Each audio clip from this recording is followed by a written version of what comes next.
continuing from part 1 of Group B of Session 2 of the Churel of Minagura, the dreams woven on a legacy. We ended on Samosa's vision of the ruined, crumbled walls of Kasakawa around her as she spoke to her ancestor, Big Mosa, or the original Mosa Le, if you will, as she stands tall, this powerful Loxodon figure in ancient Haydn splint of several generations past. The architect that had built the walls. Was there any last things you wished to ask or say to her as she reassured you and like with your standing on where your own legacy and how your family essentially have your back? Yeah. I think as Samosa's standing up and like almost turning away to continue forth, she kind of stops and turns back. Gran, I've been quite confused recently.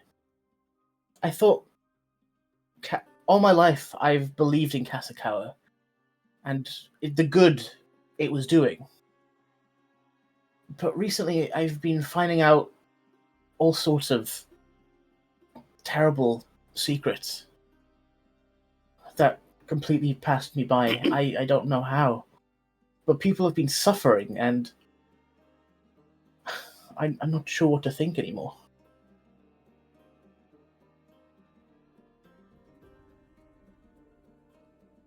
Sorry, just give me a second, Nemo. Nemo took me out. Oh, the question's open for all. Fucking Rick your ass. But as she looks at you, are you on your knees? How are you standing before her? I'm standing now because I think I was standing to all right, no, I'm not staying here. I need to get back to life. I need to come back to life. I need to. And she's moving the rubble aside, showing you that it's all just stone. As she comes to you, what have you? What secrets could you have uncovered? What's there to find? She kind of looks back to Karna. Karna, I think it might be best if you explain it. A lot of the leadership in Kasakawa, their goals. Minute. She puts her hand up. She looks to you, squinting as she looks down at you. Shed, hello. No.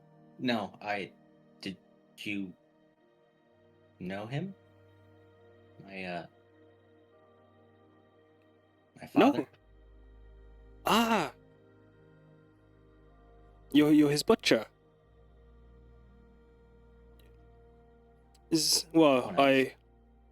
Oh god, does that mean you're evil too? She turns to you.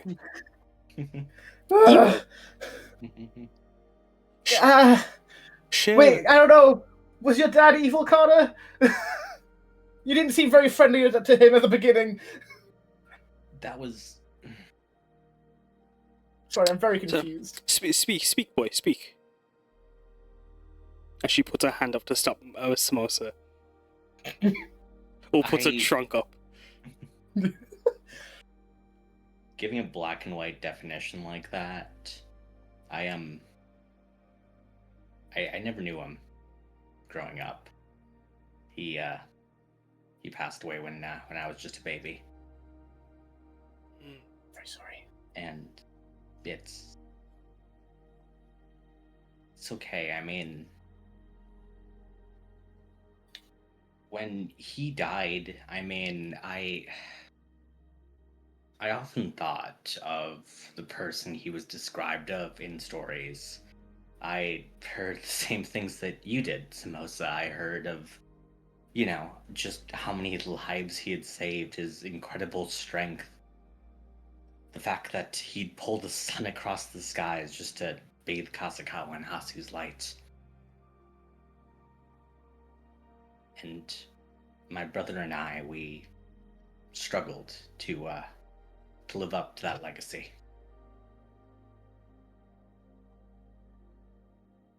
As she taps Got- at... Oh, go on, go on. Okay. She taps at the cannons, the astras of Kasakawa, and looks between you two. Sounds like he had quite a career for him going forward. I've not... I mean, I only knew him as a boy. Just at the castle. Bright. Sounds like he's one of the sons with how these stories tell him.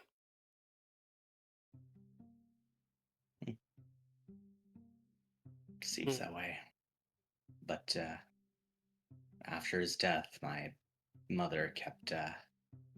she needed us to be as strong as him, to be as resilient as him, to get revenge on Ido Shah for what they did to him. As she goes to tap at bef- your arms. Continue.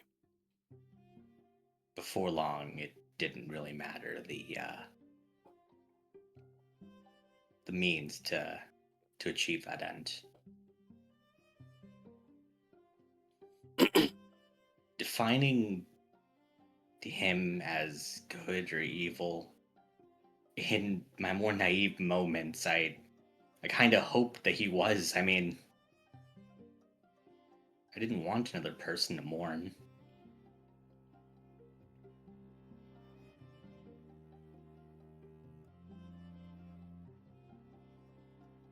But he wanted to do good. Well, I mean, just as any of us, when the light hits the earth, it casts its shadow. There is darkness in that. There's black. There's white. But there's still those little shades. As she goes over to hold your face, Samosa. So it's kind of just like tilts into it. There's good, bad, but there's no clear cut answer. It's just what you choose and where you stand. In one person's eyes, it will be good, but in the other, abhorrent. No? Yeah, I get that. But some of the stuff you've told me, Karna, I can't excuse it other than it's just being really, really fucked up. Like, they did terrible things to you. She turns to you, Karna. Well, what did they do? Yeah. You don't have to say it if you don't want to.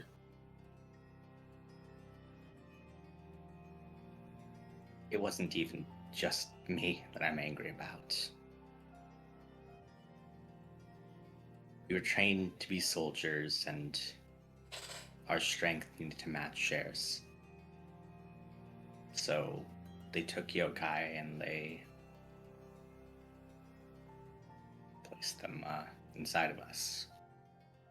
And Cynthia, she was the Tengu spirit that's been guarding me. As he kind of gestures to the little bird atop his shoulder. She comes flying for him. That's me.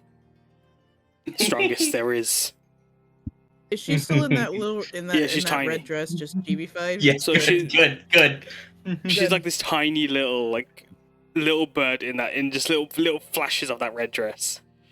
As she looks to you, Karna, and she just lets off this very sad, solemn trumpet with her horn. As she turns to look at the city that's cast behind her.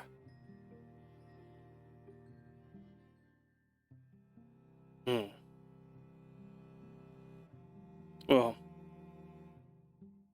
I'm sorry that they did such things. In my time, at least, if they did, my ears were folded in on themselves. As she pulls in her ears and folds them in and rolls, I'm just a simple architect. Where they needed me to safeguard the people, I laid the bricks. Where they needed their cannons, I built the towers. But I feel the same way. In my time, I didn't know of this either. And it was happening right under my trumpet.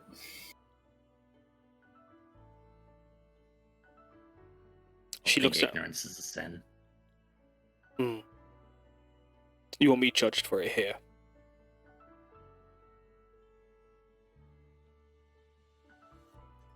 And she turns to the Karna. amount that I knew. I mean, I had to spend so much time to find even bits and pieces of what exactly they did under that mountain. I don't think it's right to condemn the entire city for what happened there. I don't think that's just, and even if there was a time where I believed that much, I mean, there's good people in Kasukawa. She nods as she looks. You've proven that to me, Samosa. She kind of holds her hand over her heart.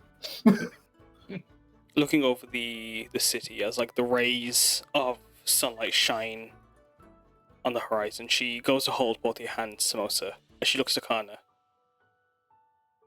What secrets they're doing, what secrets they've kept from you. It doesn't. That's just 1, 2, maybe 3 people, 4, however many, but you cannot count them on one hand. No? Can you count how many people live behind you, those walls you were protecting? I cannot. No. She turns to Karna. The boy's right. For what they've done to you, you can't blame the people, you can't blame your home. The earth didn't choose to commit such horrors. The sky doesn't shine light and cast judgment. It just comes and it just goes. It's not. If we can't judge, if we can't act on those horrors and stop them, you can at least help those that need your protection from them. So, it's still okay to love Kasukawa? Child, of course. No greater city. I would. Just hug into her grand. She pulls you in. The mechs that came out of this place, taller than us, taller than the mountains, walking across the ocean. Where else can they build such grand things? Where else can people with such heart drive themselves forward to make such grand beasts? We don't hear of any lands across the oceans. We don't hear of those Venerian conquerors that tried to take us over, even try and step over the ocean after they saw our mechs. And they believe in the stars as we do, but they don't reach for them like us. Oh, the fucking pride in my chest.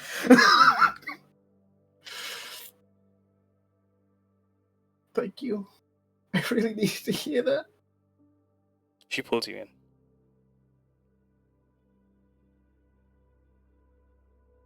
Good. Then I'll continue fighting for our home. Good. And that home doesn't need to be Kasakawa. Churel is a big place. Where these people come from, and she points at her trumpet over her shoulders at the rest of the group behind her. Wherever they're from, where you're staying with. If you call that place home, that's okay too. You can have more than one. But it's where you choose it to be. And it's your choice and and up to you if you want to defend it and stand for it. I do. Good. Tajima is my home as much as Kasakawa is now. And Haruki is my lord. And I gestured to Haruki, that's also there. Haruki just places his hands on his heart and just gives a bow as he places his hands together.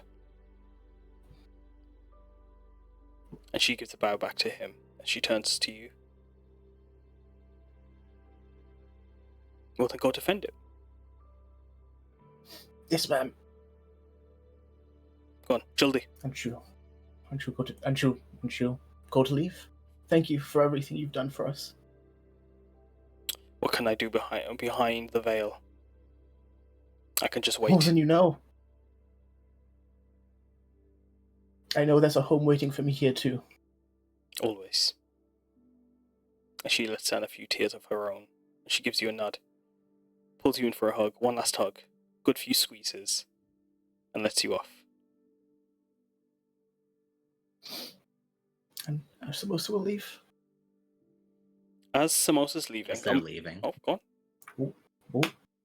on. Karna will rub Samosa's arm as he'll say, if we ever find ourselves back in the city, remind me to treat you to the best pal budgie stand that there is in Shirelio. My treat. I'll hold you to that. As as you're talking, Mosa just over if you look over your shoulders, you look? She just makes a gesture. You picked a good one. She gestures. Botswana. She points. I'm alright. And she does a gesture to catch the end. Hey. Don't worry, I'll come to you last. You fiend. Oh no! I'll let you have your moment, you devilish bastard. You know, I don't know, man. I don't know about you, but I feel like fucking Big Mosa is a cougar. I don't know. Oh my God. Hey. Yo. Be good. So Hey, as no shame in that.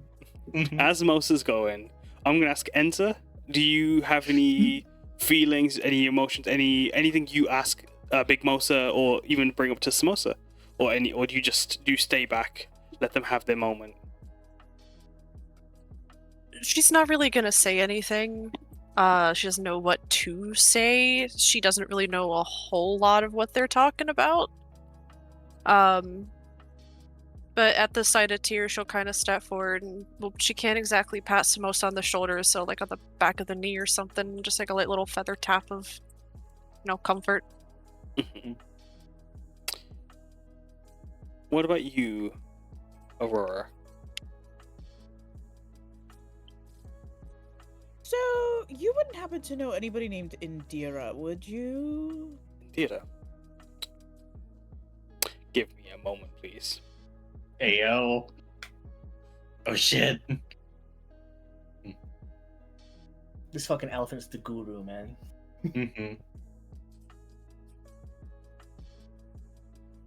Kasakawa is her domain. She knows everything. I don't fucking know.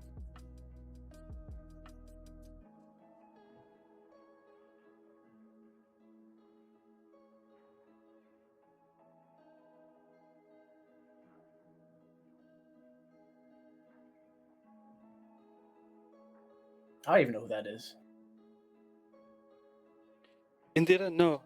Well, I mean, my Dulchan, Indira, she makes excellent saris.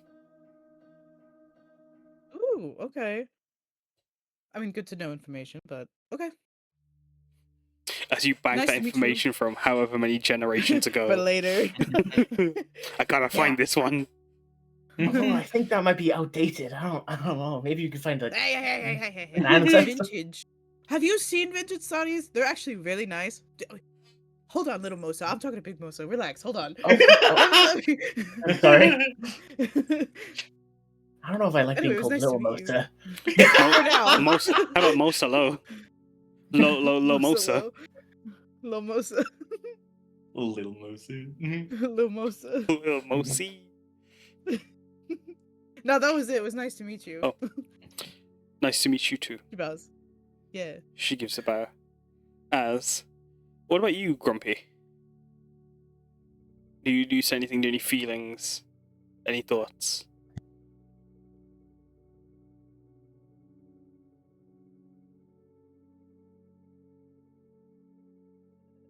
Roval?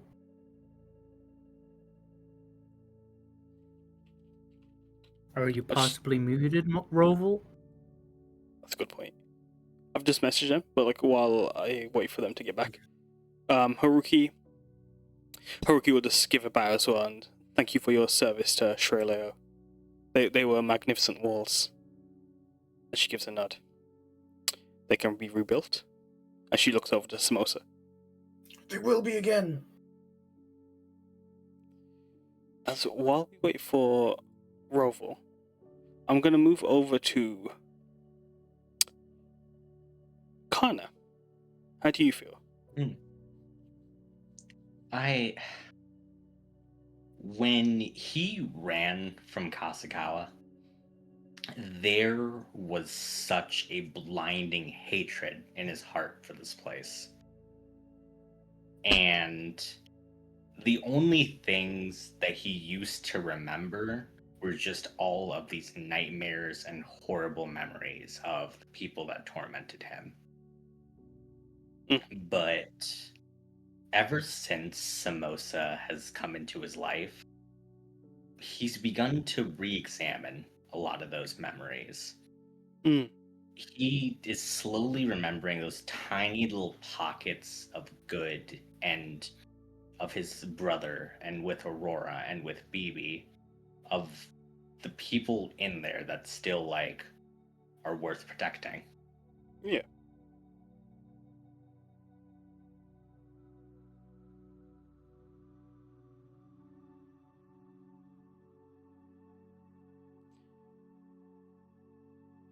What about you, Yoshio? Do you do those words? Do they strike as well?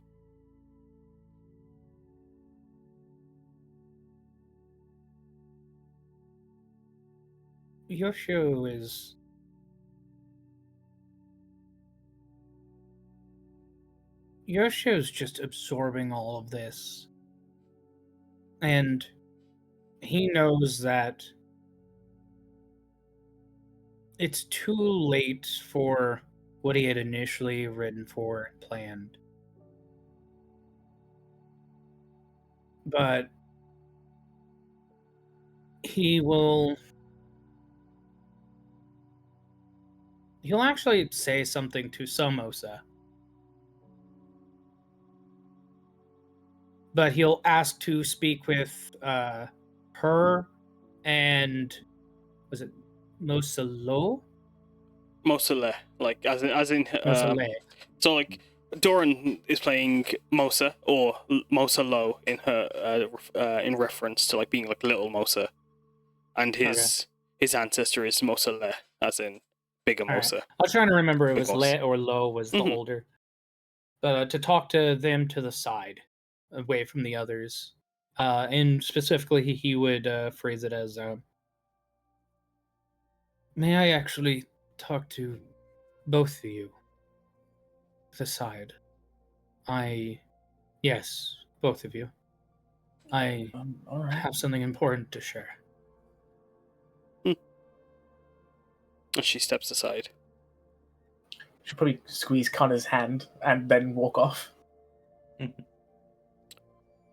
She whispers to Samosa Lo, "You sure you don't want your boyfriend here with us to give you a bit of comfort?" It's not really my boyfriend. He's kind of dating the blue one. What the fuck? I thought you said you two. I you know, it's too late. They're good friends. I see you. He's my guy. Yeah. 4 of you, maybe? No. I would be open to it. Overstepping. Aja. No, I like where your head's at. Is she Tahashiman, Kengan, Aiden? It could work if as long as all 4. But I want to know also Kasakawa, I'm sorry. Yeah. She turned to you. Oh, that's no.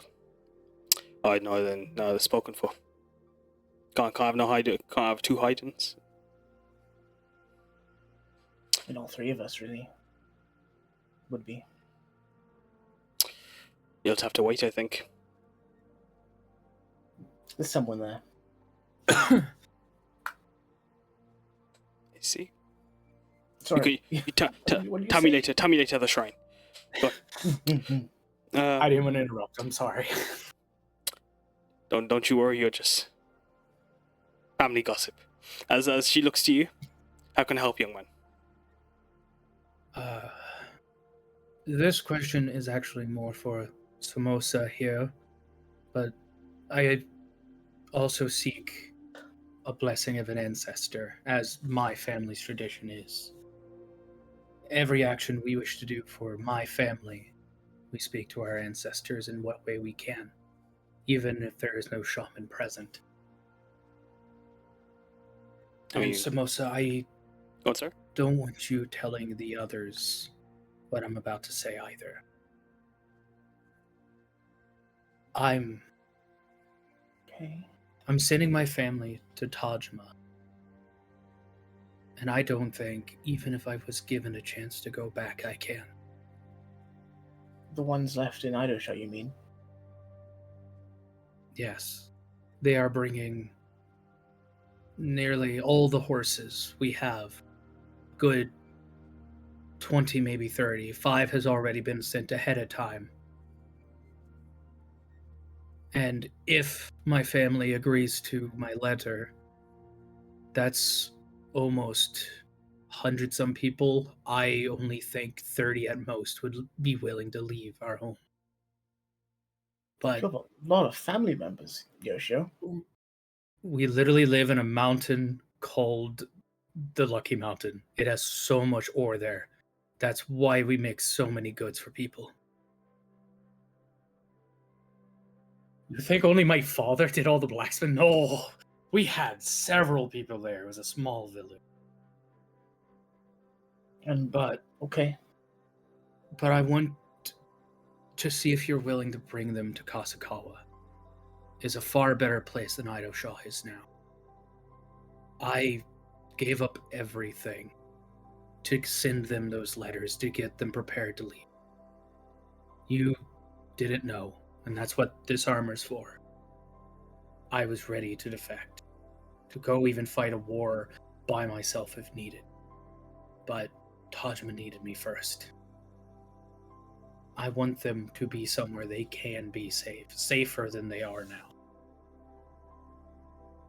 And he'll look to your auntie, and this is where I wish to have your blessing. An ancestor that is there to make the first walls of Kasakawa would be the greatest honor to receive, to allow my family this new life, away from the tragedies I allowed to keep happening.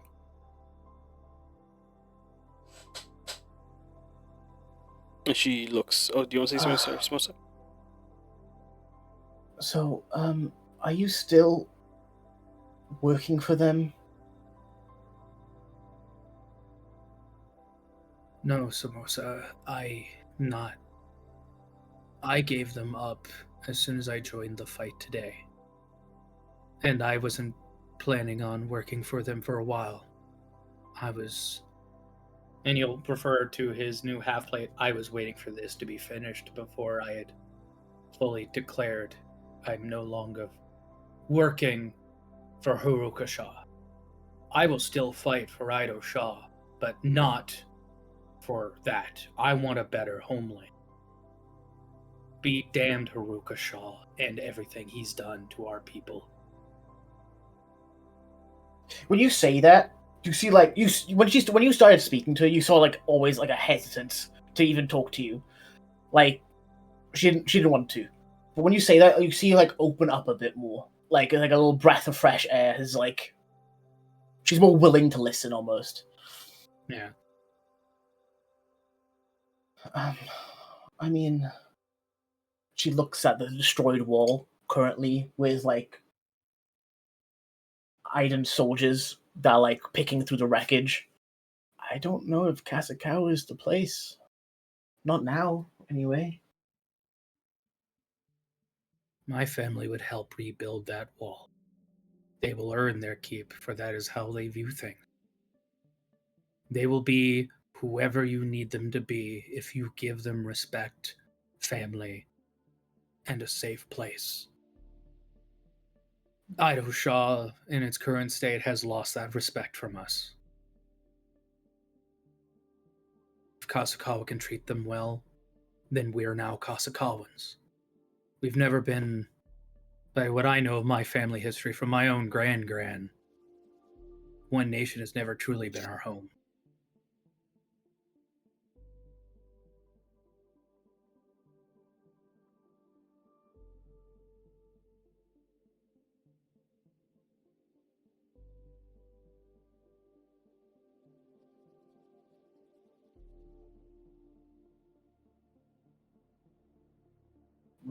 Right. Sorry, give me 1 second. I need to think. As you're thinking that, like, Mosa,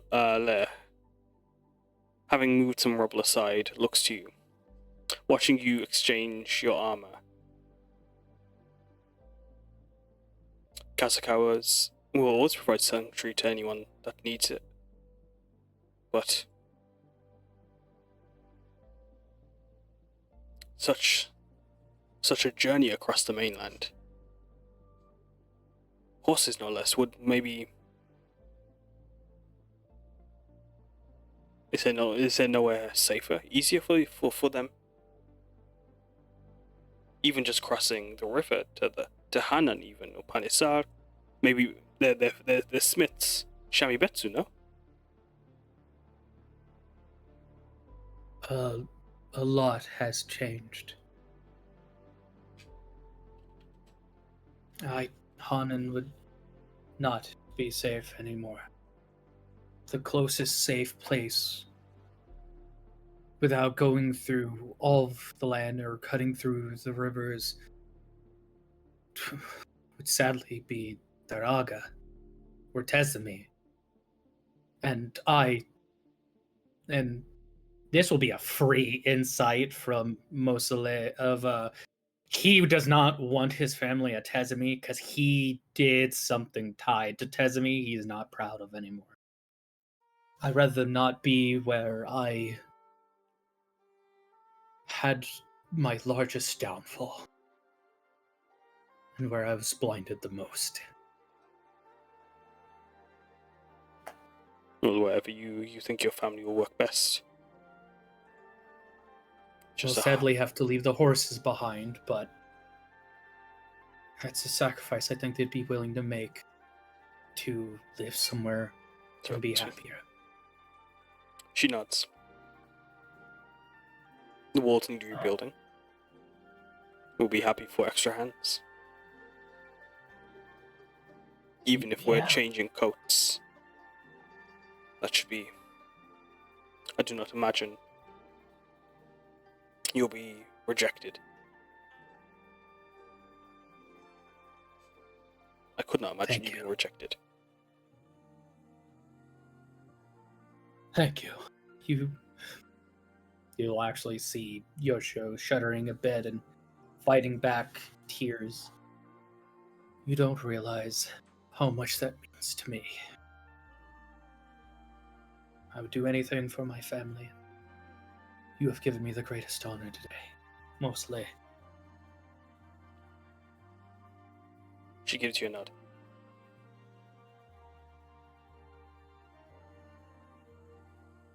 And Samosa, I'm sorry I couldn't have been a better person. before meeting you. I do feel like we could have been actual good friends.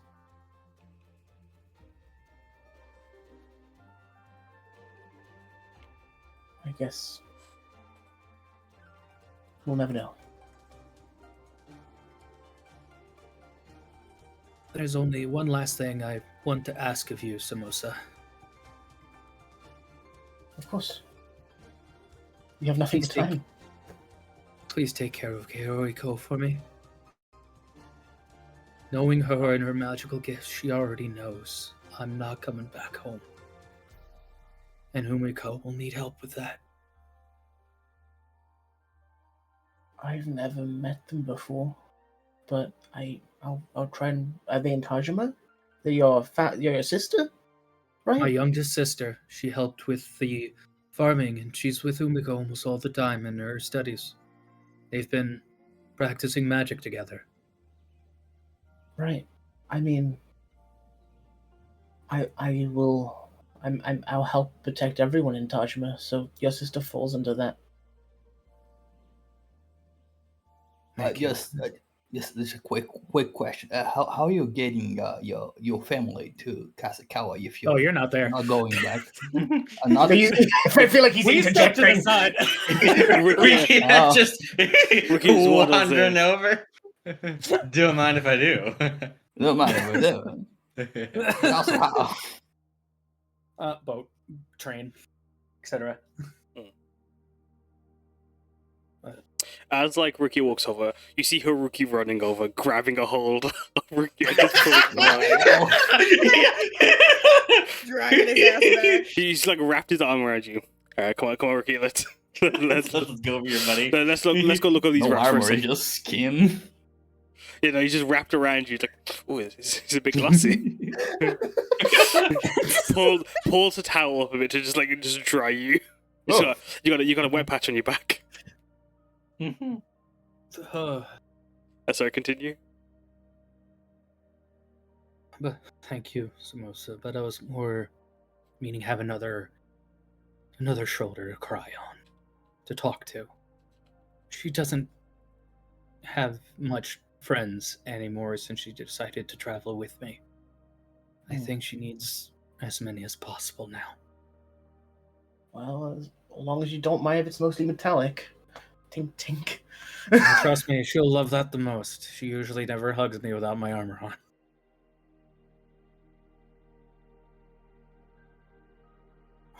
That was more depressing than I meant that to be. I'm sorry. Yeah, I was gonna say that was quite sad. But it's a soldier's life, right? Thank you. That's all I needed to say. Thank you.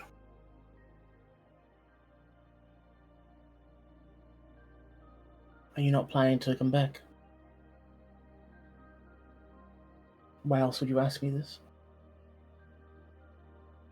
Back where we saw our lives on the walls. Back I saw home? them. Back to Tajima? When I saw my life on those walls, I saw when it got to where my Adrika died, everything became fuzzier in the images. And that's when I realized she was forcing my heart to beat the entire time for those long months. She gave up her afterlife to have me keep living. I don't think my soul could honestly survive a trip back. And selfish as it is, I'm just so tired. I think I deserve to finally do what Shifu and the others kept yelling at me to do, and just take a goddamn nap.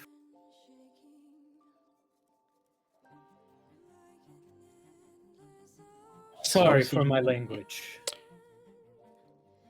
As you refer to Mosole. What's wrong with your language? No finer damn pillows in all of in all of the world, in every plane, than in the other world. I imagine. Thank you. You'll never sleep more sound. I look forward to it. She gives you a nod. Do you have any? We can work that out later. She gives you a pat on the shoulder, Samosa. She's giving you a nod. Solemn and steadfast, as you feel her, like, what warmth she can provide fill you. Is there any last moment you wanted to say with her before I pass it over to Rikuya? That's it. Yoshio said everything he wanted to say.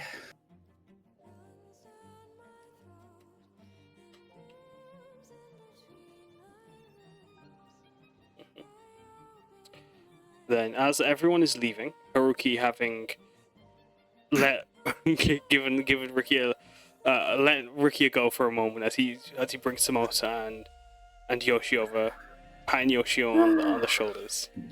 Rikuya, you have a chance to sneak in. I say sneak in. How do you waltz over? As they're walking away, Rikuya was just like strolling a little behind this. However, good gang, ain't they? She nods as she looks over. Yes.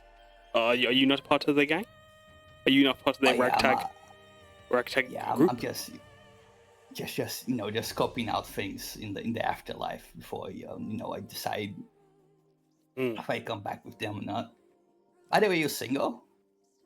Well, she starts fiddling with her fingers. Well, there was a Mr. Mosa. I mean, death to the spark, right? Well, sometimes you find in the afterlife when you're with someone for so long, sometimes you're content and you're happy, and that emotion settles, and you both are happy to separate.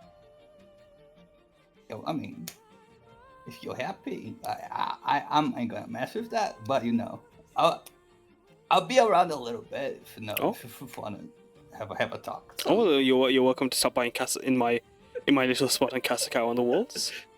There's a nice place to see the binary sunset setting. Oh yeah, I'll look forward to it. I mean, we've got some time right now if you'd like to watch. Oh no, I think I have to be going with them. No? I can't get lost. She pats you on the shoulder. She just leaves her hands there for a moment. She gives you a little flutter of her ears. As Mosa looks back to the group, Samosa's like, she hits you with the OK sign, but like with her trunk behind Rikuya, so you can't see it. Holy shit! Isaac, you feel Awoken. You feel her trunk just teasing your hair for a moment. Can give us a moment, stop it, yo. All right, I'll be going out. See you later if I stay dead or I die. I'll have some time today. How long will be around here? I'm sure you'll have more than enough time to come by if you do wish to see the suns or the moons. Oh, I'm very interested in the moons.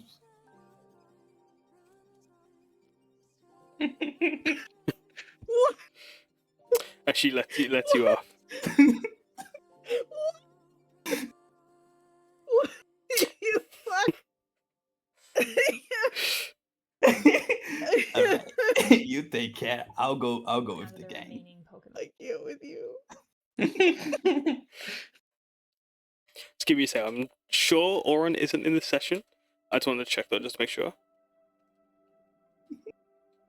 I was gonna say, I don't think he was in session B. I think you tagged him on accident. I might, yeah. I'm so sorry. I think he was supposed to be in there, but I think we kept it as one. Yeah, big eepies. Yeah, we kept it as one shaman. So yeah, sorry, my boy Moo. Dory, you're welcome to sit in. Grumpy, did you have a moment before the Rikuya scene? Would you have liked to have said anything to Big Mosa as a little goodbye, or even a hello, or just a pat on or a dapping up of Rikuya with the Riz? Nah. If anything, Shigeru would attempt to pull Rukia away from Big Mosa, but then considering that said, Loxodon is looks to be doing okay, or rather is She's doing playing just along fine. with it. Yeah, he's going to stick around with the rest of the group. Maybe even give Samosa a bit of a pat on the head. If tall dwarves can pat a little Loxodon's head. I'm still 8 foot tall. That you've had up. So you could probably could. Tall stilts man. Well, then, as like Rikuya, you're about to come over. Haruki calls you over. Come on. I think we're heading off. You're muted by the Nemo.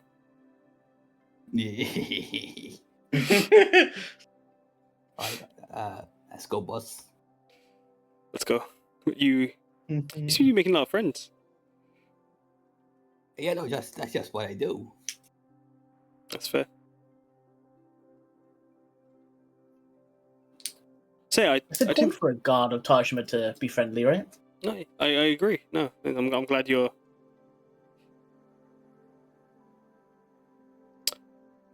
As he looks to you, you see he is quite like he doesn't know how to pull the words himself. As he looks to Shigeru and Rikuya. As he looks to the pompadour wielding wizard. Are you okay? You everything with No, it's a lot to go on. The battle. You've given so much of your time and energy for us. Look, I'm pretty sure it's an open secret by now. I didn't fight in that battle. I mean, keep that for the face, but you know, He pulls I you in. slipped. It was not a great look. It's a little traumatizing, but also fucking funny. On so I account can't of your do leg. anything about it. On account of your leg Oh. twisted in on Holy itself. shit. I didn't want to say anything. Yeah. Oh. No. Can I say something, Rikuya? I honestly thought you overexerted yourself to death. You thought what? What? I thought you perished because you overexerted yourself, and Shigeru kept that vague for good reason. Oh, Yeah. hey. If Whoa. that was how I went, I would have told you. We'll fade it from there. As what? And then he looks up to Shigeru and like, are you okay? I'm okay. Though the question is, who's next in seeing their loved ones?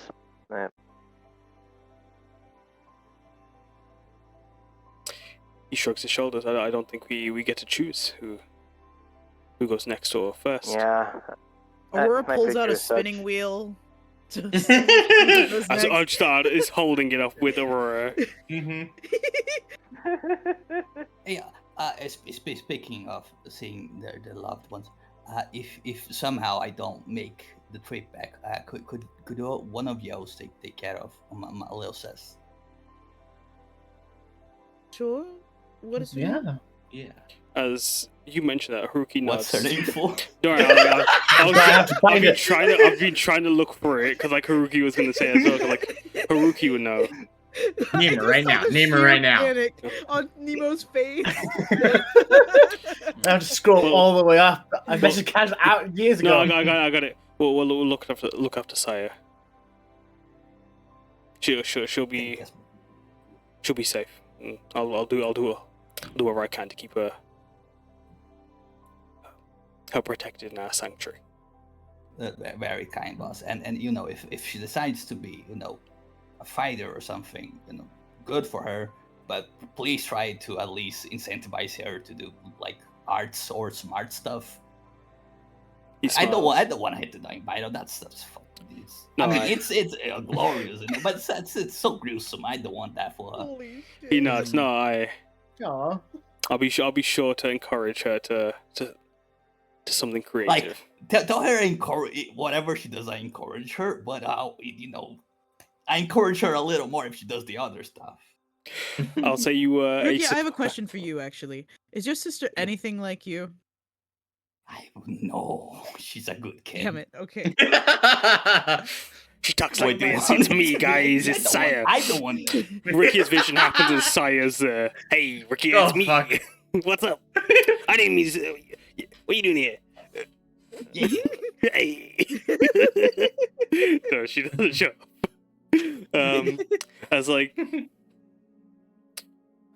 As he nods, giving you a pat on the shoulder. But we'll take care of Saya.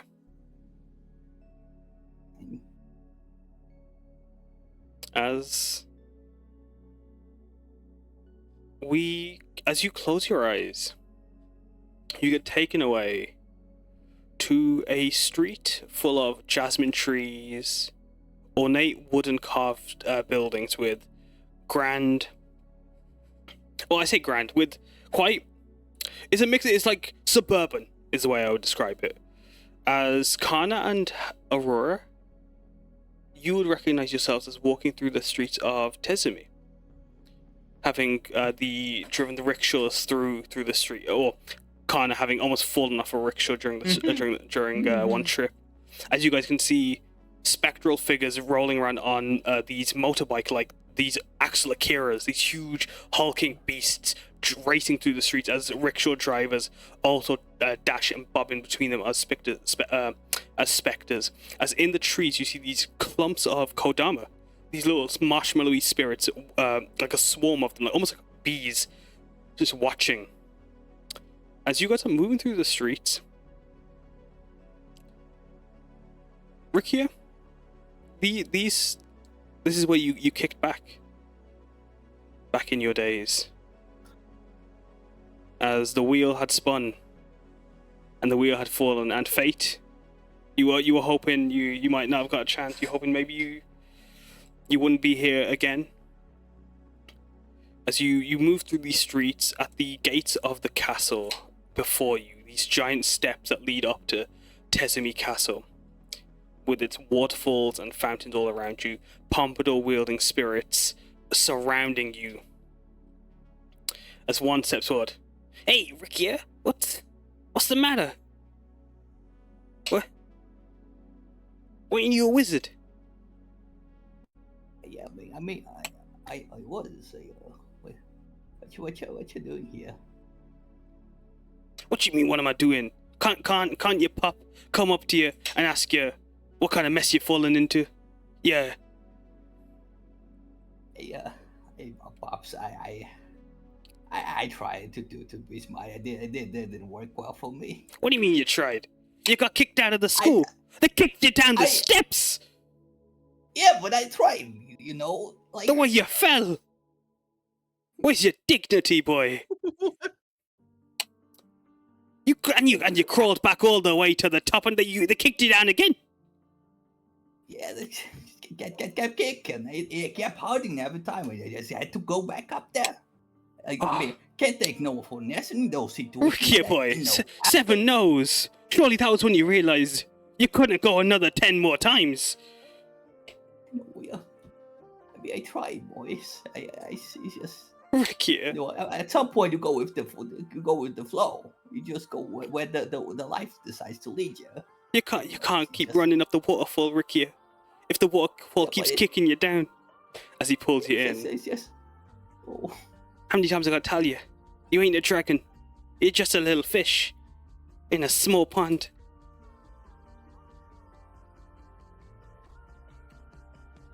Pops, I'm a dragon, Pops. I just have to do it, Pops. You a dragon? I'm a dragon, Pops. Where's your scales then, huh? As he starts messing with your pompadour. Look at your fin. You got a fish fin over here. Yo, that's the dragon horn. As Haruki steps, hey, he's a dragon, okay? He defended Tajima, fought for Tajima. He's looked after Saya all for how long? Where have you guys been? Hey, who's this? Who's this gabagoo looking here? Yes, that's boss. And you talk good to him, Pops. Is he falling down the stairs too?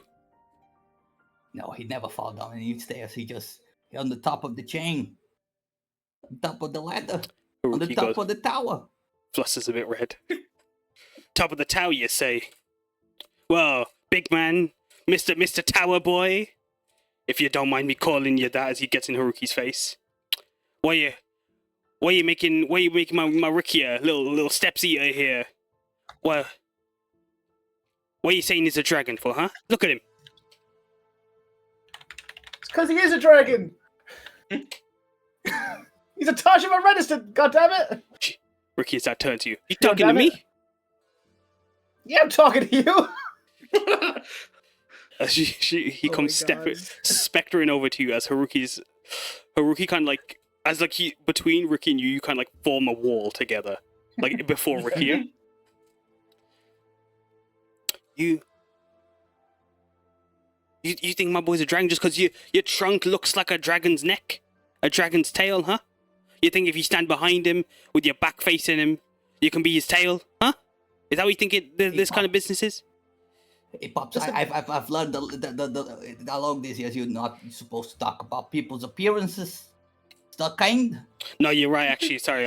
If we've got to make fun of people, it's about how they're stepping. Gotta wait for the personalities. Yeah. You're right. Actually. Sorry. Continue so I can make fun of you when after you're speaking. Go on. All right, Yoshio's gonna step in at this point too and be like, all right, you know what? I was fine with staying out of this, but now I gotta point out something. You say he kept getting kicked down the stairs. At least he had the balls to keep getting up and going back up those stairs. That's right. At least he actually tried becoming a dragon. Ricky has a spirit of a dragon. And he earned that by going to Tajima and fighting for us. Yeah. You know, he stealthed behind enemy lines, all in this, and still took out some people as he's trying to go with what happened earlier at the beginning of first part 1. You know what? I bet he's dressed like that because he couldn't even fit in the armor. Muscles are too big. That's right. Look at these muscles. Look at this guy. Look how glossy he is. If you look closely, you see what you think is sweat. I think those are actually scales, like a real dragon. Roll deception, Aurora. As he gets closer, as everyone's talking. Hey, come on. Advantage, because we're helping with this. We're all helping with this. That's a help factor. Hasuko, you precision changing some scales on him? Yeah, I am. As like, then don't worry, you don't need it. As like he's actually roll deception still. I wanna As all you like talking to him, as like this entire crowd of Ricky's family basically are like just getting in his grill. As they're looking at you. Wait. Hey yo, hang on. Yo, hang on, Cha-Cha. I think he's got scales. Yeah. A dragon, Pops. Rikuya. As he just starts rubbing his eyes as he gets closer. Hey, look at this. He's got scales. Yo, Rikuya. Oh. Yeah, maybe they're right. Maybe you kept trying and you got. Maybe the top of the waterfall wasn't the castle. It was with Tower Boy over here, and all these other fellas. As he just points to the rest of the group, all these loud, obnoxious fellas, getting in family business. as he turns back to Rikuya. Well, I guess you did all right, kid. Thanks, Pop. We did good too. Saya's doing good. She's back at camp. Good. We don't want to make a screw up of her. We don't want her to think she's some dragon, you know. But no, it's okay being a dragon if you want to be one. Thanks, Pops. You're right, kid. Well, I mean, seeing you here, you must have fell down one too many steps, huh? Could say that. Just like you fell out of the shower step. As he addresses you.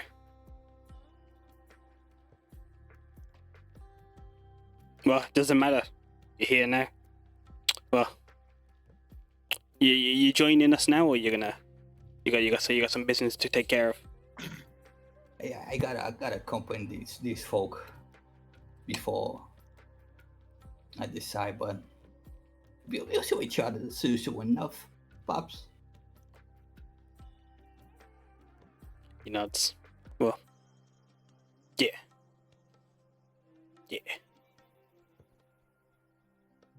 As he gives you a nod.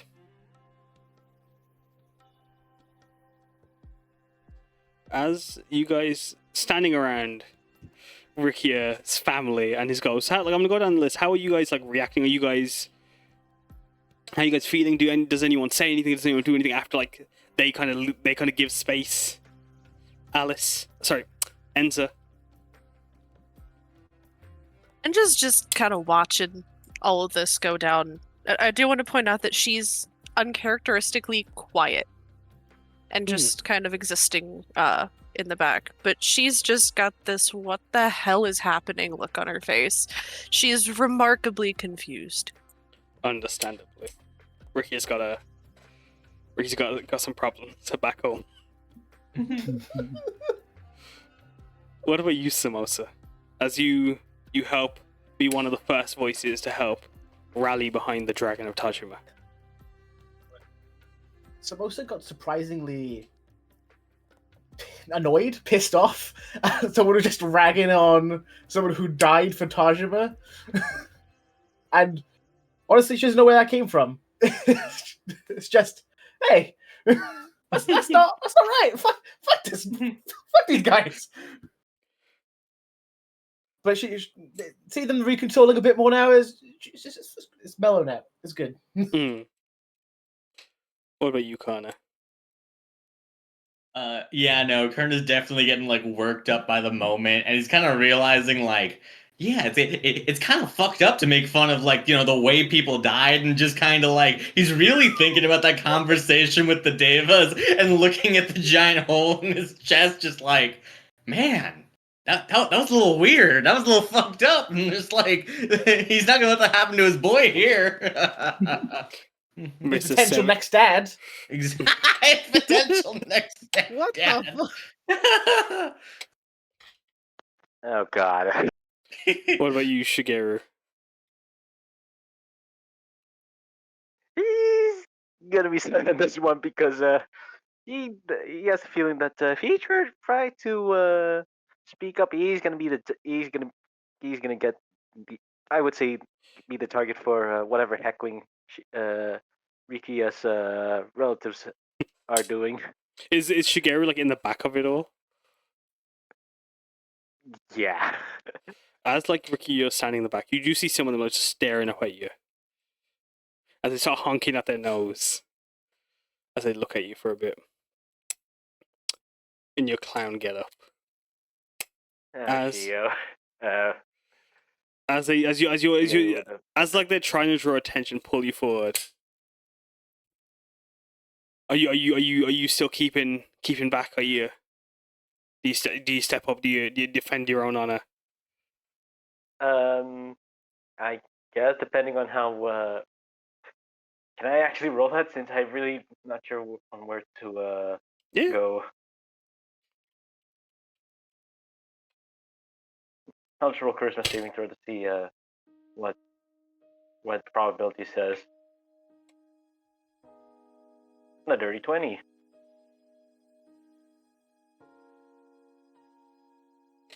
You got resolve. You got a dragon in you too, Shigeru.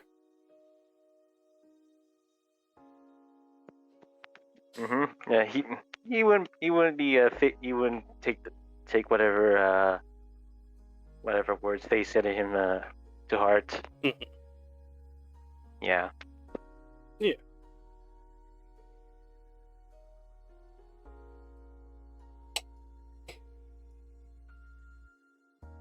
I think that's it for Shigeru's response. What about you, Yoshio? other than stepping in to help like Rikuya with his situation, like before that happened and even after that happened, he knows this is Tezumi, and the like similar like confidence that he's shown earlier, but also like the tiredness, that is now gone and replaced with try and be smaller than you actually are, but somewhat failing at it because I'm too big, and doing his best to not look at anything. Yeah.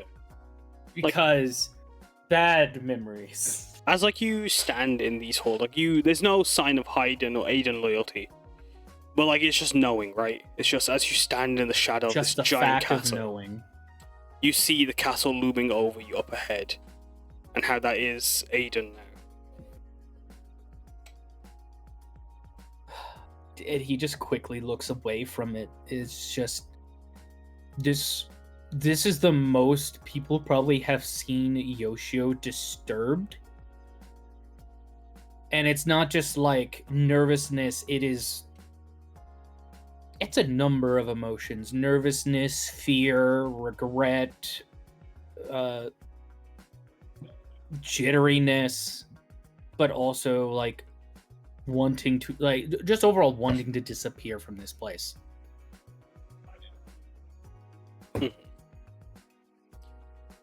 And as you try to shrink smaller and smaller, what about you, Hasuko? Sorry, Aurora. It's Aurora right now. I know. Oh, this is a fucking whiplash. God. I Your know. life I'm is so over. sorry. You've I been know. I'm collecting us for a sorry. week already. Ugh. Is this some kind of game to you? A Dungeons and Dragons game? Do I look like a game? I'm gonna be so for real. Aurora, like, outwardly, like, for the most 80% of the time, she's actually very like calm, cool, collected. But she has been so fucking tired and exhausted from like ferrying spirits and trying to talk down spirits and figure out like all of this shit that just happened in the last 24 hours. She's ready to fucking fight something at this point, and he was the first one to show any hostility, so she was like, I'm gonna fucking go right now. I'm gonna kill him. I'm gonna kill him. Man. And then lastly, what about you, Ricky? As the last, before your vision haze is over, how do you feel as you get to have this one, both hostile, but like at least like your father's he's a cold man, but like it's his way, right? That's pops. Yeah, I couldn't expect less from him.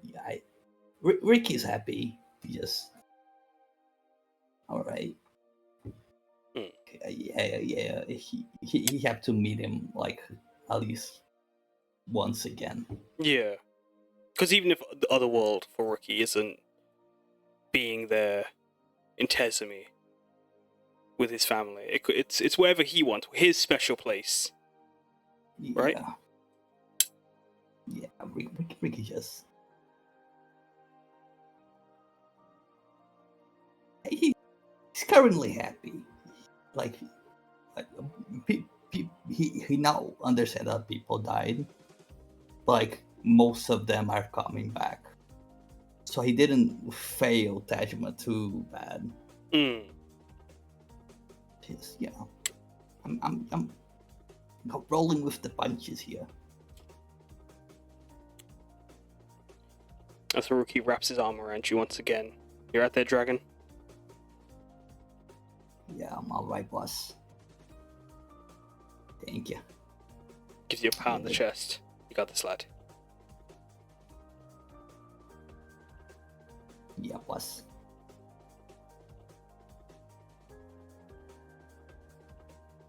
As your vision hazes away, it shifts you all to a different place. A bedroom. A room with a very high ceiling. An absurdly high ceiling. As you see towers of books and huge just apparatus for chemistry and research and studying. As you can see, a small boy, a small little dwarven lad, who hears the knocking of the footsteps of stilts coming up the stairs, as he quickly runs to climb onto his stilts and then climb into bed, stowing away the book that he was reading from, turning off out of the light Shiseki stone he had been gifted, just to let him do a bit of research on the sly. What did Shigeru want to be when he was younger? Before the family tradition took over? What was he studying? What was his aspiration? Well, for Shigeru, he would seem like he's trying to be more of a scholar. Not necessarily one for keeping knowledge, but more on keeping on stories. Maybe a lore keeper, perhaps. Maybe even write his own stories. Mm-hmm. Yeah. When you hear all these grand adventures, all these inspiring tales across Australia and even beyond that reach into the stars about dragons, and grand beings that just fill the world around you with their legends. As you grew up with those inspiring you, as you hear your mom coming up the stairs, as she opens the long door on her stilts in her her jester regalia, stepping through, as you feel her gaze scanning over all the books, all the notes, all the drafts that you've written up.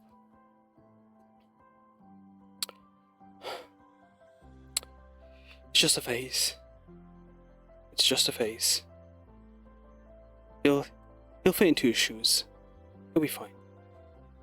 And he'll put the pen down and he'll pick up the nose. It's gonna be okay. As she looks over to Rikuya in this dreamy haze, as it fades away to now you staring at your mother, as still on her stilts, still in her garb, old and haggard from years and years of performances, being shot out of cannons, climbing over the trapezes and the tents.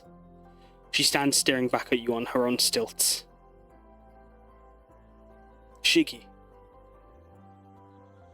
Yeah, you're a clown.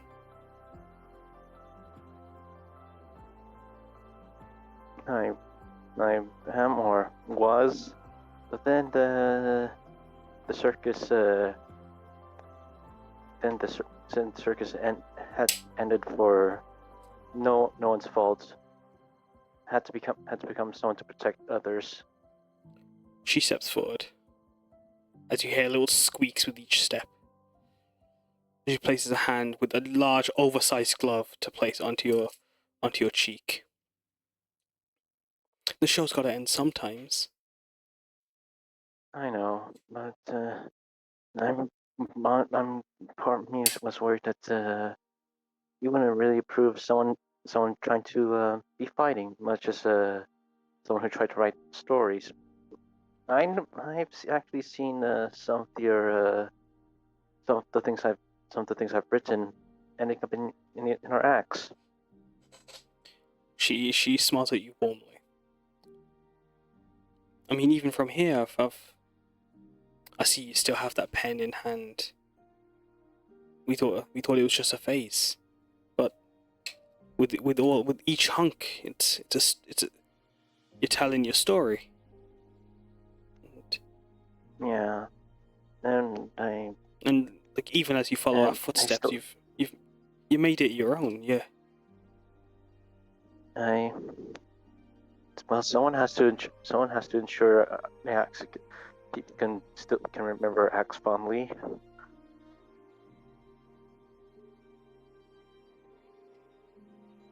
Oh, with your performances, it's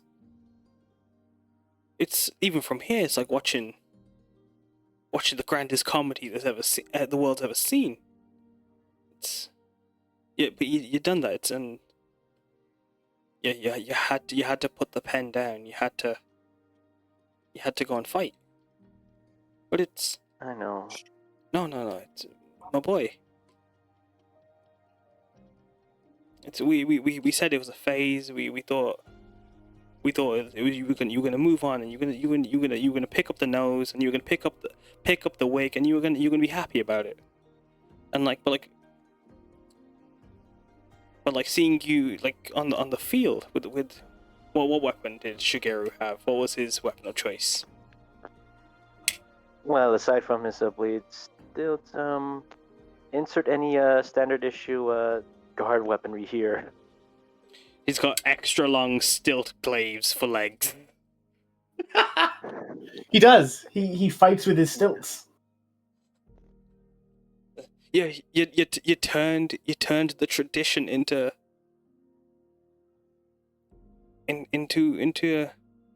you took us out of the laughing stock, and you put some hero in us. As she starts tapping your stilts, as she pulls up and shows a glaive blade where your ankle would be on the stilts.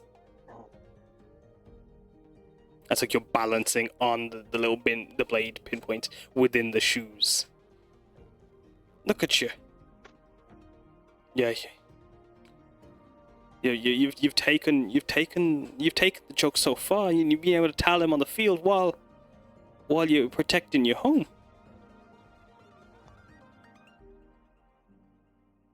I bet no one saw it coming. At the same time, I doubt that a general or one of those tacticians would approve such things. But hey, might as well make them wins and laugh.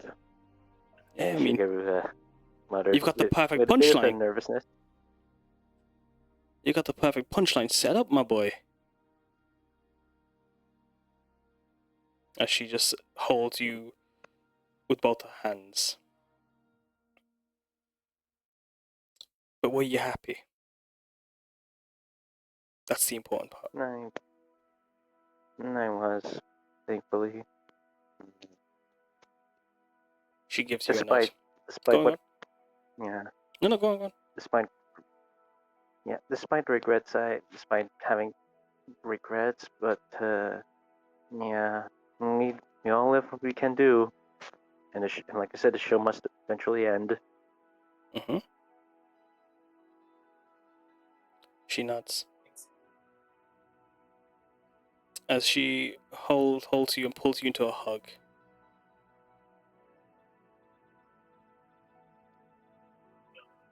It's okay. The spotlight's burnt out now.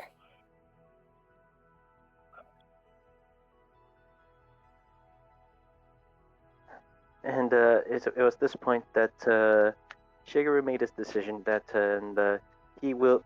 It seems like he's going to move on now. Move on from his time. Well, what makes him decide that? He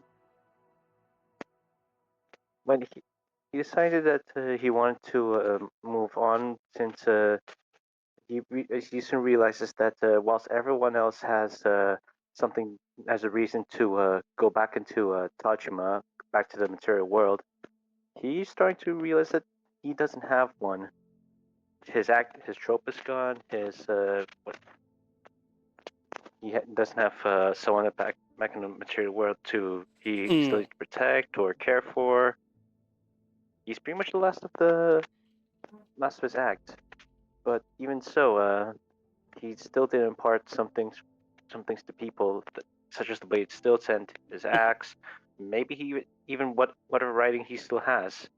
Yeah. And Yeah, that gave him the push to let him move on. Mm. You've written your story. The show went on, and someone's got to pack up the tents when the circus leaves, right? Mm-hmm. As she holds you and keeps you there close.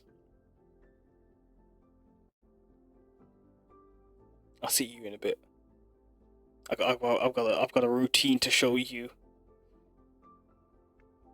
Yeah, I still did teach some of our relatives some blades, Hmm. the blade stilts. You- Since I can't help but feel like some of them would like to learn a thing or two. Show us your stilt fu. Your stilt jitsu. Actually, that's that. I think that'd be better. As she holds you still, she moves her hands out to go to hold your hands and like gently like letting them go to make your journey down. And then you can tell us your story too. Yeah, I will. And if nothing else, he would look towards the rest of the group and see how they're feeling. Mm-hmm. Starting off with Enza once again.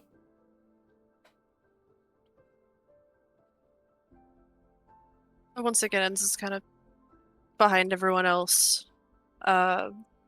Pretty quiet. She's just kind of quietly crying at this point. Hmm.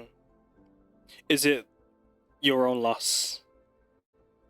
That's still Yeah, she's kind of connecting the two, and it's still fresh in her mind, and she's watching somebody else that's gone through it, and Mhm.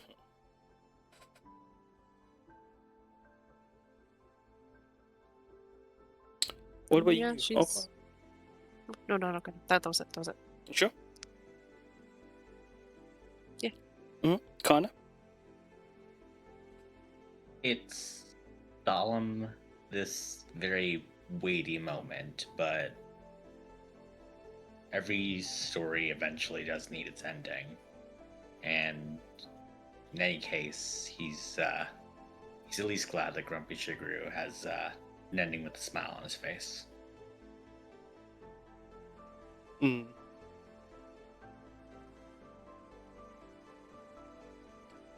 What about you, Yoshio?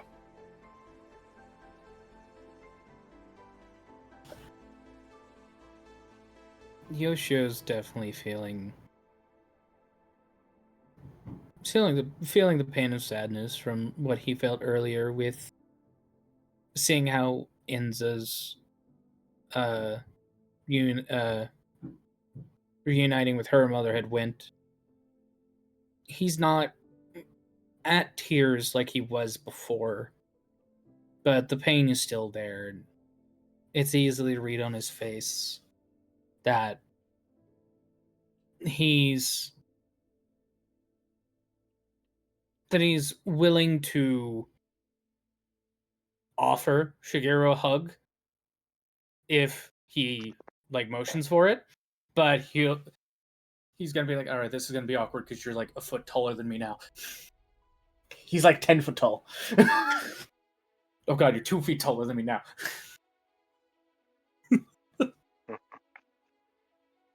Doran's just frozen. As Yeah, sorry. do you use Too your emotional.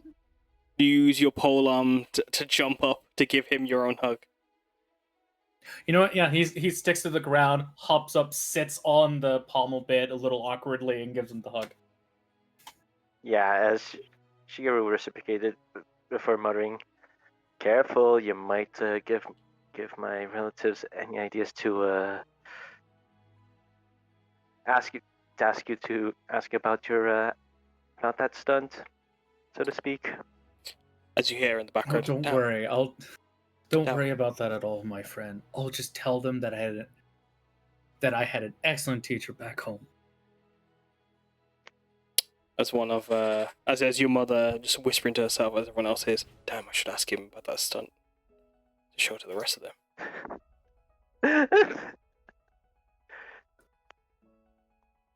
he he would just reply to his mother on what Yoshio said. He had a great teacher.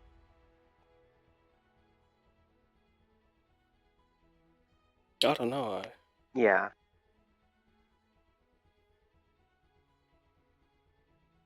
I mean, does she want me to like give her a few examples? I can do a few tricks right now if need be. As like he'll grab the pommel, just lift himself up with one hand, and then just basically arm stand on the glaive without it moving an inch. Roll performance as she just starts muttering. I don't know. The great Raj Kapoor. I don't know. He was taken on any more students. No one was better than him. But I'm kind. Can I do guidance? In this moment, no. Only because it's kind of a Okay. spur of the moment kind of thing. Fuck. As describe what it looks like as you perform your pole arm feat in front of a clown and his mother. What does it look like? Is it comedic? Is a 6? Are you attempting to do something comedic or are you attempting to do something rather serious? Because either one swings, if that makes sense. He's not trying to make it look comedic, but he is like trying to show like how he learned to balance. So he'll lift himself up and like go to try and do the like the one-armed handstand on the end of the pommel. But like once he gets like halfway up, it'll start shaking where his like strength is going out. So instead of going fully with the arm stand, he'll like swing his legs out and just spin in place before dropping down and kicking the glaive upwards to catch it in his hand. Is like, I almost fell there. That would have been bad. So it's like what turned into trying to do a cool handstand turned into like a really weird looking breakdance. There's a little flagpole and then just start to spin. Okay, I think we could talk. She nods as she watches you, like a connoisseur studying. I'll tell her now. It's mostly a combat maneuver, but I've been told it could be used for multiple other things. No tougher battlefield than the stage. No tougher warrior than the heckler. Don't speak to me of the field. I left myself on it. Fucking hell, that goes hard. Jesus. Yoshio is like now conflicted because like, who's the heckler and what field did she leave? I want to know and I don't at the same time. This clown imagine- is seeing some shit. I can imagine Yoshio's never been to a stand-up show in his life.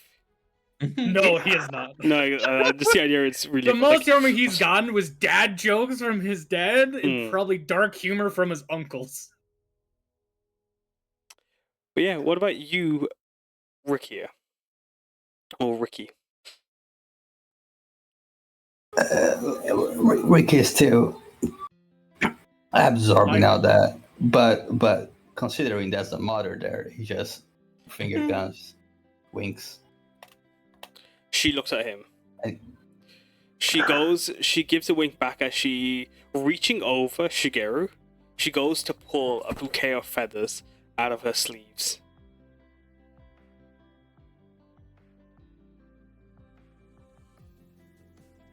We can honk. Do you honk her nose as she offers you the flowers?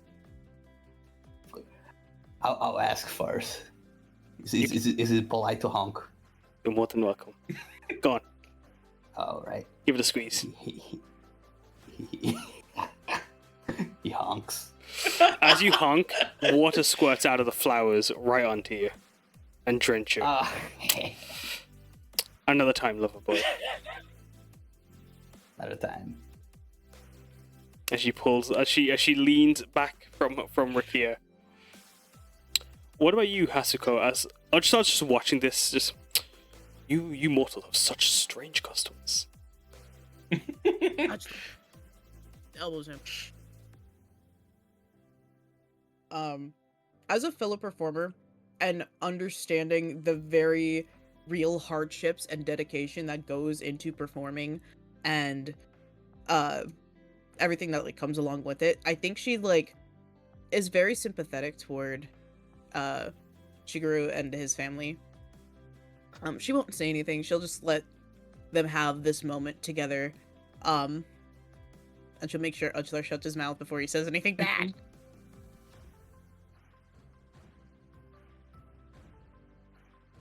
I would like to just see their performance. It intrigues me. Okay, yes, you can ask for that, but you don't need to be like, oh, weird human customs. That's rude. But it's true. I As you're you don't have ushering to him say it away. out loud. Did he actually say that out loud? He does. God damn it. Shigeru would turn towards whoever Aurora's talking to, and I apologize because I have no clue on It's a Shows giant on, tiefling man, yeah. Yeah. giant tiefling man, and he would retort with well, clearly your life lacks whimsy, and your I'll have you know my life is... no one has more whimsy than me. Urchar says with the most disgusted face. you know what else is flat? Your ass. And that would be could count as vicious mockery. He looks at Aurora. Oh Did he just call me a donkey? God. He did not just call me a donkey. He did not call me one of Shion's graces. The eight-legged celestial divine being that can prance through the weave, coming from other world to material world, to be called a donkey before this mortal with his huge red nose. I'll give you 10 coconut cookies when we get back, please. 11. 11. And I want- Okay, fine. And I want one chow with it too, so I can dip into. Okay, 5 cinnamon cookies and 2 chai. What kind of Or bargain? coconut cookies, sorry. What will I do with 2 beverages? I only have 1 mouth. Aurora, please. I don't know. Oh my You I- share with Aurora? I understand. He turns to Karna. That's what I was going to get to that, of course. I see. I assume you want to steal the second beverage so you two can share. He looks at you in annoyance. Ever since It you doesn't came into sound the too picture. bad. Oh, you'd like that, wouldn't you? As he gets right in your face. Yeah, As kinda. Haruki's just watching but behind all of this. Yeah. Samosa's with him. He just snorts. Have your chai then. I will go watch the clowns. Send them in.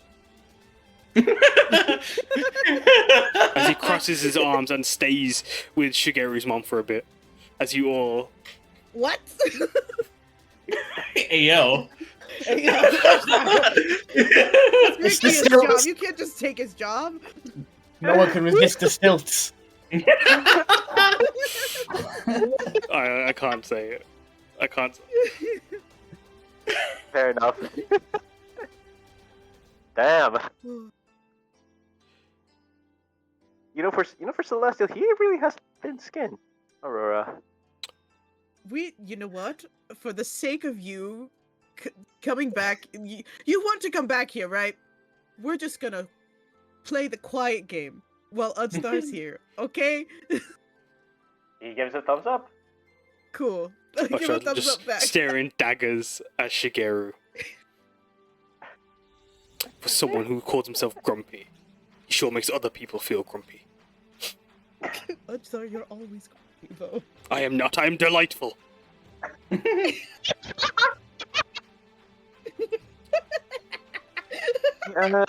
I am the light of the room.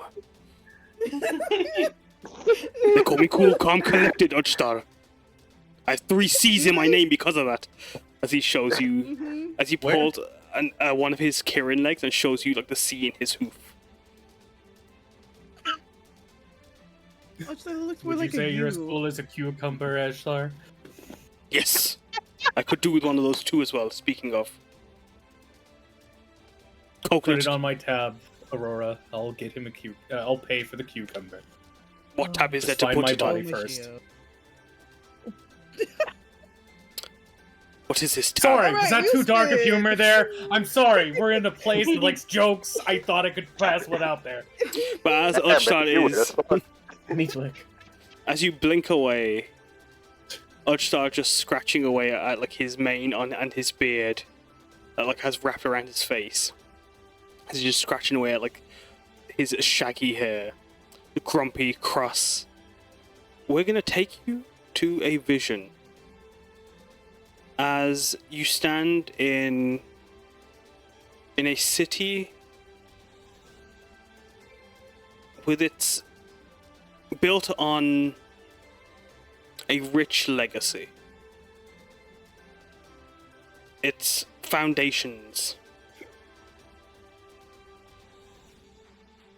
foundations upon foundations, Haido has stood, tall, proud, with its huge, grand buildings made of sandstone, flashes of either whites, pinks, amongst the ginkgo wood, the ginkgo trees, or the vibrant hydrangea bushes growing in pinks, whites, and blues around the streets. As the sun is setting and the sky is lit a vibrant lavender purple, you stand on the balcony of the castle as you see down in the gardens the statue of the Shioka, not separated into its four aspects, but one whole. As we will take place a vision on Haruki's bloodline as you make your way to Haido through this shamanic magic, as you're about to witness the Indran line. Let's take a break. Huh? It's Huh? a break. Oh no, So Mango. good. Mango, you're fine. It was totally Okay. fine, I promise. It's just when I made it, I heard you go to say it, then I go, up, and then stop and went silent. So I was like, oh no. Oh, it's also my mic being awful. So that's also me just laughing and it fucking breaks up. That's my bad. Fair enough. Just like, yeah, just put it on my tab, Aurora, if you could find my body. And just like, up. That's really fucking funny. It's That so cut fucked off up. really had me both laughing and swerving. so Because like, sorry. oh. No, No, you're good, fine. you're Put it on my Oh. tab, which I know I'm not going Put to it pay on my back. good. Oh. Just loot me, why don't you? Just loot me. Fine. I am a delight. That fucking killed me, Cass. I am not grumpy, I'm a delight. I am glad. I'm a delight. Yeah, that actually reminds me of a vine of some. You know, I'm a sweet treat. Yeah, I'm a fucking Oh, I've heard delight. that name. Cool, calm, collected Uchstar. Yeah. That's what all the spirits obviously, call in him. his horse hooves. That's what all though. When Shion paid Uchstad, he thought this guy's gonna be the coolest, Calm, calmest, cool, coolest guy. collected. If he couldn't be a Kirin, he'd be an ice cube.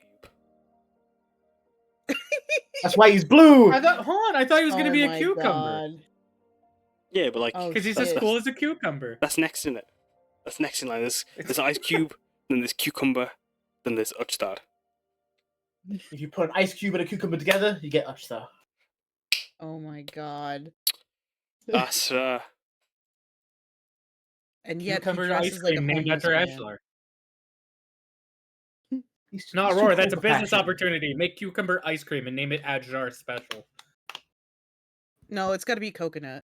Because this It's just- motherfucker loves coconut. It's true. He does. Oh, fair enough. We had a fight about it over cinnamon cookies versus coconut cookies, and I still think he's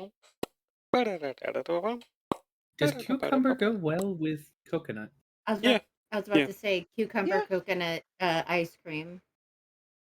very But yeah, do that. I wasn't gonna say it's ice cream. I don't know how to. What? But yes, because like usually, the way I see it is like if it's green, it usually goes with coconut. Like no, like Broccoli and coconut. no, straight up. Like if I cook Really? like a curry or something, like if like generally, coconut like curry doesn't. Curry is like everything tastes good in a curry. Curry's just great on its own. It's good base. well, it's not my fault. You didn't think about that. Yeah, That's get cheating. that Doran. Immediately looks cheating. up recipes.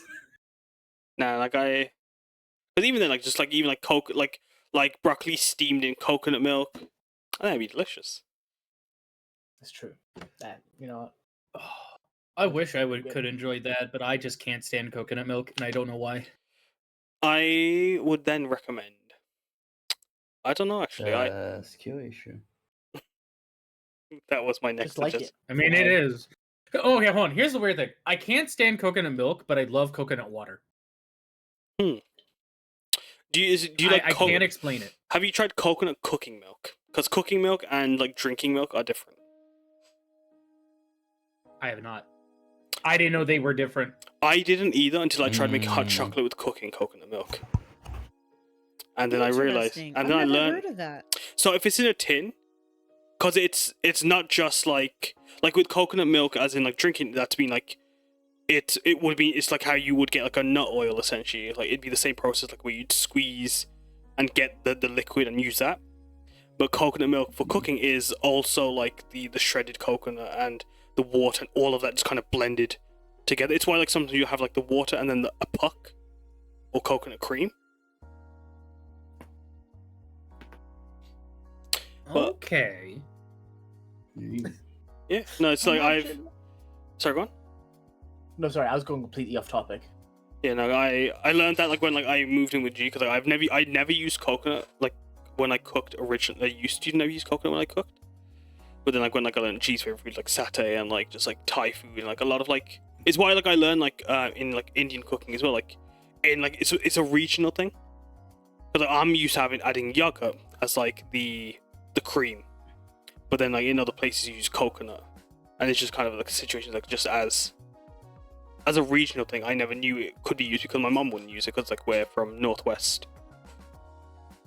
But yeah, and that's why I also learned like if it's green it works with coconut because like lime, coriander, mint, parsley, pepper, whatever.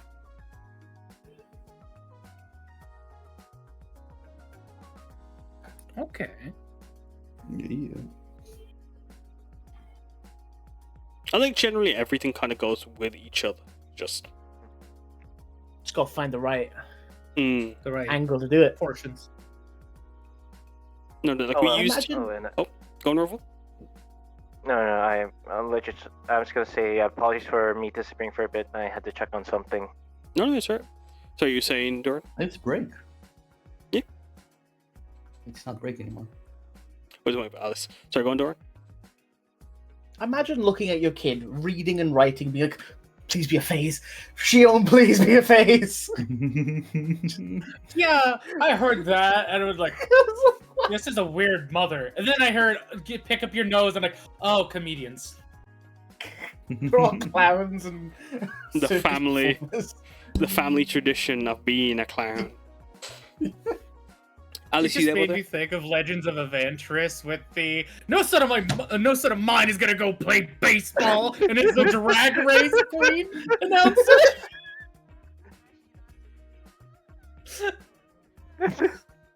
I really need to check Legends of Vantress because I keep seeing that pop up in my feed. Oh, it's so good.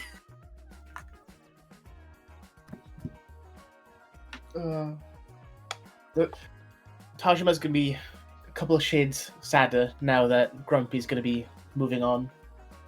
So sad. Sometimes we can still hear his honks. I can hear one general saying "good fucking riddance." Sorry, I found this nose behind the building. Honk, honk. That's probably what Sometimes- you're hearing. Sometimes I see a particularly tall pole in the streets. I'm like, oh, If in your periphery you it's just like- see He's like he's still here. It's like he's still here. It's like he's still here, looks at the signposts. Damn. Random clothesline with a small shirt on it. A tomato is enough to bring one to tears. Give it a little hunk. Like barely anyone talked to Grumpy, but everyone knows who he is. You can just you see him walking. He took his job very seriously. He did. He's on stilts. What did you expect? I We expected didn't a see very him tall come out man. once. It's so sad. That I'll have to make a character at some point. is That's just from the same family line. the grumpies. Yeah. Ring, ding, ring. Alright. Alice, you there, by the way?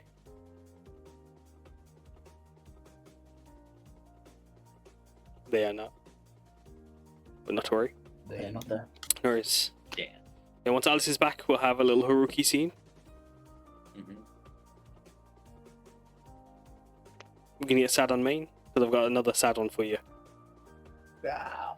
Just imagine- What if Ruki had a happy one? Oh, not even Haruki. Oh my He's god. gonna meet his dad, his mom, both. I'm both excited and nervous for Alright, after someone's- Haruki because I don't know what's going to happen. Someone's gonna have to grab a hold of Rikia. Alright, Alice, you back? Yes, I am back. Doran, you I'll there? do it. I'm here. Karna, Yeah. Asuko, Wow. Yosh. You mean Aurora? So technically her new name is Hasuko, but this happened after your guys' group, so it's Aurora Oh. currently. Mm. Yeah. Gotcha. We're in a time vortex. Nothing Bit- makes sense. Big Neem, I think that's me. that's you. As we will be coming on into this. Let me just change it. The music. As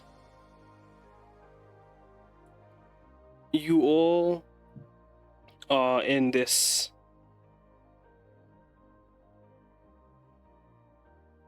place of, most of you have been to Haido or Saraga now.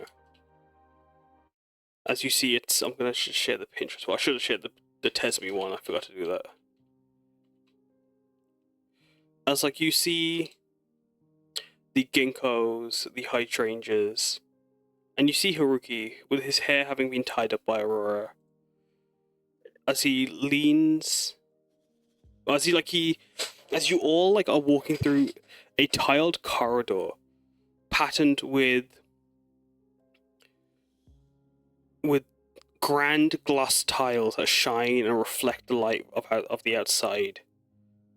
As each step, his heels click, and each step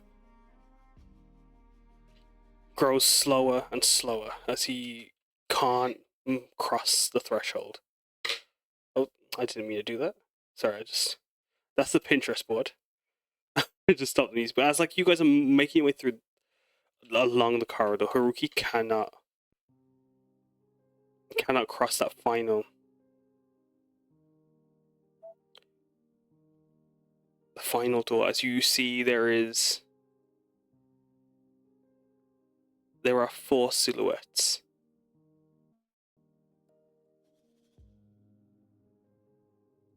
And you can hear, like, you can see Haruki, like, shaking.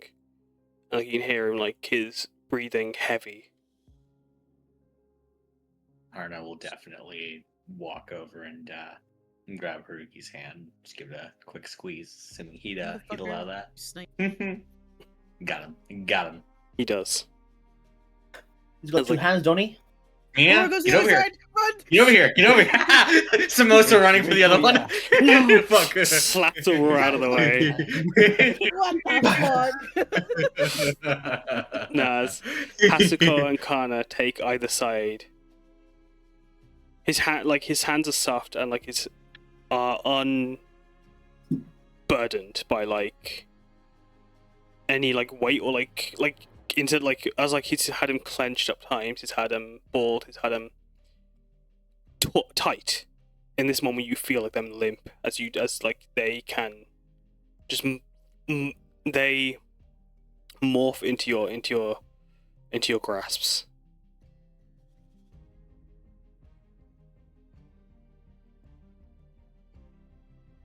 as he just looks at the doorway, this grand archway where you can see the light shining through. As you can, the city of Haido has its light shining through that hallway. What do I say? Sorry, it's 5 shadows.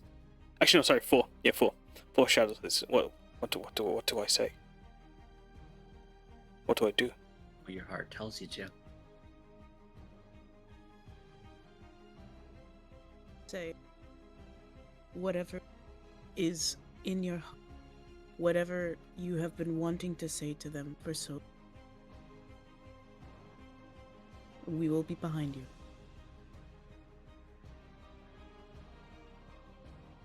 He just watches. Does Enza, Mosa, We'll keep Rukia on a leash. Who said that? Rikuya, or Grumpy say anything? As Karna and Hasu keep them close.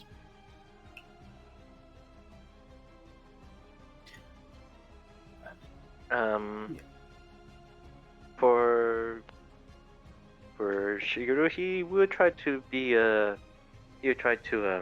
be polite and not say anything. Though he would keep an eye on Rikuya to in case he tries to do anything. Since he gets the feeling that this is going to be a much more serious encounter. You sorry, Mosa. Samosa's like, I'll be behind you too. I'll just be here though. I will physically restrain. You want to make a grapple check? Preemptively. Hey, that's boss over there. I'm not gonna do anything before a boss does his thing. Before. I don't want you to do anything before or after. Hey, after is a different thing. Shio. Oh, motherfucker. That it's Athletics? Oh man. Love is just too strong. As you guys like making your way, like I'll allow it. You guys have like that moment as Ricky isn't jumping. yes. Oh no, never mind. I thought that was Ricky. There's a bit of a smite. You gotta beat 2. You gotta be a 12 and then a 10. Ricky is strong though. I just need to find his sheet. He is. Let he him is strong. cook. Let Where the fuck him Riz. Let him Riz. It should be at the bottom of you your. guys go on. Oh. I will be looking for this for a while. No worries.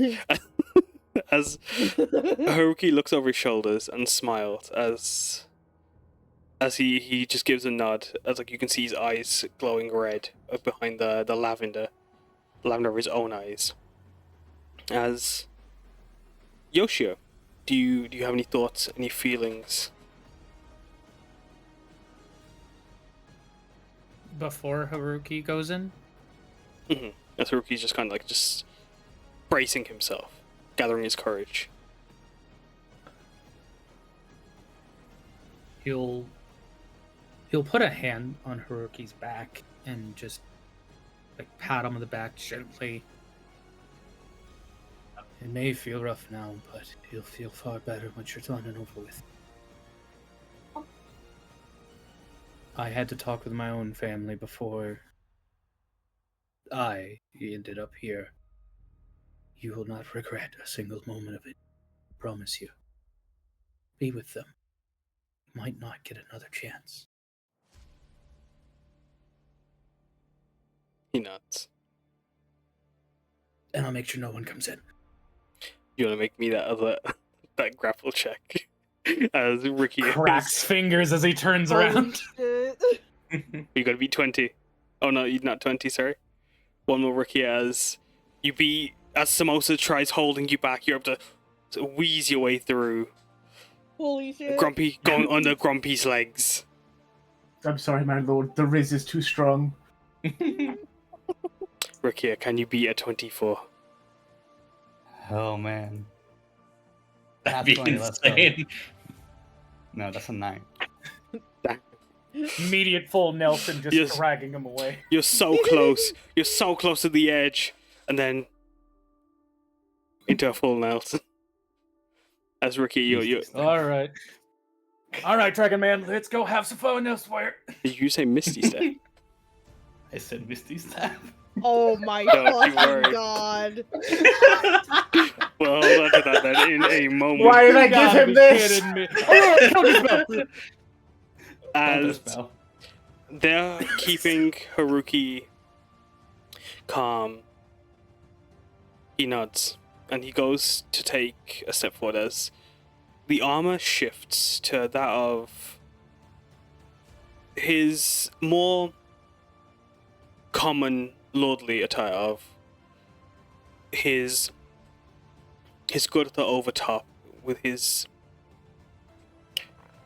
being Haido, this very low rise kurta that the heat in the city is can be quite blistering when it wants to. When it isn't raining, the heat is rich as he steps through this adorned, patterned, cropped kurta top, his dhoti pants glowing with ginkgo details and lotus patterns all over it, as he wears his singed obi, just like the same that he wears for his armor, with this petal side plate on that run down his thighs as he steps forward, heels clicking. The white jade details that buckle his obi and on his ear dangle as you see 3 figures with. As he moves through, their silhouettes becoming more present, more grand, as they take on. As you can see, their purple hair ablaze, as like one wild and shaggy behind this huge, powerful man. The other, another young man, but closer to Haruki's age, as the huge, shaggy, powerful body of Mosuke Io in both hidden armor and mixing with formal wear mirrors his son Raja, dressed also in armor, his hair less wild, attempted to be tamed, but his armor more detailed, more grand, more representative of Haido with its ginkgo detailing. As with them is a young woman, Simran, his sister. This beautiful woman with long flowing purple hair like a waterfall. As her thin athletic frame is wrapped in a ornate sari that's also adorned in her own armor. As all 3 had fallen in the Heater Valleys, fought in the battle for Haido. But behind them is a woman. This dressed like Simran in her sari, but mixed in with kimono flares and a beautiful obi, cinched with a jade patterned belt that wraps around her, as her junni hoops into it and wraps around her, casting this grand light as if she were a deva, as she clutches onto a golden vajra, her scales shimmering blue on her Shian elven skin, as Haruki's mother stands watching with proud sapphire blue eyes as blue dragons coiling and swirling through the air fly and cast their shadows around, or cast their light, as in the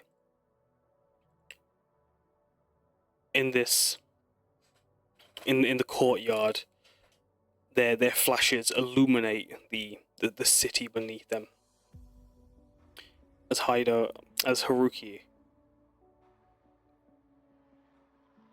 steps forward through the doors, words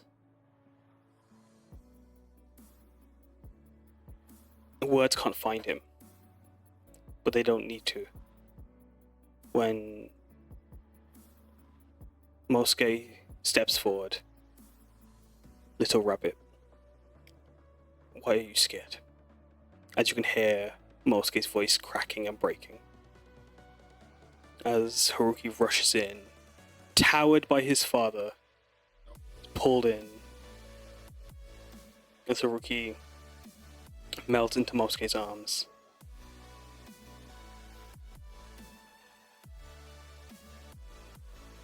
You were meant to be there with me. Why didn't you come?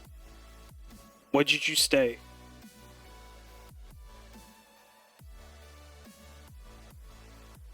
You let it go. I was waiting. I stayed for 5 years. And even when I left, you said you'd be there. You would just stand the river. I waited for days, walking through the plains.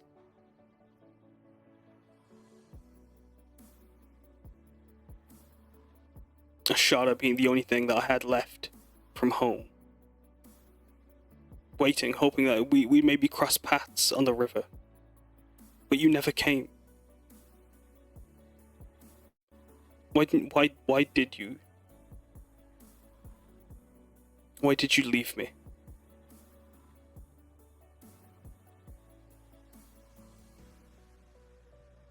As he pulls him in.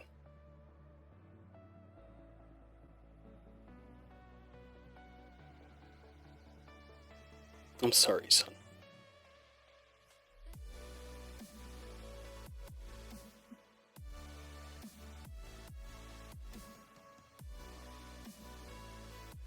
But our blood is hidden. Our place is to serve. And if that meant I could keep those who would guide you, those who would keep you up, would be there for you if I couldn't.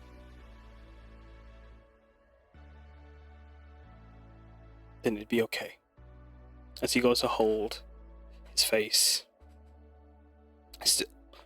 his hands rummaging through his hair, as Haruki doesn't, in his father's safety, can't pull away.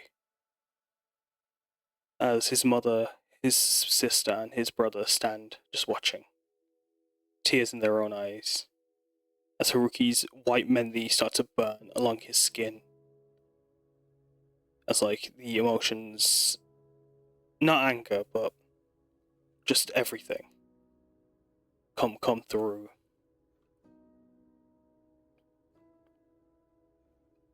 And look at what that pedestal has brought up. What a proud, strong, handsome, wonderful young man you've become, even in our absence.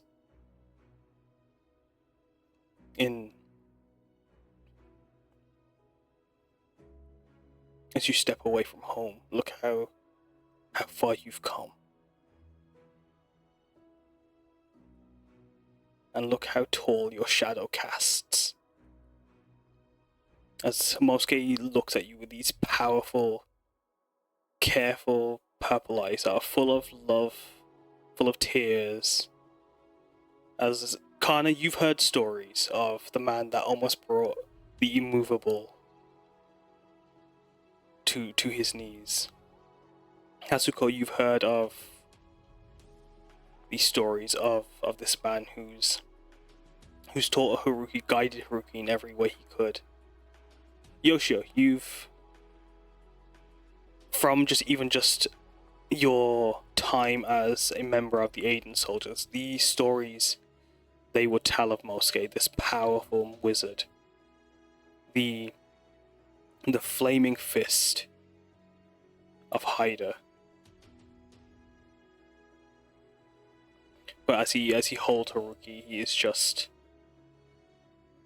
a father who has missed his son As you can feel steam coming off both of them.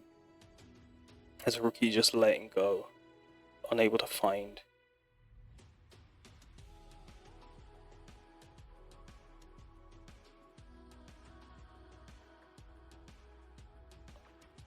As he holds Haruki, not pulling Haruki away, but letting Haruki, as the moments pass, Haruki eventually does pull away.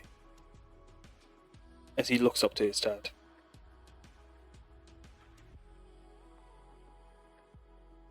Son of Haido. You can't go now. There are people waiting for you. Then why didn't you come back? I was waiting for you. As Haruki's mom steps forward, as she runs her hand through his hair.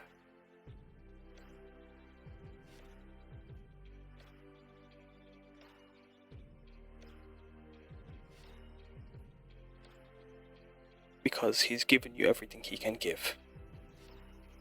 And all that's left is for you to be. And use all that he's shared, all that we've given you. And shine your light.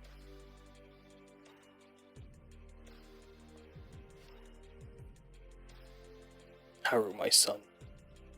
My little rabbit.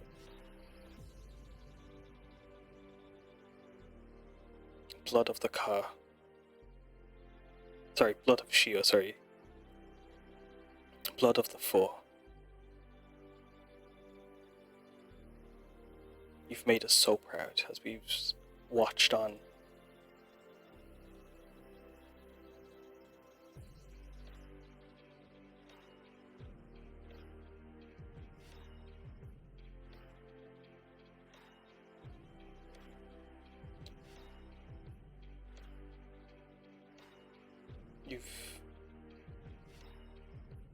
Look how you turned that anger, that sorrow and pain, and made so many people happy, made so many people safe, just as your father had done.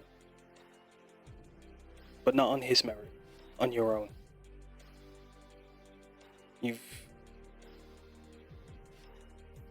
all the words we can give, it's your actions that have brought so many to believe and trust in you.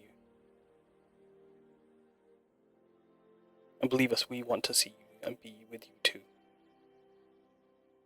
I want you to stay. But he looks over to Karna. Or she, sorry, looks over to Karna in particular. They need you too. Roger stepping forward, his older brother, pulling Haruki into a hug, holding his face. Brother. You always said it'd be me. But look at you now. I promised. The next Shigeru. Go, take your fire. Take our fire. Show them Indran might. As he punches him in the shoulder, Simran pulls him in.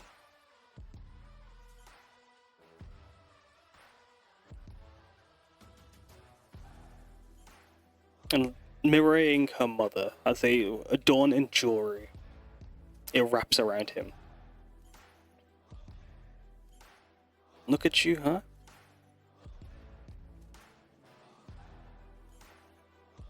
Roger's right. We can wait. We'll be here, like, whenever. And we're always watching. You've got time. Go enjoy it. Go enjoy it.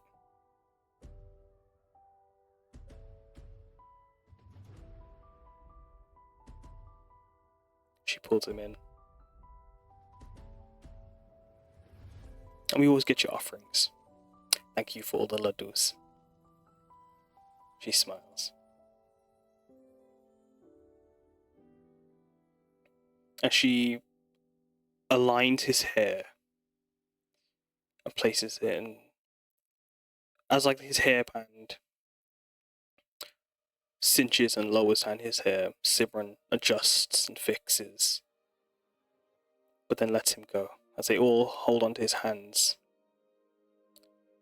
Going down the list as Haruki spends this moment with the family that he never got to say goodbye to, never got to see, as many of you never got to see in their final moments, but hoped you'd be there for.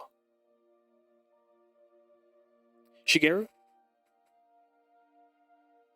how are you feeling? Do you say anything? Do you do anything?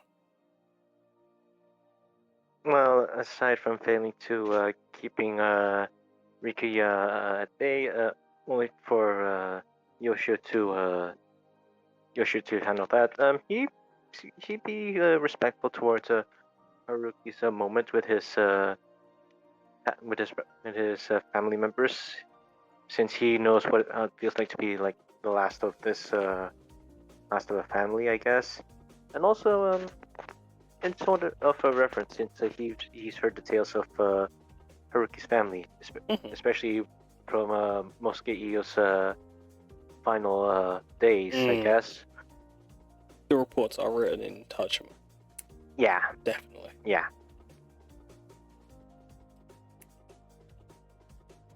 His legend spans far and wide, but yeah, no, they were definitely at your fingertips. Ricky, how are you feeling as you see the boss's family? Yeah, Ricky is happy for boss. He wouldn't, step into that. But also, there's like 10 people attacking him from all the places. Mm-hmm.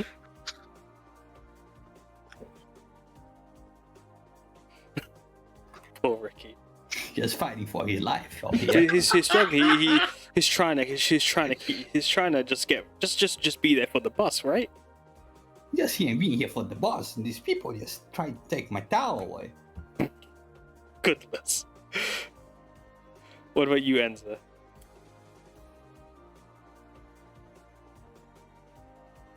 I think she's probably more audibly sobbing. She's trying to really stay quiet, and she's trying to kind of hide in the background, not draw attention to herself. But it's getting a little bit hard. She's just struggling. No, yeah. She seems like she wants to say something, but she doesn't know what exactly that she could say.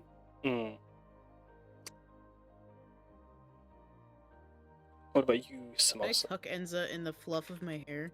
You could. As if a Enza comfort? allows. Okay. If Enza allows it. Yeah, she does not fight you if you pick her up. Yeah, she'll just put you in like the crook of her neck and just, gently pat you, knowing this is a lot of emotion. So, and you like shinies, so the earring is kind of right there. I will say she's not paying attention to the shinies in this moment. She's just kind of like smushing her face against you, and you just hear her shaking with sobs. No, I get it. Like seeing What all of the fuck? She's way. past shinies. I mean, it's when you have sensory overload from how extravagant the jewelry Haruki's family were. It's too much sometimes. What about you, Samosa? I don't think Samosa would dare to interrupt, but also she is also just crying, just like tears like freely flowing. Samosa, I can't put you in the crook of my neck. You can go on the other side, though. You can get in Shigeru's crook.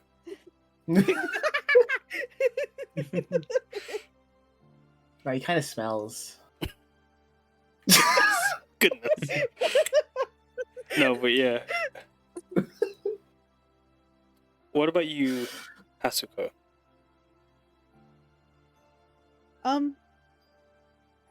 There's like tears in her eyes for Haruki.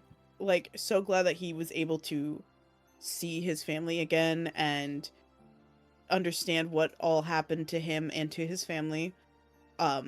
Just letting him have that closure. But she obviously will not interrupt and just kind of like be a shaman. This is what she came here to do, is to help guide people and bring their souls to peace. So, yeah. And what about you, Karna? As you see Haruki's brother in life, or his brother that had passed on, as his brother now. He knows that hole in his chest that Haruki must have had at not being able to say goodbye. He knows that guilt that's impossible to get rid of. And as bittersweet as this moment is, he is happy, at least for his Kai, that he does get to have at least some semblance of closure at what happened. And just as his Kai did for him, he will quickly go over to Haruki's family members and kneel at the ground by their feet, touch the ground by them to quickly ask for their blessings. As he says to them, we'll watch over him just as he does over all of us. As Raja gives you a nod, Simran nods as well. Mosuke, as you touch the ground and come up, Mosuke will actually place his hand on your shoulder as you feel this mighty hand fill you with fire. We know. We've kept an eye on you and his Kai. And we trust with you by his side he'll be safe.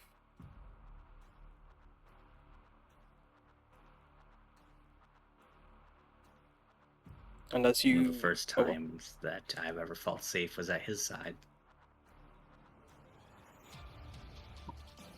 How could I give him anything less? I just realized it's gotten really intense. Sorry, let me fix that. Sorry, continue. Sorry, continue. But yeah, one of the first times I ever felt safe was at his side. How could I give him anything less? He nods. Sanctuary shows itself in strange ways, and sometimes it's not a house. As he brings you up, as his mother steps forward, she places her hand on you.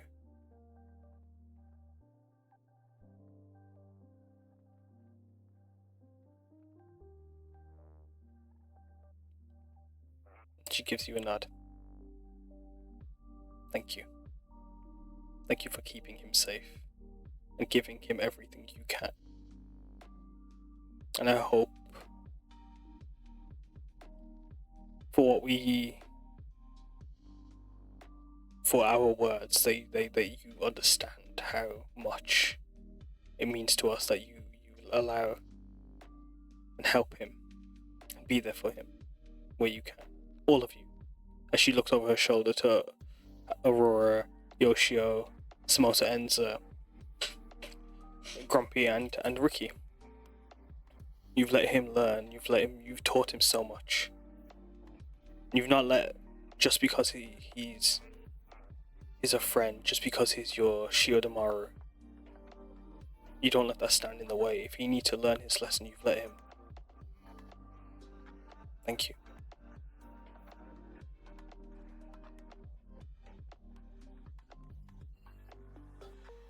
I think some of us will just bow respectfully. Haruki, just standing there still, looks up.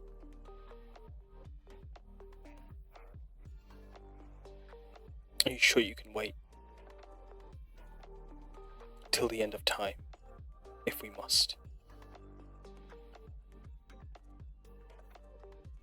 We can. You are the last of us.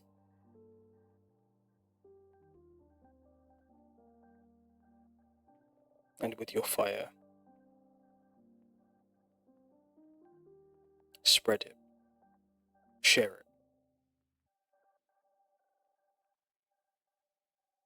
Go, my son. There are two more that wish to see you.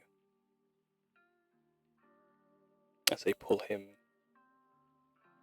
once more into a hug, adjusting his clothing, making sure that he's all perfect in this moment. As they gesture down to the statue of Shion underneath the ginkgo tree. As he makes his way slowly down the steps.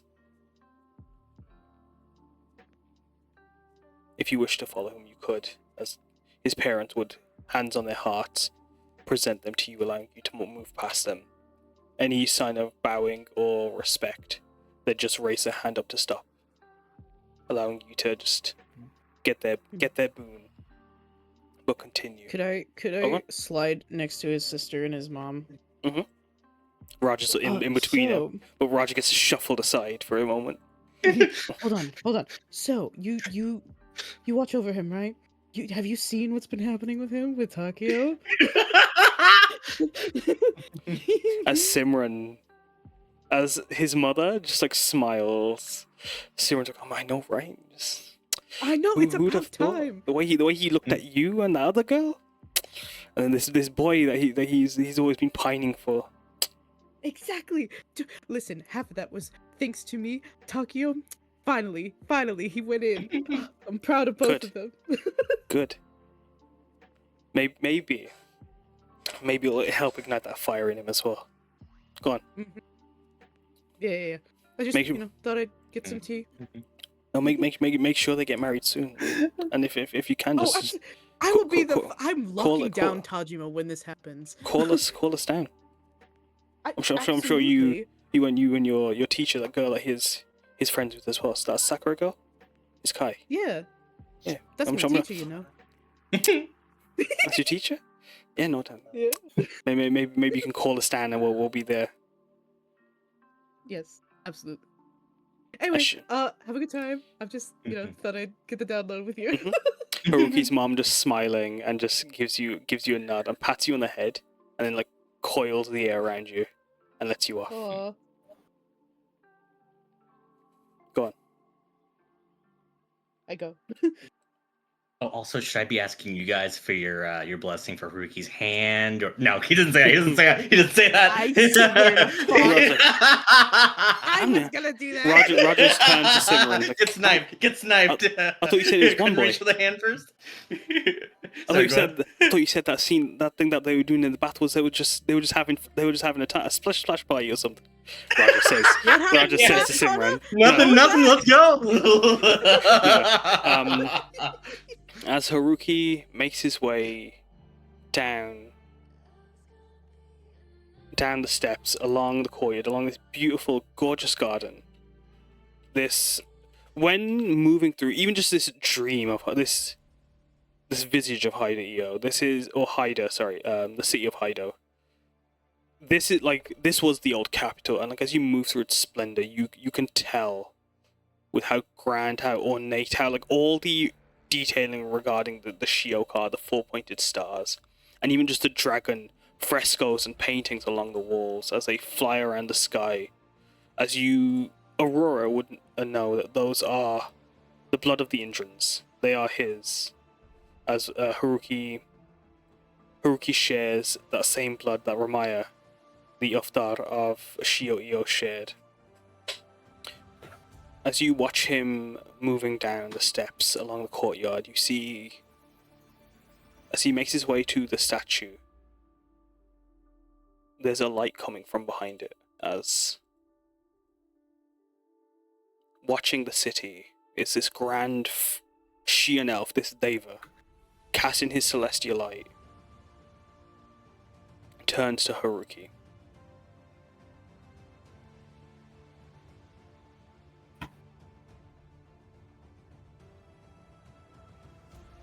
Child of Haida. What brings you here so soon? I didn't mean to come. But I needed to protect my home. Protect my people. Good. That's where your place is. But you're here too soon. With my blood, your destiny needs you to keep going.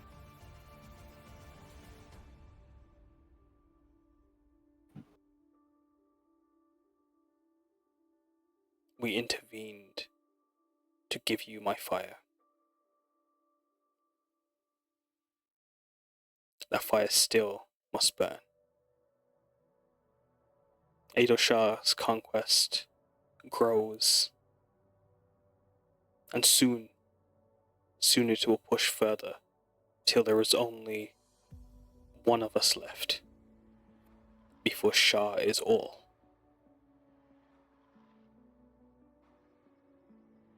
You must intervene, Haruki. Indar Io. Take your place. Take your throne. And protect your home. You have Kengala's might.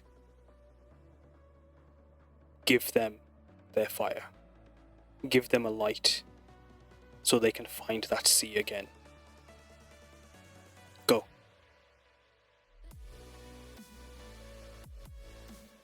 As the light flashes before Haruki can even think on that moment, a voice calls once more as the sounds of the shore come back and forth as you all stand on Tajima's beaches.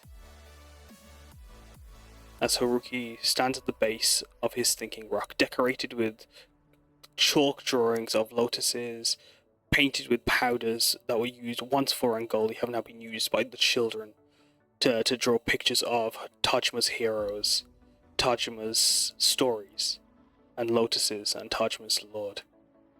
As he climbs up his thinking rock, sitting atop it, in his grand kimonos wrapped around him, as the sea breeze brings a chill to Neko Io. He turns. Oh, Haruki. Come, my boy. Come, take a sit. Think. Are you okay?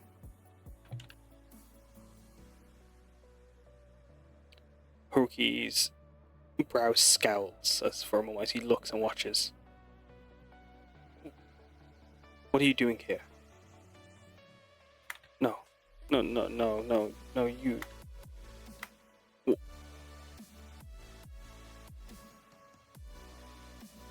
No. Not you as well. Please. As he struggles to keep any of that fire back, as there's a rush of tears as he runs up the stairs. Why?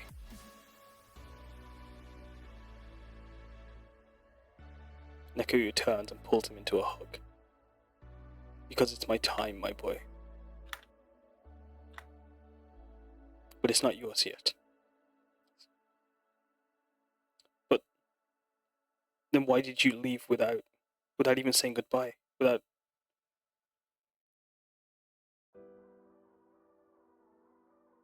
We could come back. They said we could. Even the Shiokar said I have to go back. Wait, come with me. I can't. I've chosen to stay. And I've shared all I can. I've given all I can. And I know that with everything I've given, with everything I've taught, you'll do me proud, my son.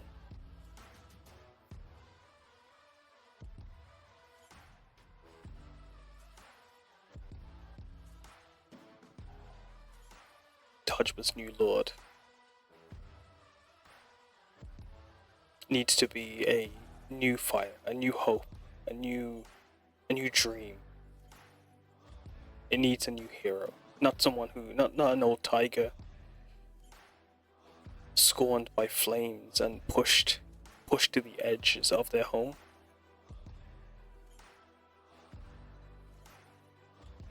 It needs you.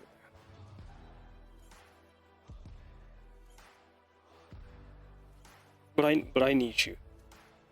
I know.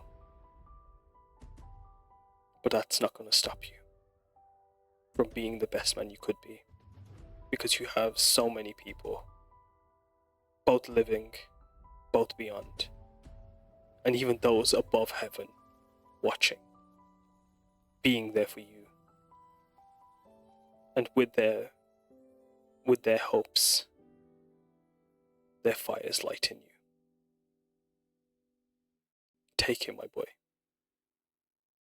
Be Tajima's beacon. Be Hide-Io's beacon. It's okay. Are you okay? What? Thank you for everything.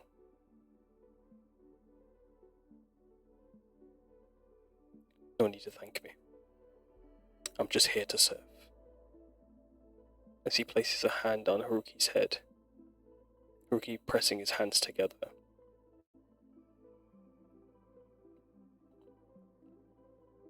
As he closes his eyes, his tears streaming, he stands there for as long as he thinks he can. And that's time falling like a waterfall, streaming down the river back to the ocean, being taken by the rains, and then brought back to the top of the mountain to fall once more, over and over again, as Haruki loops through his thoughts, through these moments with his family, with his father, with his brother, with his sister, with his mother, with Shio-Io, and with Neko-Io. As time passes and comes and passes again, I'm gonna go down the list one last time for Haruki's moment, as he closes his eyes and is ready to move on and ready to come back. Enza? I'm not sure she's fully aware of what's going on at this moment. She's That's just hardcore sobbing into Aurora's hair. You just hear small little burp sobs. It's going like even seeing Neko-Io in this final moment. Like you've met him, you've seen him passing the elder of Tajima. You've heard that he is like Haruki's father, and he's been there for everyone in some little way. The tears are harder to hold back, as even just knowing what they mean to everyone else is too much. What about you, Grumpy? Oh, sorry, go on, Alice. Sorry, Enza. Oh, no, that was it. I think you might have picked up. Mm-hmm. Enza? Not Enza, sorry. So, Grumpy? Unfortunately, this is the wrong character to say a farewell to Neko-Io and such. But he gives a respectful nod towards Neko-Io and mutters, "It's been an honor serving Tajima alongside you." Neko-Io raises a hand over and just looks over to you, smiling gently. Ricky, as someone who let you into Tajima, you and your sister, is essentially being like that. The father figure of the camp, even as you might not have been as present as some of the others around Tajima, such as the heroes. But does Ricky have any feelings or any thoughts as he says goodbye to the man that let him have a home? Rikyo just fixes his glasses, shoves his hand behind to cover any tears that might show up. Just Take care, big boss. Take care, Dragon. You hear him whisper on the winds. Oh. What about you, Samosa? Go sorry. next. Go next. Sorry. Norris, Yoshio?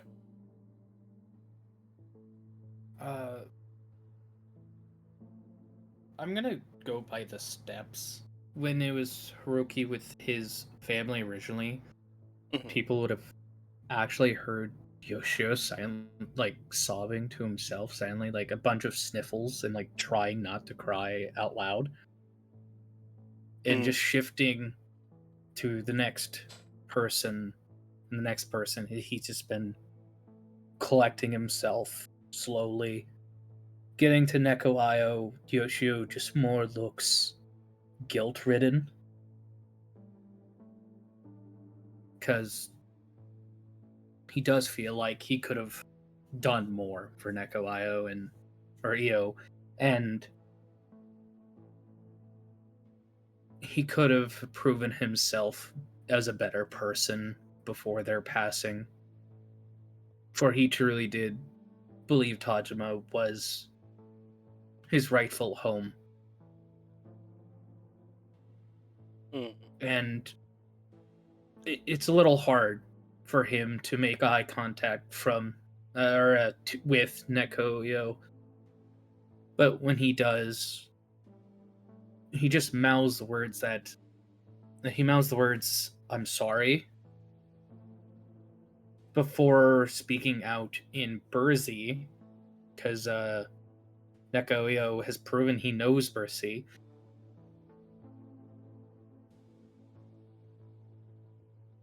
I joined Tajima properly before my passing. And now my family, if they chose to listen, will be coming to Tajima. Thank you for everything you've done. And I'm sorry I took so long to do better. He responds back in Burzy. There is no need to apologize.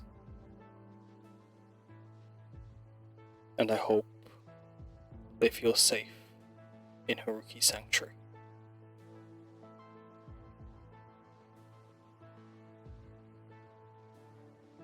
I don't think I will be going back. I only hope that I have a better chance of finding somewhere here for me. You will. I promise. We all come here in the end. And there's always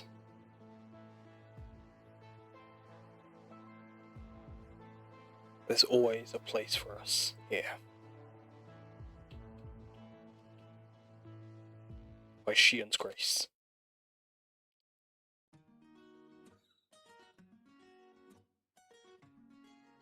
By Shin's grace.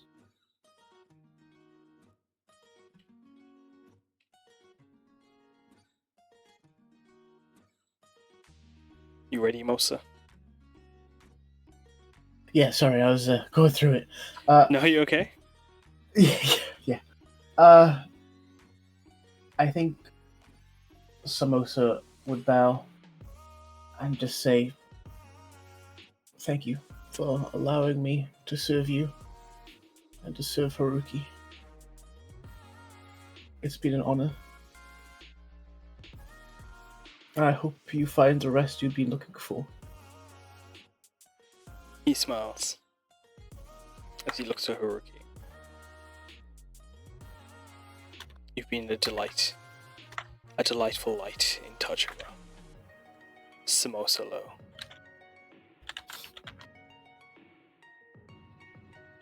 And I will have a wonderful rest.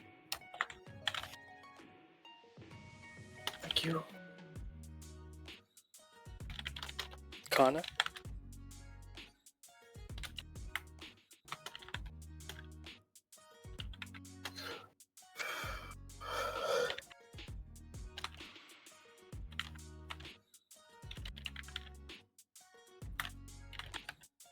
I'll come over to Karna in a moment, then I'll pass it over to Big Aurora.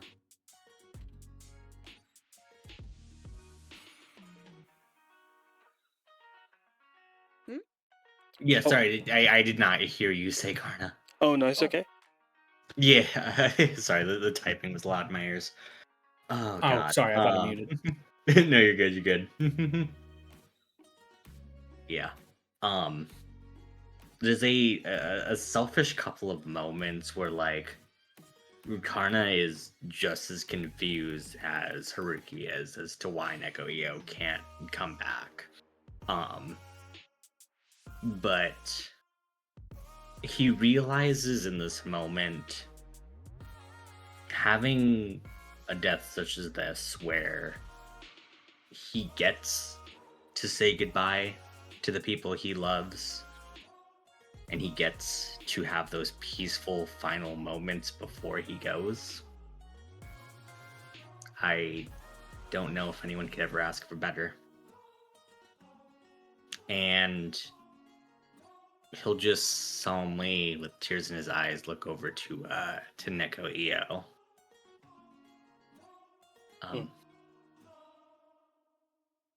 Thank you for giving a home to me and to my Kai when we had none. And he glances towards Aurora, and he glances towards Haruki too. Thank you for making it a home.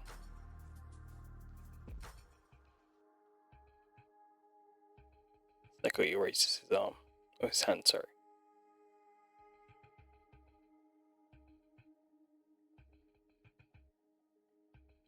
As Aurora?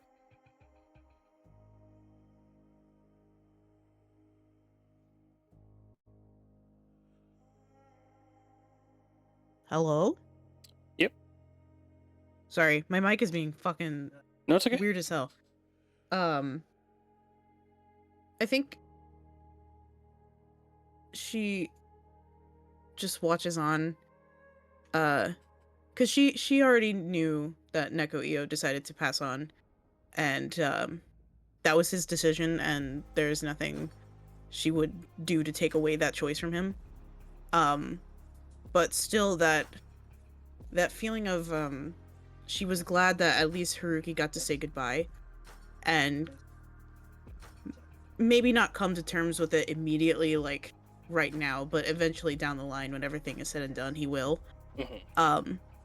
She'll just look to Neko with like a nod of her head of not approval, but like as a thank you for doing this. Because he was the camp leader when Karna and her arrived. She didn't know him that well, but like she still respected him, like. And that's Kumari's side piece, like, duh, she's gonna respect him. Yeah. But if Haruki needs anything, she'll go forward, but for now she'll stay back. Mm-hmm. Yeah. Haruki's flow of tears. And like, for you, time doesn't feel like it's anything significant for any of you.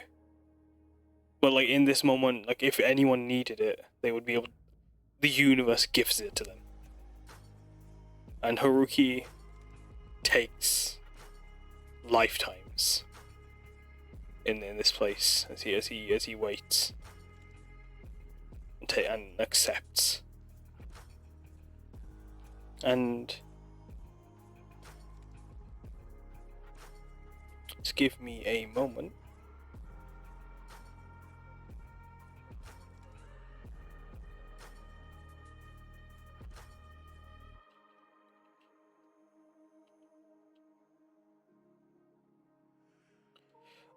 Would you guys like to take a break before we move to the last few scenes? I would enjoy that. Yeah, like I thought just like a Good 5-minute five. window. Yeah. I thought it was 5-minute some break. I thought we might need a second. Everyone needs to hydrate. I need to crack my ankles. They're going stiff. No worries. Mhm.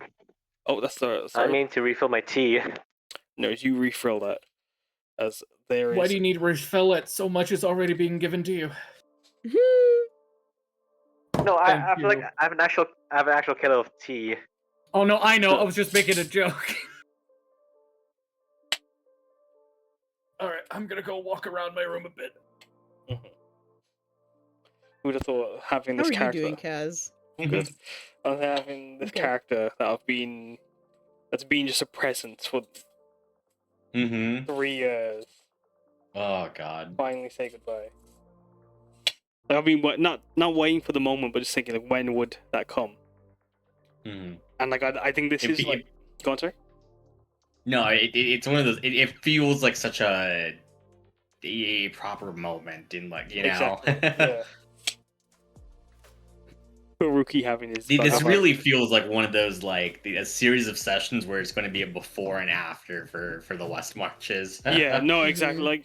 Like the before, like when like it was originally starting was like nothing, and then the after is like the Mosuke, the first time they meet Mosuke, and so it's pretty satisfying knowing that like that next one is with Mosuke again, but like with Neko Io being there. Yeah, no. The only thing I regret is not having Sue play in that this session instead.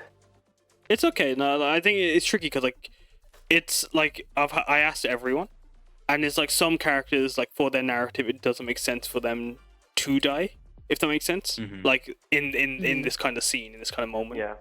And like I spoke with everyone about it. And, like that's why like I still gave you guys a chance to have the NPCs, because like if you're playing Tajimi and Gods, these characters are still important. Like you still know all these characters around you. They still all are important part of life of Tajima. And so seeing how it is affecting the normal people per se is cool. That's why like I wanted to keep the NPCs for this instead of just having it be if you're playing a character, then like you get a session. If you're not playing, you don't get a session. But no, this has been really cool and really rewarding, and like I'm sad that not everyone did get to say goodbye to them, because I think especially like with if Takeo got to, if Takeo's definitely the most Takeo especially, I think because Takeo wasn't there for Mosuke's death either. Takeo was just there for like when Mosuke turns a new leaf, and like Nezumi, I think or Ichiko would be in a really good moment, I think. I just got back to hear Ichika. What? Ichika having a moment with Nekoyo would have been really cute. Sue. Oh, it would be heartbreaking. No, for exactly. Yeah. I think only Sue was around when Mosuke died. Yeah, and so I think either Sue was on the quest or Sue was on the quest like fighting him. Cause yeah, no, it's. I think both, I guess. I know one of the things Ichigo would definitely bring up is like, and I just finished making a personal ship for you. Now I have to give it to Haruki. I gotta change everything now. Because it was personalized for him. All of his I gotta paint over the things. tiger stripes and make it purple. What the fuck? I have an extra large. There's an extra large comforter in there, an extra large rocking chair. What the fuck am I gonna do with that? No, right? I gotta de-size everything. No, everything in half. Because like even just then, after it all, in the shrine, all the new additions, and having everyone will get a chance to have goodbye there at least, even if not physically with him, or spiritually with him. This has been delightful. Checking in. There's a word for it. What do you mean? I've been a delight. Enza? Oh, go on, sorry. Sue? I'm thinking of after this arc, I might retire Sue. Oh my god. Oh, we're losing another OG. Yeah, we definitely not like necessarily. we can definitely talk about it and see what we can do with it. Definitely, 100%. Yeah. Because I Well- feel guilty for not playing within the past few months since I got other things interested, No, and no, I feel like I missed out on a lot of good tea. I think that's the hard Come part, back right? as the clown. It's the hard part. So much does happen, which is why I hope the rumors channel works as a way to like learn some like as things are happening. There does need to be like a news bulletin, I think, but that's kind of like just. I think I was working on like the most like the recent arc thing on a document like of. I know that's for later down the line. But yeah, checking in if everyone is here. Enza? Yep. Mosa? I am stabilized in here. Excellent. Then is Shiva? Yeah. Izzy? Wah. Mango? Woo. And Big Sue? Womp. Gunbug?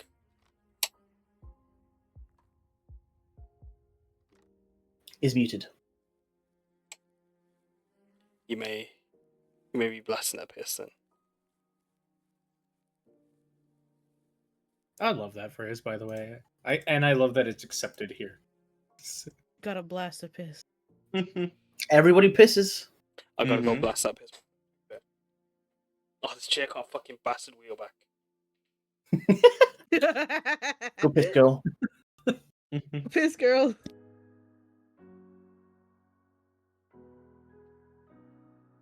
Oh, bro, I don't know why that got me so bad. No, it's It a was a very good scene. emotional stuff. Yeah. That fucked me up.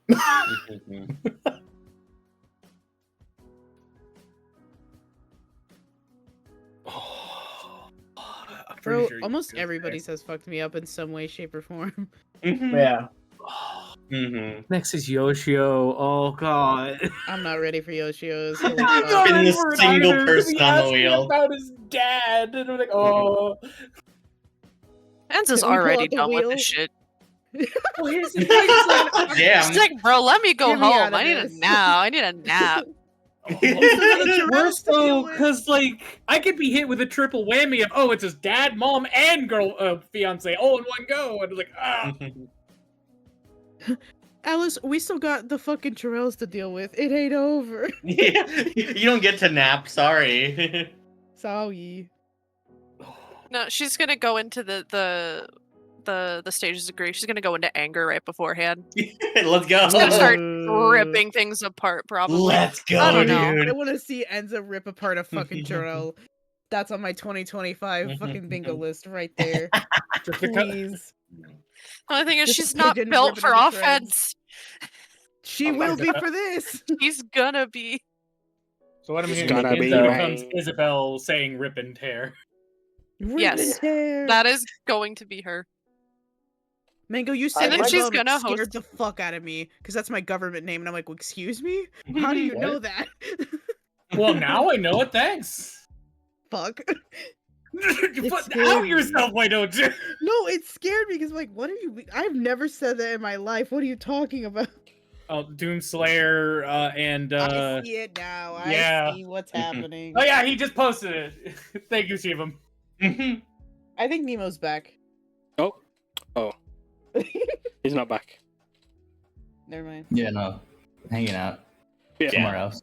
Not As Haruki's as time folds in on itself for Haruki, it shifts and changes. And this time it takes you up into give me a second. It takes you over a glade of evergreens and pine trees. As in the Kirin steppes, the mountain roads lead up to a a pocket of grand, wild Shiseki stone ore, but also where the stars fell from the heavens. As Yoshio, this was a hike you've taken a few times with your father, making your way up these mountains. As you look down, you can see Kabatsume beside the stream, the ancient, idyllic village. As you know, up ahead, the mountainous figure looms and waits. His antlered horns casting a grand shadow. As how are you feeling, Yoshio, in this moment? Being on this trail, seeing his village below, there's obviously just a sudden warmth and joy seeing this. But when he looks up, he sees his father's figure. It feels like everything that he's built up through his life breaks in half. Like, the mountain he's standing on has just cracked, fallen, and left bare for the world to see what was inside. As everyone else will see Yoshio just go very still before one step, 2 steps, 3 steps, and he almost falls over. And he just drops his glaive onto the path. And as soon as the first tang of metal is heard, he's already several feet leapt forward. And he lands before his father, falls at both knees, and just says very brokenly, "Pa? Is it really you?" As the Told him sound that it'd be a nightmare. As a sound beneath you, faint, coming from the village, are the sounds of rattles of metal. As in the mountains, they rattle around you as well, as chains can be heard lingering in the shadows. As with his back turned to you, you will see a mountain of a man, a mountain of a tiefling. His horns gnarled and wrapped with veins of kintsugi, mixed with ores and veins of all sorts of different metals and alloys, fusing the horns back together. His tiger-like arms decorated with scars, burns that have wrapped around muscle. His beard wrapped around him, covered in silver, making up his mane that wraps around him in this long, flowing cascade of silver hair. His platinum eyes piercing as he turns, them watching, hooded by his thick brow. His worker kimono's worn and ragged on him.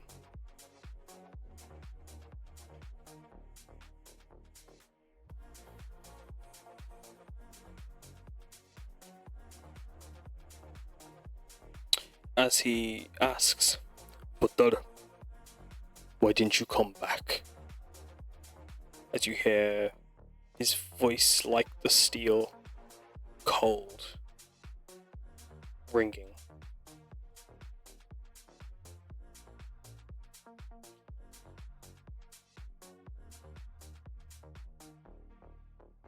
Even before the question is asked, as Yoshio is hearing the rattling of chains, and he doesn't know if the others can hear it either, but like he starts slightly hyperventilating, his breathing picking up a bit. But as soon as he hears his father speak, he just stops. And hearing the question, he focuses on the words to try and get that background noise gone. I wanted to. I was going to come back. I had a promise to bring you and Ma something special. But Then why didn't you? Instead, you bring your body, your spirit. As you hear his voice ringing, the sound of cracking iron. For steel doesn't break, but iron does. You died before I could. And I had to do more for Keoriko. Your little girl that could never have met you to know you. And when I was about to come back to show Ma, and I lost everything. Everything, Pa. As he turns, I couldn't even face myself anymore.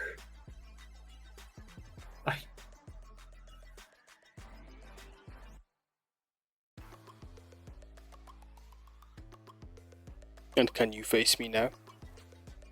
As we both make your Ma wait.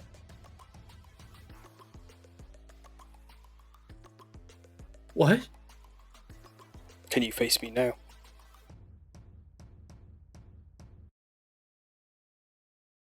No. What about Ma? And he will actually force himself to stand. Are you saying she's here too? No. She waits for us.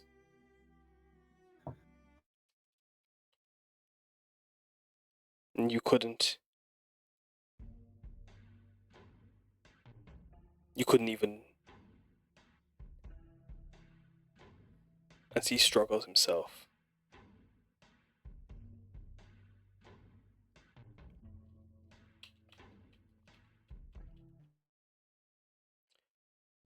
As she waits down there. You come to me.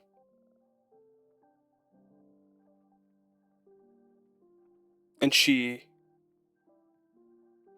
goes on, and not knowing where you've gone, where you've run to. Are your brother,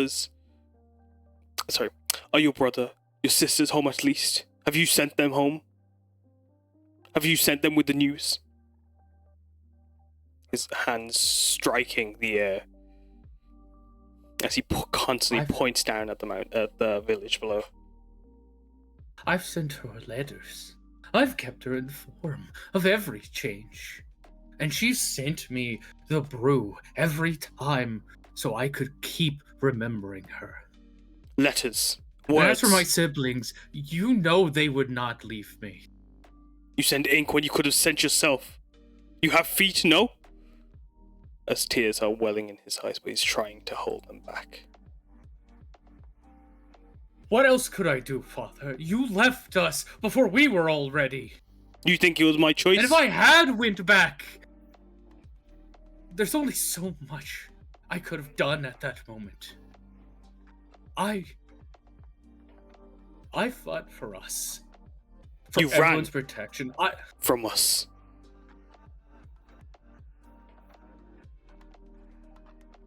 As he Ran? points over the mountains to the far west. Instead of coming home, he went to some strange place of whoever knows where.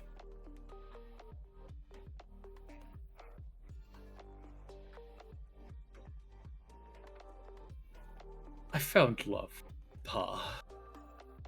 You found Odrika. Where's she now? Is she at least home? Is she safe?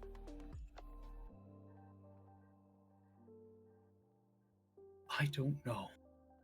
But she kept me alive. Even when I didn't ask for it.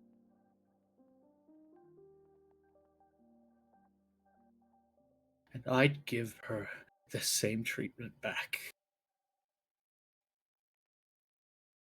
If I had died instead, I would have put the same fire in her chest to allow her to breathe another day. But I didn't ran from anything, Pa. I fought for what I believed in. I thought I was protecting our family. I did everything for everyone. I kept Tsukiko away from the monsters that try and run Idosha.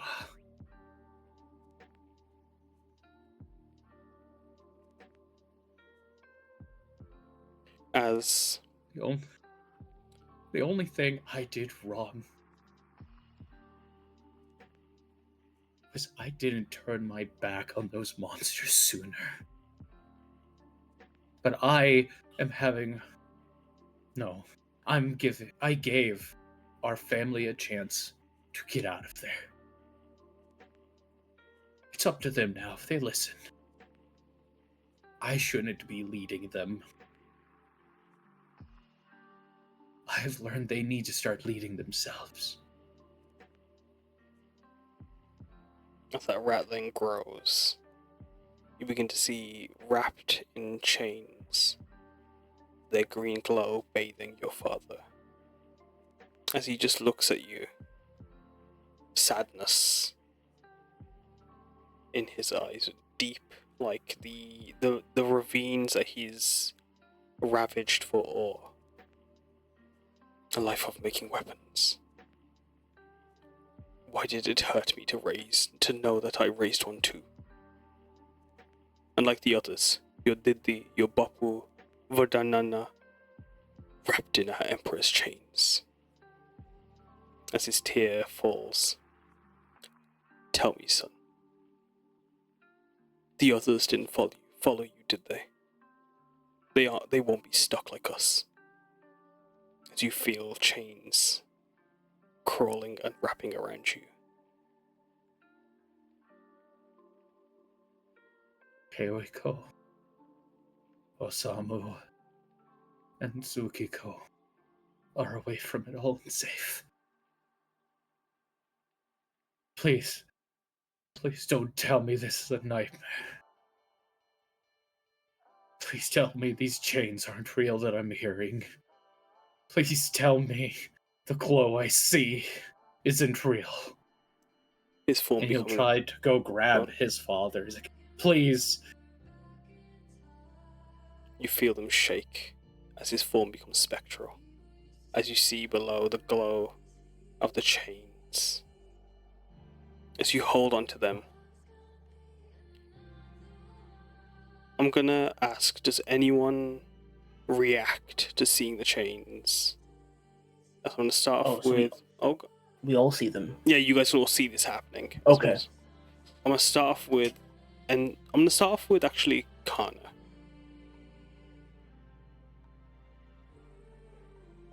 Yeah.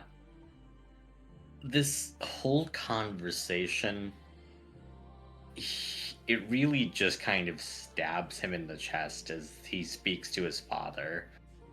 I mean, his son is here with him in the afterlife, and the first thing his father talks to him about is duty. Nothing else. And it really stabs into him just how much that his father needed to impose onto him what he needed to do rather than who he was over anything. And as he sees the chains, that same worry begins to strike him. He has talked to Takeo God knows how many times about like he's seen just like how awful it is when Haruka like raises the dead in front of him, and if he can't do anything else, at least he can say he attempted to. But I think he will try to help Yoshio try to like grasp free the chains. Haruki rushing forward with you, trying to help. Yoshio, do you allow them to help?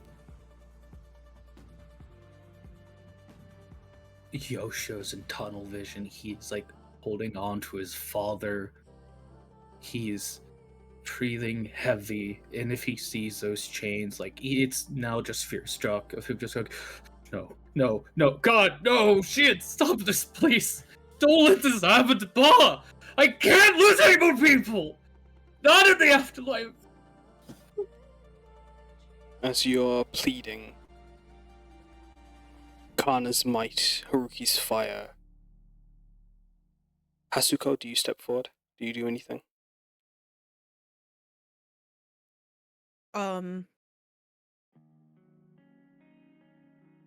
Honestly, I think it's kind of a shock factor seeing the chains, and she won't snap out of it until she sees and feels Karna and Haruki go.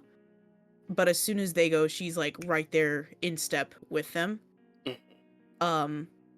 swallowing the fear down, because she's faced Haruka before, but she won't let her fear stop her.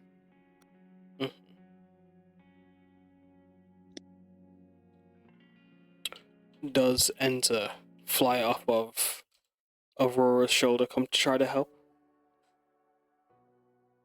So the loud voices kind of shakes her, like brings her back to what's actually happening. And I think she would share in Aurora's shock, and then as Aurora steps forward to help, Enza kind of flutters off of her and then offers her own help as well. What about you, Grumpy? Do you try to do anything? Not sadly no, since he isn't sure on who's in the right and wrong, and even then he has a feeling that he's gonna get in trouble as well. That's fair. What about you, Ricky? Yeah, Ricky is not really sure what's actually happening here. Just gonna let the situation unfold a little bit more before he steps in. No, that's fair. As like both of you having been there during the first siege, you saw Edo Shah's soldiers, these green crystals, they struck fear in the community. You may have fought, or you may have went to safety at Saikusho, as they harbored those trying to flee from the siege. And like with those emotions, it's understandable to want to not be involved with the crystals. You don't know their power, their strength. And as you guys are holding onto them, Samosa, what do you do? I think for most of, or all of Yoshio's conversation, Samosa was maybe the furthest back away from the group, not wanting to get involved, trying to stay very stalwart. But as soon as she sees the chains start to form, I think she immediately runs in. no matter what differences Yoshio and her have, Yoshio is a resident of Tajima now. And she promised Haruki and everyone there that she would do her best to defend them, even from a monster like Haruka. And together, as you try and pry, as Yoshio, you plead, you feel Haruki's heat, Karna's might, Aurora's resolve, Enza and Samosa with the hopes of Tajima in their own grasps. The chains are beginning to crack as they begin to glow white, as all of you feel Haruki's mendi reaching through you, as the words "heaven must intervene" ring on them, as they burn and eradicate the crystals, the crystal chains. Yoshio, your father, lurches forward, still spectral, pulls into you. As the rest of you are pushed back from the force, sizzling and steaming, you feel this quaking fire within you. As Yoshio, you feel Haruki's fire fill you, as do the others. You feel your father's embrace, as you can feel his fear pouring through him. As you hear the sound of chains around you cracking and breaking. Just full on embracing his father. And just as he's felt in combat before, during his rage, and even after the purifying of Adrika, and just the newfound confidence in his rage of calling his ancestors, he just instinctively just thinks of just protection, and just instinctively hopefully it still works, other spirits of his ancestors come forth and help embrace his father. So as he tells his father, "Pa, I got you. You're not going anywhere. You're safe. I'm not going to let this happen to you. I'm not going to let this happen to anyone." As you hold him, you calling on the spirits is strange in that it doesn't pour from you, but instead you feel them all around you. As the chains break, one by one, more and more come forward. As from their own thrall, from their own shackles, the ripple effect of Shio-Io's flames and your hope destroy this bondage, and each of them come roaring towards you. Well, not roaring, but come with their hopes, with their dreams, and the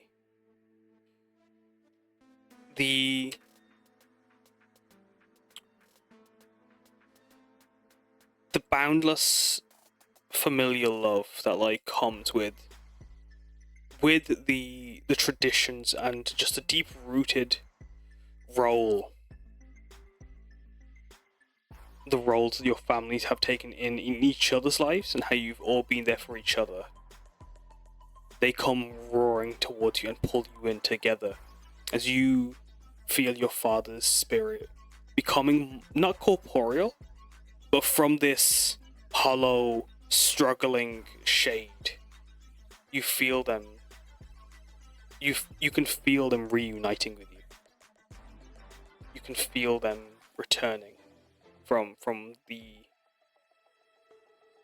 what Haruka had them in. Your spirit has broke them and brought them back. Regardless of how those around you helped, how their as your joint collective come together, you are that inciting incident that broke the chain.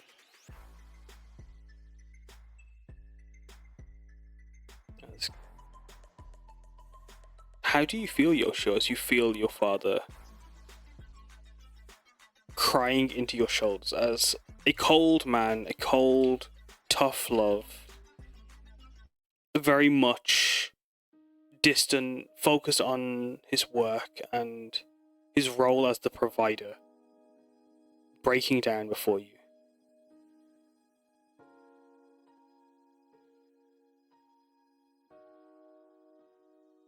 He feels... He just feels more relieved that his father's okay.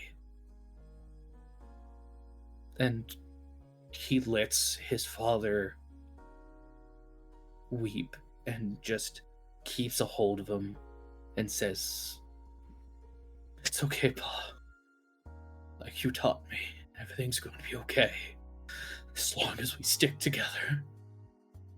As he returns, Our family needs each other." It's all going to work out in the end.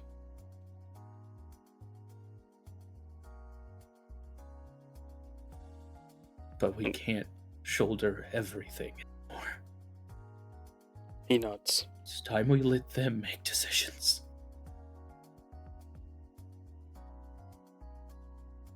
You can't take your feet back. But at least with your words, they'll know what to do. They'll know. They'll make their choice. I believe they will make far greater choices than we probably did.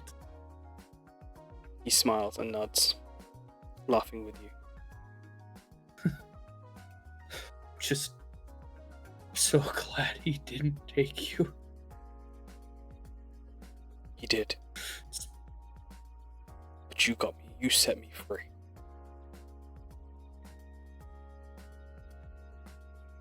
It was so hard losing you the first time. You don't have to do that anymore. He reassures you.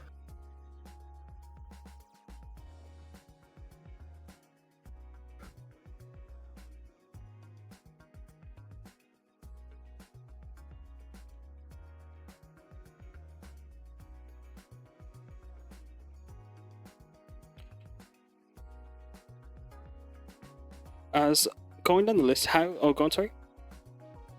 He's just gonna be holding on to his dad, crying. Hmm. Just glad that another nightmare did not come true.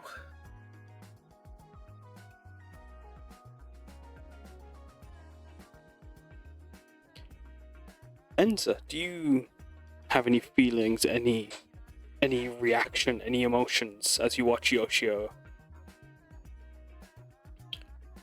And this wave of spirits embrace one another as they're free from these bounds as Yoshio, and they reassure him.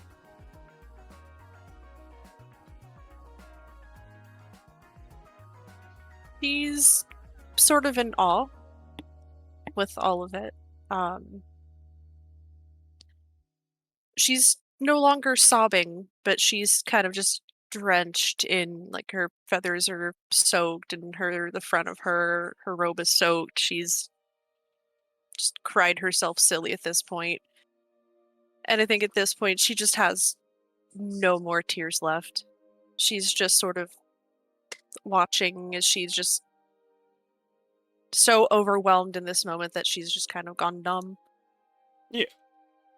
It's a lot. Just panting with the effort of what she's done, and she's just watching the others. Mm-hmm. Shiki, how do you feel as you, like Enza, watch with awe? Having not been able to feel you had the strength to come help. Did you end up trying? Does it move you watching this family come together?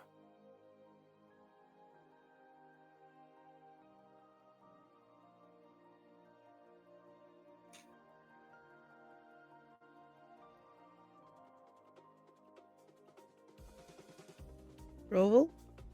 Are you muted? Sorry, it was check. Sorry, I was trying to give a moment since some of the RP feels a bit too close to home. No, that's okay. It is. Do you need a moment? Do you want to skip over? No, it's fine. I just have to step away for a bit.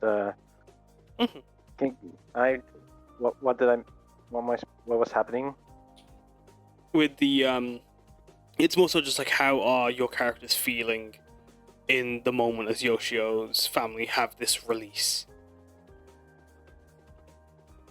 Yeah, that it also gives something for Shigeru to ponder about on family, since he's well aware at least that not everyone has a loving family like he had, I guess. But in the meantime, he notices Enza being emotional and and becoming numb, so he goes there and checks on her, or at least be with her for the time being. What about you, Ricky?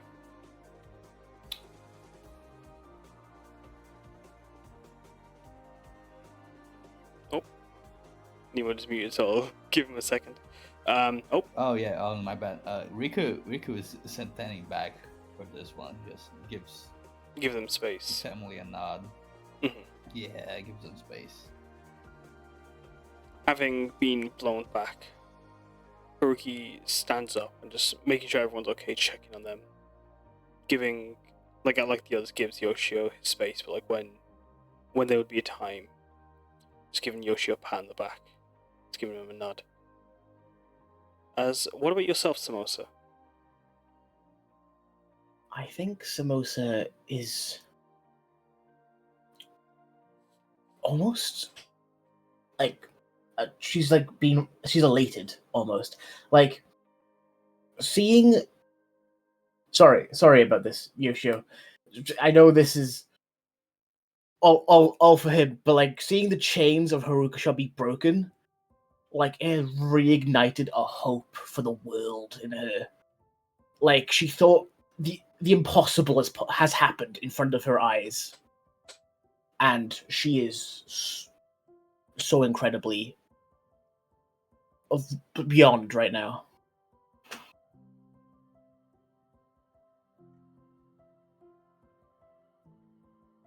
Just she's like watching Haruki.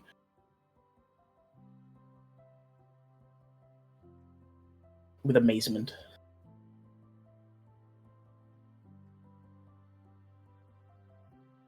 As like you watch, like Haruki actually like wouldn't even have like the time to even think on it. As like he's so focused on like making sure it's Ricky, Shiggy, and like just and Enza are okay, and then just you all, Karna, Aurora, and yourself. Like in the moment that they're just making sure everything's okay, and just letting them step back for a moment. Yeah. Well, she's not saying anything. She's just in awe. He just gives her a nod when they do catch eyes. What about you, Karna? It's very similar. He is happy for Yoshio being able to see that like they could help his father from that state. And after that, like he's slowly beginning to like the shock is fading away. He's realizing what exactly they just did, and it's such this like a realization for him of how impossible that should have been. But even still, Haruki's had a way of making the impossible still happen. And he's just beaming with pride at his guy.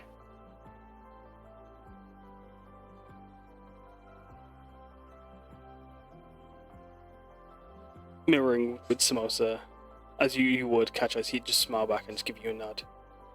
But like all year, like you guys have been through, and like just being able to witness this. There's also, as that fire fills you, knowing that like you all were there too. You your hands helped. Those cracks and fissures formed around each of you as well. As lastly, Aurora. So, you know that gif of the Simpsons guy shaking a fist at the old man shakes fist at clouds? Yeah. I think that's literally what Aurora is doing. She is so on guard right now. She's it's like she's like, even though she's like a fucking 5'3" really tiny lady, she's like standing in front of like Yoshio and his family, like hands spread, like her tail is whipping back and forth, like her mane is like poofed out at the end. She's so on edge. Like, from a shaman point of view, that Haruka can chain souls like this. Like, yeah, she saw the army of the undead, but like, this is in the spirit world. Seeing that, like, she can't even focus on the good of it. Like, yeah, we broke Yoshio's family free. That's really cool, awesome, great. But the fact that he can do that, the fact that this has happened, that she knows this information, is putting her such on edge. Her teeth are bared. She's waiting for like Haruka to like fucking do a whoo gotcha, you know? Like, oh, she's just on edge.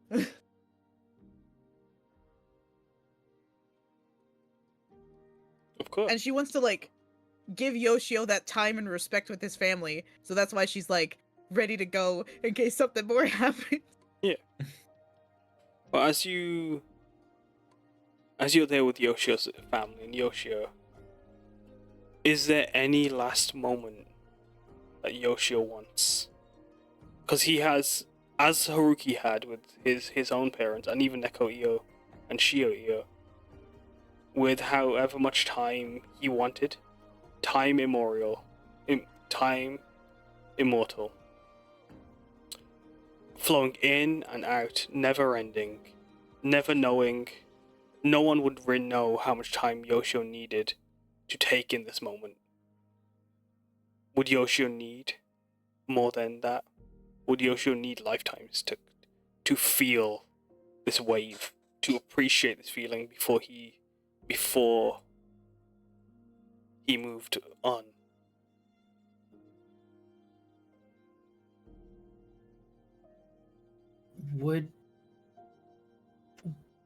Could Yoshio try and at least fulfill his promise, like trying to feel for Adreka again, or Adrika again, to show his dad who she was?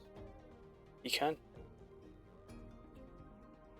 After collecting himself and embracing his father, he'll put his father's arm over his shoulders to help him stand if his father feels weak at all. There's one more thing I need to do. I need to keep a promise. And I can just barely feel her. I'm going to introduce you to Adrika. As you nod, and as he addresses you, places his hand on his heart, and Ujdar, walking to your side, Aurora, holds both your shoulders, steadying you, keeping you confident, just gives you a nod. As the mountains shift to further up the Kirin steppes, to the peak where the first rains fall, as this plateau is marked with just give me a second. I just need to find the word I'm looking for.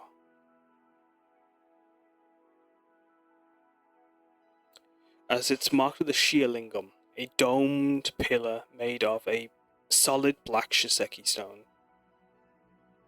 Actually, no, I like. That's been made of a fallen comet that's been reshaped on a stone discus as a link for Shio, the Shioka, and Sura, the creator.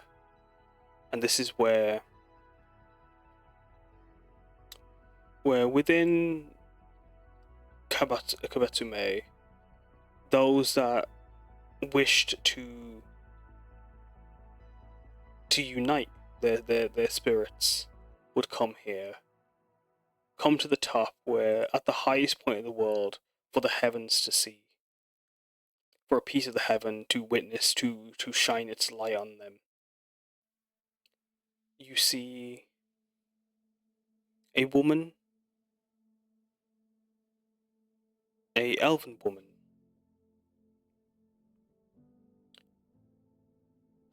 Her inky black hair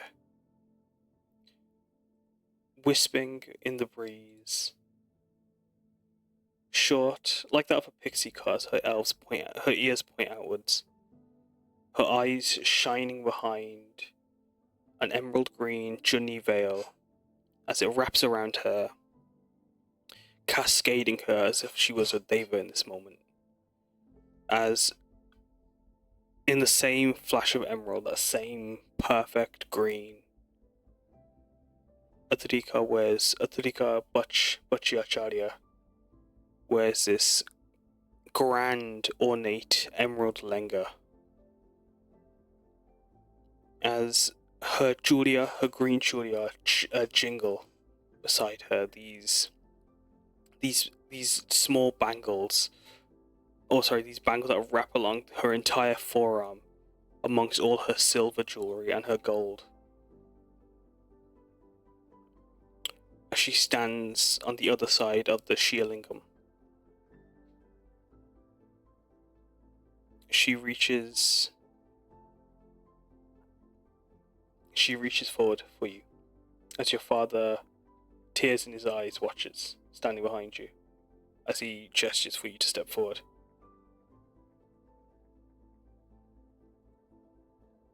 He'll nod to his father, taking the arm off of him before slowly approaching Adrika. And it feels like each step in itself is an eternity, since it's the last time he's gazed upon her. But each step is also a bliss, because it's her face. He gets to see it again, rather than the shade that he's had to deal with. It's properly her. And his heart, despite feeling weak, feels like it could start beating again at any moment with how much joy he is feeling in this moment. As she reaches out for you with her junni extended for you to grab a hold of,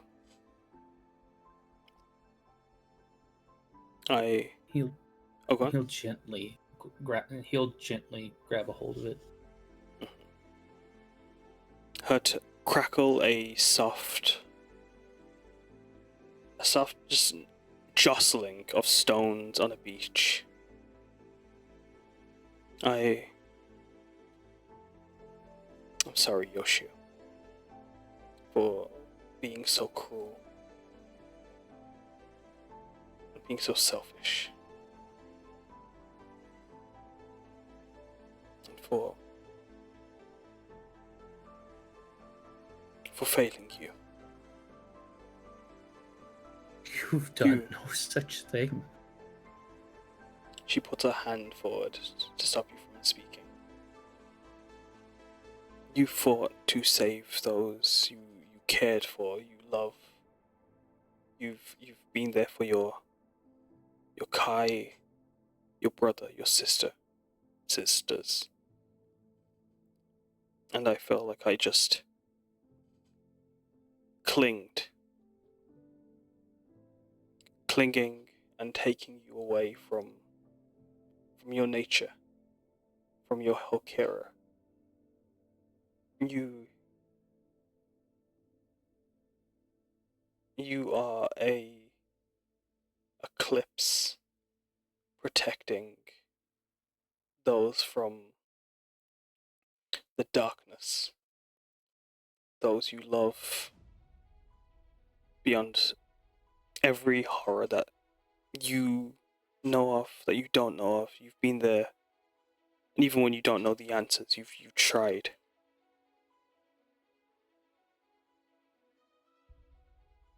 But as I cling, I had believed if you had eyes, they were only for me. But if you have eyes only on me, you can't protect those others. No matter how the threads of the weave move, if they all go in one direction, how can you resonate with the others? I'm sorry, I couldn't give you more. I couldn't let you be and wait like you've been waiting. Why I couldn't be selfless, like you have this entire time.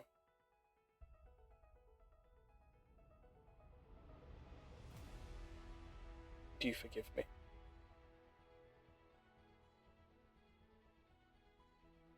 In a heartbeat. She smiles as you see her tear drop on the lingam, on the sheer lingam, as it shines like a star. As the sound of a hammer hitting it, as if it was within the forge. As your father watches behind you, proud, tears streaming down his own eyes.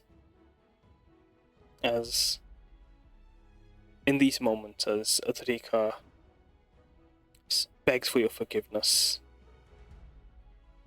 she also seeks to finally cross over with you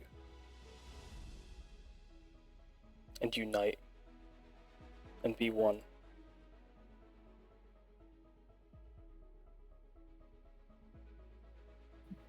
Before he does accept it, he does feel like some things are needed to be said, and he does look back to his father first before looking to her. For every heartbeat you've given me after Tezumi, I forgave you. Because I truly believed, and I still do believe, you saw more in me. More than I even seen in myself. So if you would give me at least this one last act of selfishness before we do continue our journey here. Anything. I just simply like to kiss you one last time. She nods.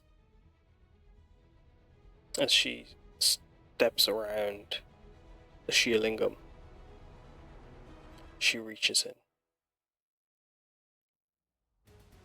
And he will reenact it as the first night that they had ever kissed.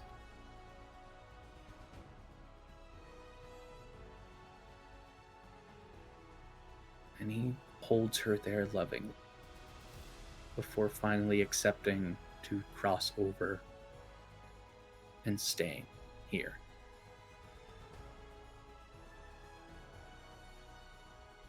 As their love pours out like a star,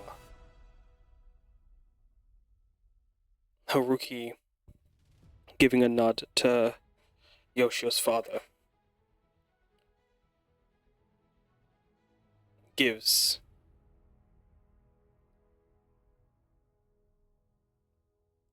he steps forward after your kiss ends,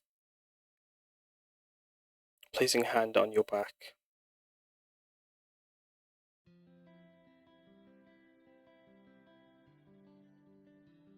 I'll take care of your family.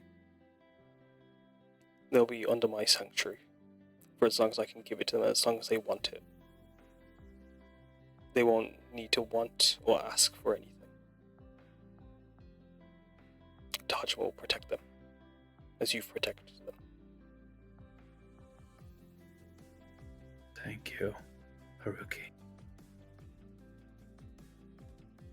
Just know they're probably just as stubborn as me, and they'll say that they'll have to earn their keep. And I apologize for that in advance. He nods, placing his hand on his heart. I've had practice. I'm sure it'll be fine. Now, when you see my ma, share a drink with her if she offers it. It's her way of saying that you're now her son, and her family. He gives a nod as he wipes away a tear, giving you a bow as he presses a hand to his heart and then places it on your chest. Come, son of Eidosha. Let's go through that gate and send you on. Yes,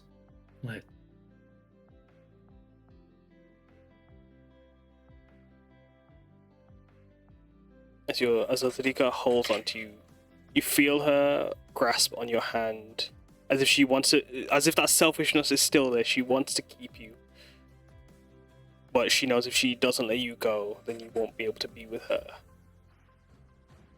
sooner. And so she does. And as your father pulls you in for another hug, I'll see you soon, okay? Yoshio will nod. Then he'll go back, grab Adreka's hand, and hold it just for a minute longer. I lied. I wanted another selfish act. And then he pulls her towards his father and kind of just like has a group hug with them. Now be selfless and get to know my father while I'm gone for a little longer. And you just kiss her on the forehead and leave the two be. They nod, and he pulls her in, like holding onto her, placing a hand on her head as he pulls her in. We'll see you sooner. And she blows you soon. and gives you a kiss on the cheek. As if there's nothing more, Yoshio,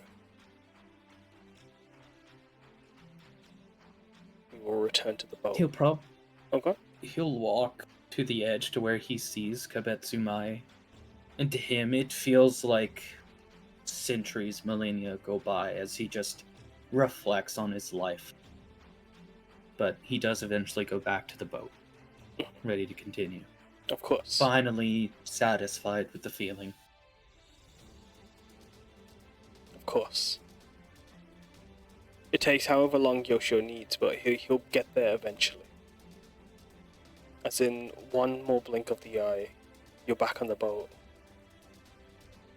As I'm gonna move the scene, as you move along the river, passing the Hita Reishibu, passing the Shigeru Reishibu, as you see the other 6 mountains towering, you see the end of the world coming up. Karna, I believe you wish to have a moment. Mm-hmm. Yeah. As they get back onto the boat, he is he doesn't leave Aurora's side too often, just sitting standing just like next to her, just arm in arm for a bit. And as he does so, he's looking over at the reflection of himself in the water. As if he opens his eye, is his left eye corrupted right now? Give me a mo. Ooh. I'll check my notes.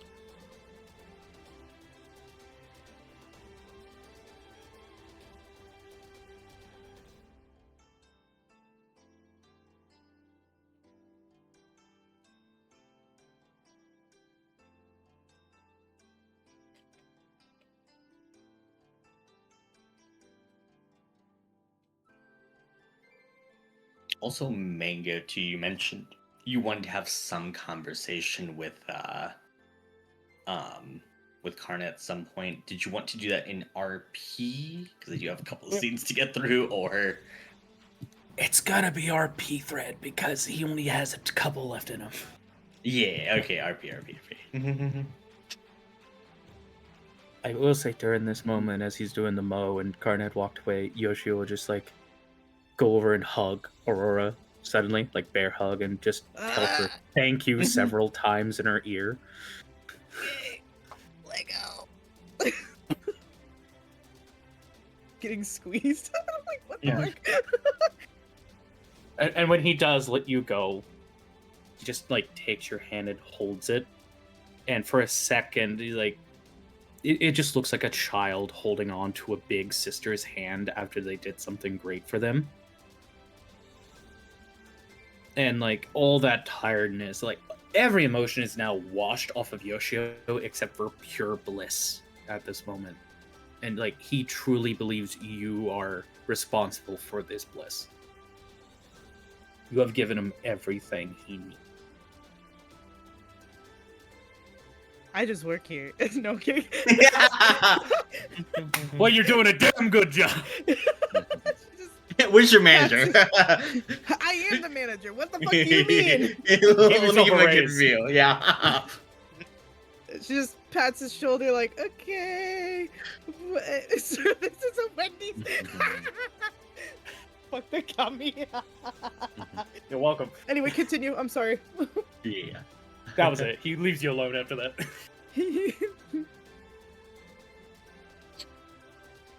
Alright. Cool. But yeah. As he looks at his own eye and the reflection of the waters, is it still corrupted? That's all I'm gonna ask you, Karna. Do you... So is that eye your eye? Or is it one you share? The one he shares is his eye.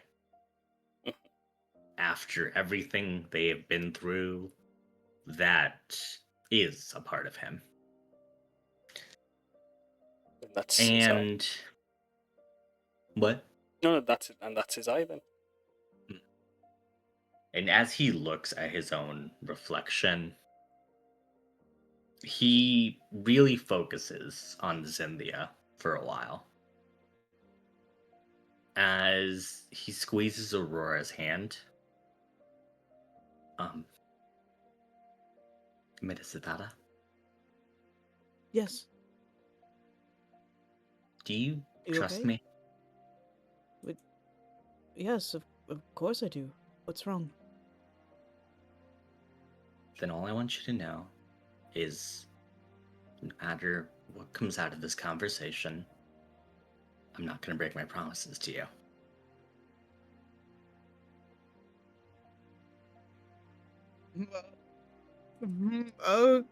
Okay. Just squints. But she trusts him, so she'll slowly nod, but she's still squinting. He nods thankfully as he looks over Zinthia a little bit closer. Is there any sort of signs of just like Ain't she tired? damage, any sort of stress that she is going through? As you guys have been on the boat, Zinthia looks to the waters, and you can feel it's like there's a call. She wants to go over. She wants to go to the riverbank. But for as much as she wants to, she has to be there by your side. And as she looks to the waters, as she looks to the bank, as she looks to the end of the world down the river, she chooses to adapt instead.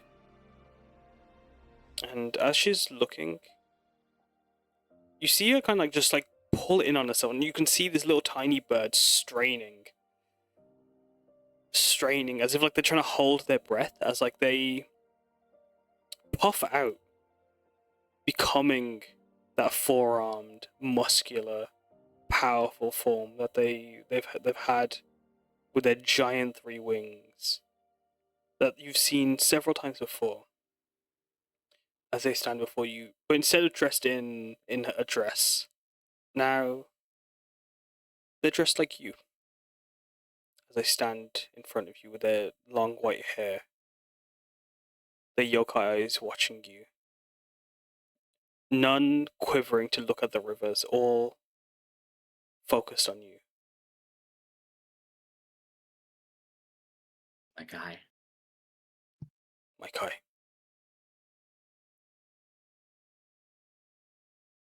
Have you been here before?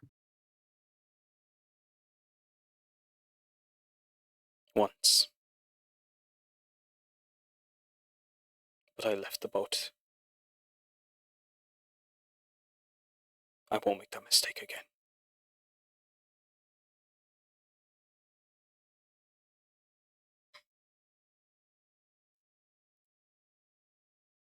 You know, I can't help but think on all the times I was told to be selfish.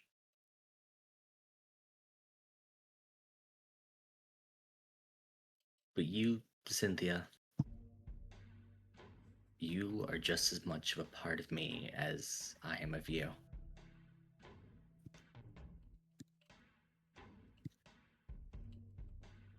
No matter what happens, I'll do as you taught me. I'll adapt. She nods. So you should get the freedom to choose. What do you mean, my Kai? She scowls. What are the choices there to adapt?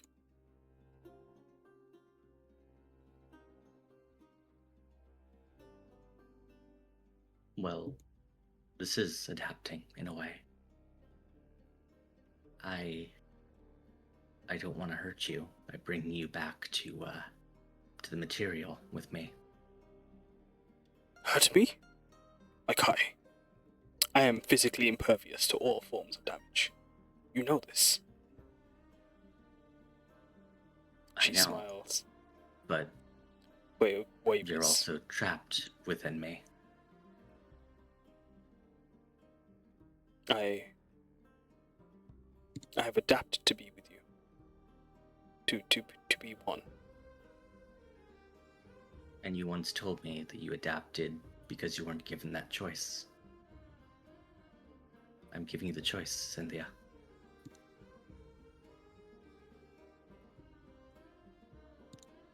She looks over to the water. Over the river. To the banks. To the void beyond that's coming soon, sooner and sooner. And then back to you. There have always been more choices than just to adapt. As 3 are before her.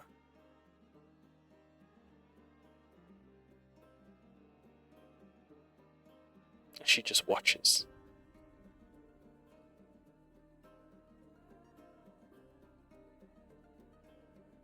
Watches the river.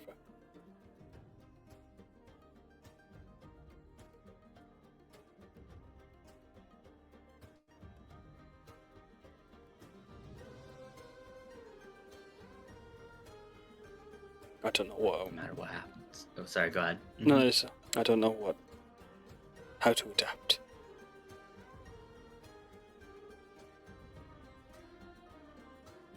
I can't.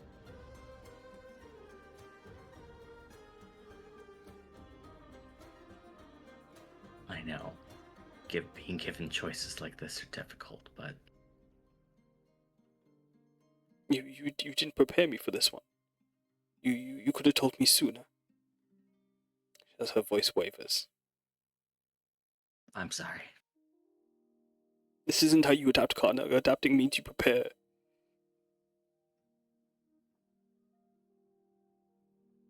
You I'm prepare sorry. for any outcome, and then you change to it.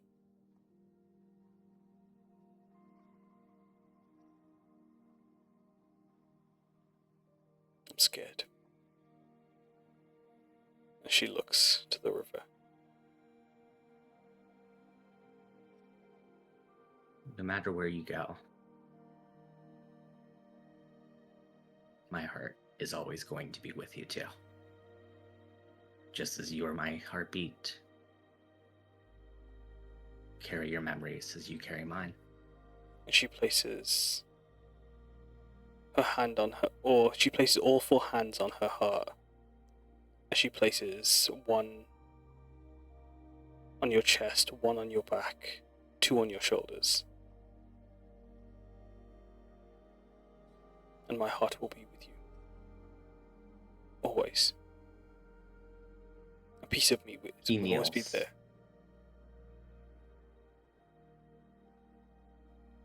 And he'll kneel at her feet to touch the ground before her as a sign of respect. Thank you for giving me the strength to protect what I hold dearest. For protecting my life when I didn't even have the strength to do so. For sharing my joys and my sorrow.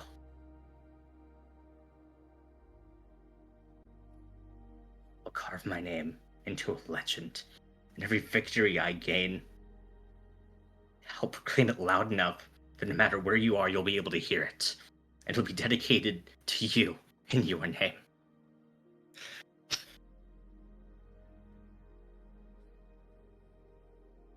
As she goes onto her knees, and with each hand touches the floor, touches your feet, and brings them up as she comes up. And I with you. I'll carry and treasure all the things we adapted to, all the choices we made. As you gave me purpose. You gave me a reason to keep going, a reason to have a chance to choose.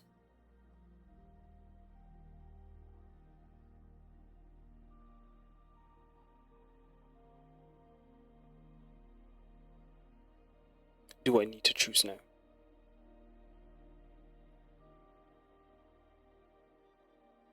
You hear, like, When you're ready. the fear in her voice. She just nods. Okay. And I did promise this to you as soon as you were able to hold it. As he'll hand her the shiny stone that he got scammed 10,000 gold for. Oh my fucking god. Not a scam!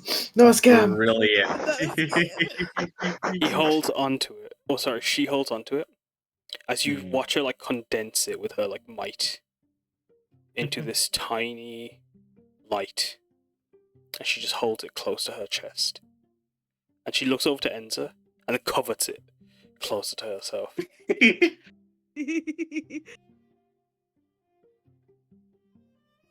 She just kind of looks up at it and she's like, "Oh, you don't have to worry about me. I don't really feel like shinies right now."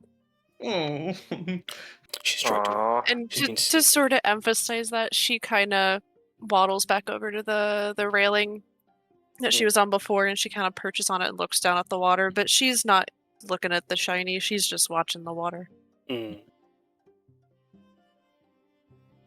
Cynthia just holds onto the stone that condenses and becomes a star before her. Thank you, my Kai.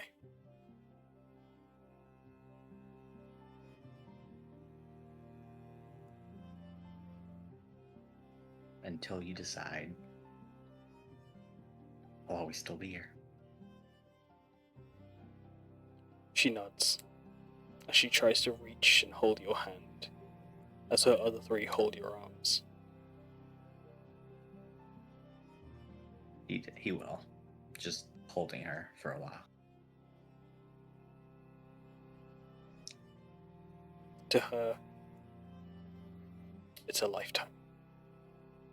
And more.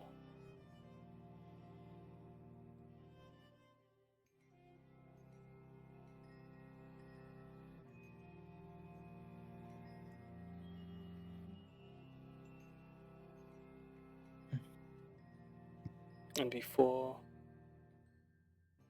as the boat makes its way closer and closer, you see the edge. You see the world spinning and turning on waterfalls as the scales begin to turn to the dragon's body. As you're about to reach the end, the final stop. Does anyone have any last moments, any thoughts or words they wish to share with each other before it's time to say goodbye? Enza? Enza's just kind of separated herself from the rest. She's got no more capacity left for anything else going on. She's just kind of sitting on the railing, looking over at the water, but again, she's not looking at anything shiny. She's not in awe of anything. She's just kind of blank stare. Haruki would have passed by everyone, checking in, making sure everyone's just at least okay. But when he's done everything, he'd take his place at the top of the boat, at the highest point, just looking over. As he just would take a glance at the Hita Reishibu for a bit, but then keep his eyes forward, focused, as he is in his own thoughts. So what about you, Shigeru? Shigeru is having one last look at the group before he decides to go forward with his decision to move on and return the rest of his family. Mhm. And he allows the others to have one last look at this dwarf in stilts. Actually, you know what? He's gonna be performing for them one last time. Mm-hmm. As you're performing your heart out, what does that performance look like? Is it a feat of acrobatics? Is it a comedic routine, or is it what's? Considering how everyone is emotionally drained, he's going to be doing comedic acts just to lighten the mood.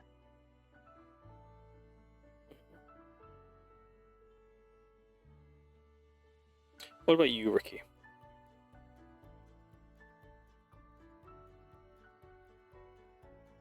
Ricky is taking one look at the party before just going. If you guys ever need to remember me, just think of me as your dad. Oh my fucking god! I can't fucking. I'm throwing you off the boat. We do not need a fucking Ricky as a yokai, please. That's the worst case scenario. Please. The worst case is letting him pass on. Holy shit. For fuck's sake. What about you, Samosa? I think Samosa's gonna walk over to Haruki, where he's standing on top of the top of the boat. She's gonna stand one step below him, and just salute with a hidden salute to the people who are not rejoining us in Tajima, not rejoining the fight, and deciding to rest. He gives her a silent thank you for your service. Like a silent thank you for your service. He gives her a silent smile as he places his hand on his heart and also just looks to the rest, knowing some will be going and some can't come back. What about you, Aurora?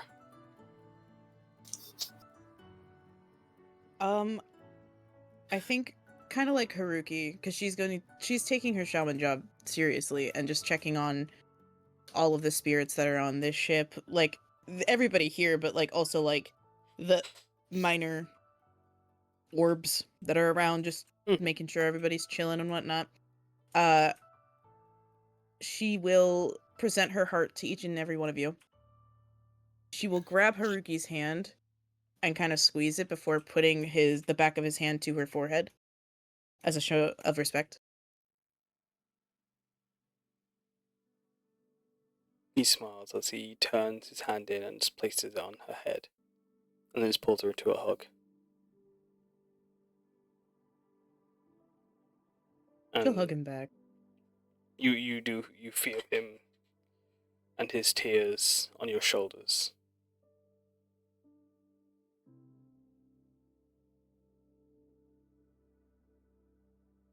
I'm proud of you. And I'm proud of you.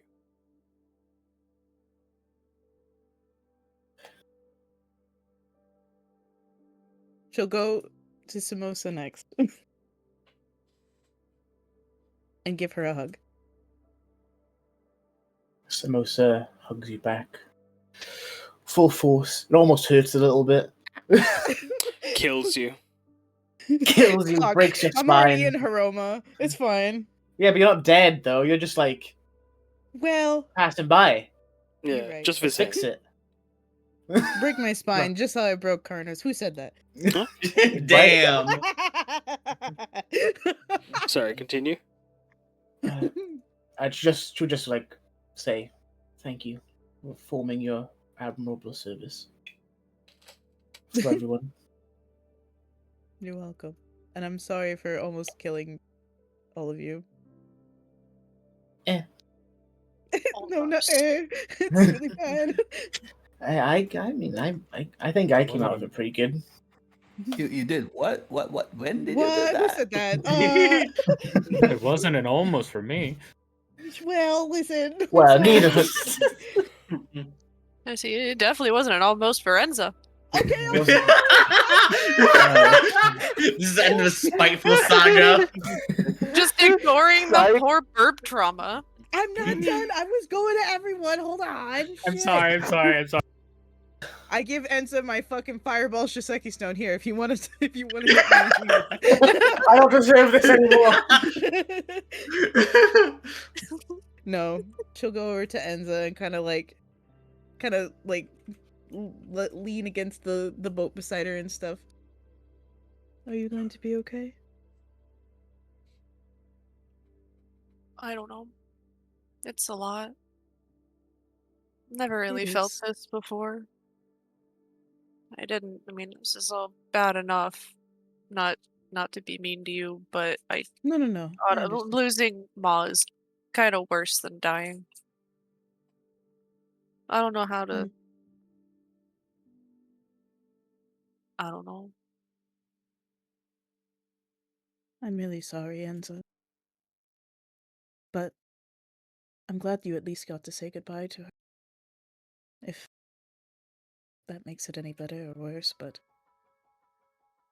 Well, it makes it better. I mean, it was nice, and it was more than nice, and I'm glad that I at least had to, the picnic and then the fly. Mhm. That was really nice, but well, and I know that I'll see her again, and I know it's not, goodbye forever, but if you'd like, when we get back, I can help you set up a memorial for her in the shrine tree. And when you go and visit her, she'll know you visit. And you could leave seeds or bread crusts and she'll get them. that sounds really nice. Yeah. It'll be okay. I know it hurts a lot right now. And it will be for some time, but if you ever want to talk, you know where to find me.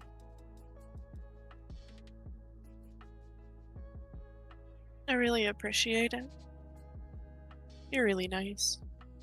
I say nice a lot. You're also very nice, Enza. And I appreciate you. She kind of opens her beak like she's gonna say something, and then she thinks better of it and closes it again. She'll go over to Yoshio. So you're staying? Yeah, and Yoshio would be sitting at the tree that's at the middle of the boat. He's actually sitting and reclined back, kind of in the way like you would see him whenever he takes a break from working on the allotments. Mm-hmm. And yeah, I'm going to be staying.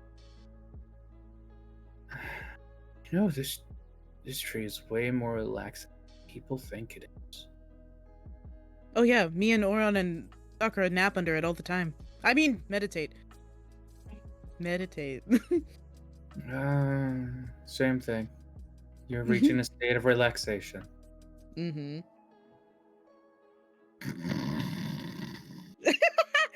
She'll leave him alone. That's really fucking funny. Dude is pain. He just cried his fucking Yeah, no, soul for real. out and had it returned to him. Yeah. Not She'll only go that, he over did it for to- a lifetime. Yeah, for real. Holy shit. She'll go over to Rukia, making Uchthar as far the fuck away from him. How are you doing? You know I could probably find you some clothes if you didn't want to pass on in just a towel. I'm okay with that. It feels right. Okay. Like going back as I went. Except Yeah. sunglasses and the towel.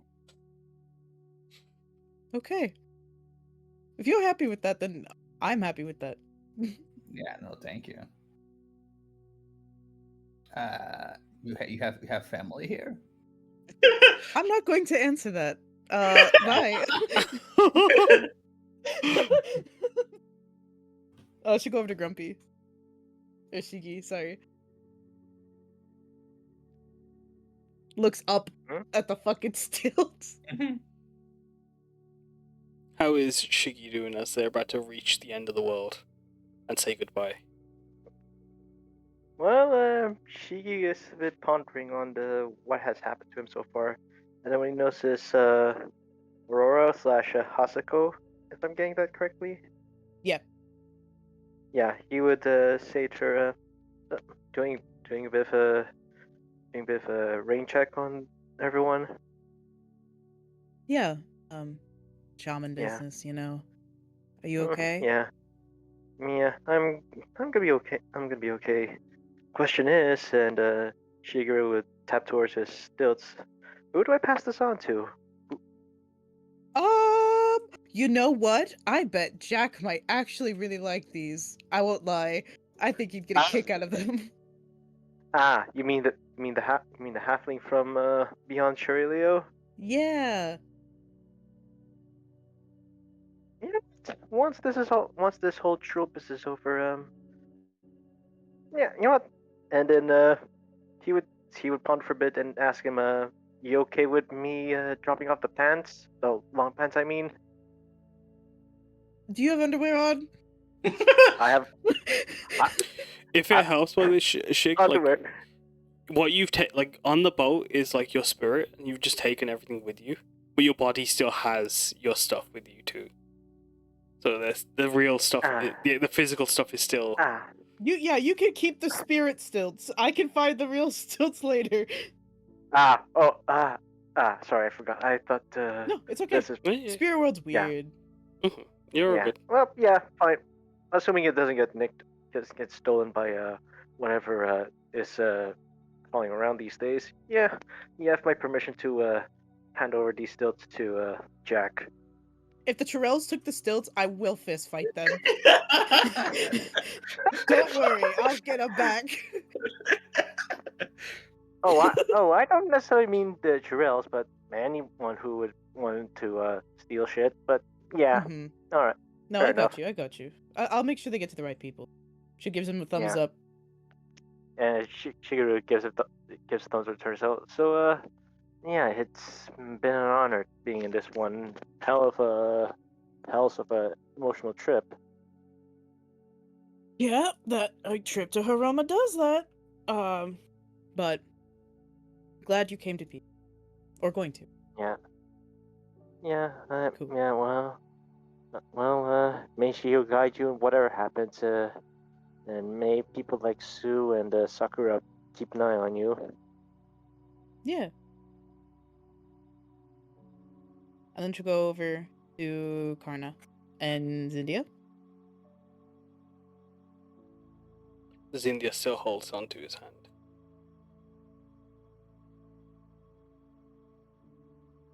Be all right in the end.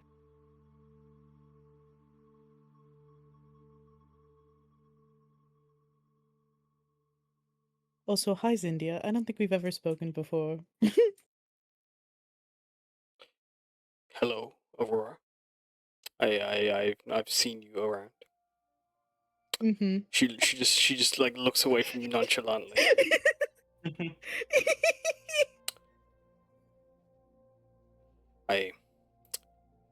I've adapted from my dislike of you. You disliked me? Why? No, I've moved on from my dislike of you murdering my Kai, and by Okay, proxy yeah, myself. nope, that's fair. Oh. That's fair. I have adapted. You have done so well. Also, where did you get that dress, by the way? That was in my closet. Did you? I have adapted. I transcend all living states. I am ready for any situation. Death, life, the party, I'm ready for it. The disco could not handle me. Mm-hmm.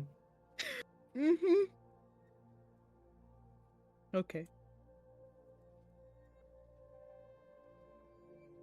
Oh, go no, for go it. ahead. Sorry. You got it. No. Mhm. Go. At this point, Karna will take Aurora and just wrap her up into a hug. She hugs him back, confused. Are you okay? Yeah, no, after all of this is over, I have a picnic for you. A picnic? Yeah. And as he says this,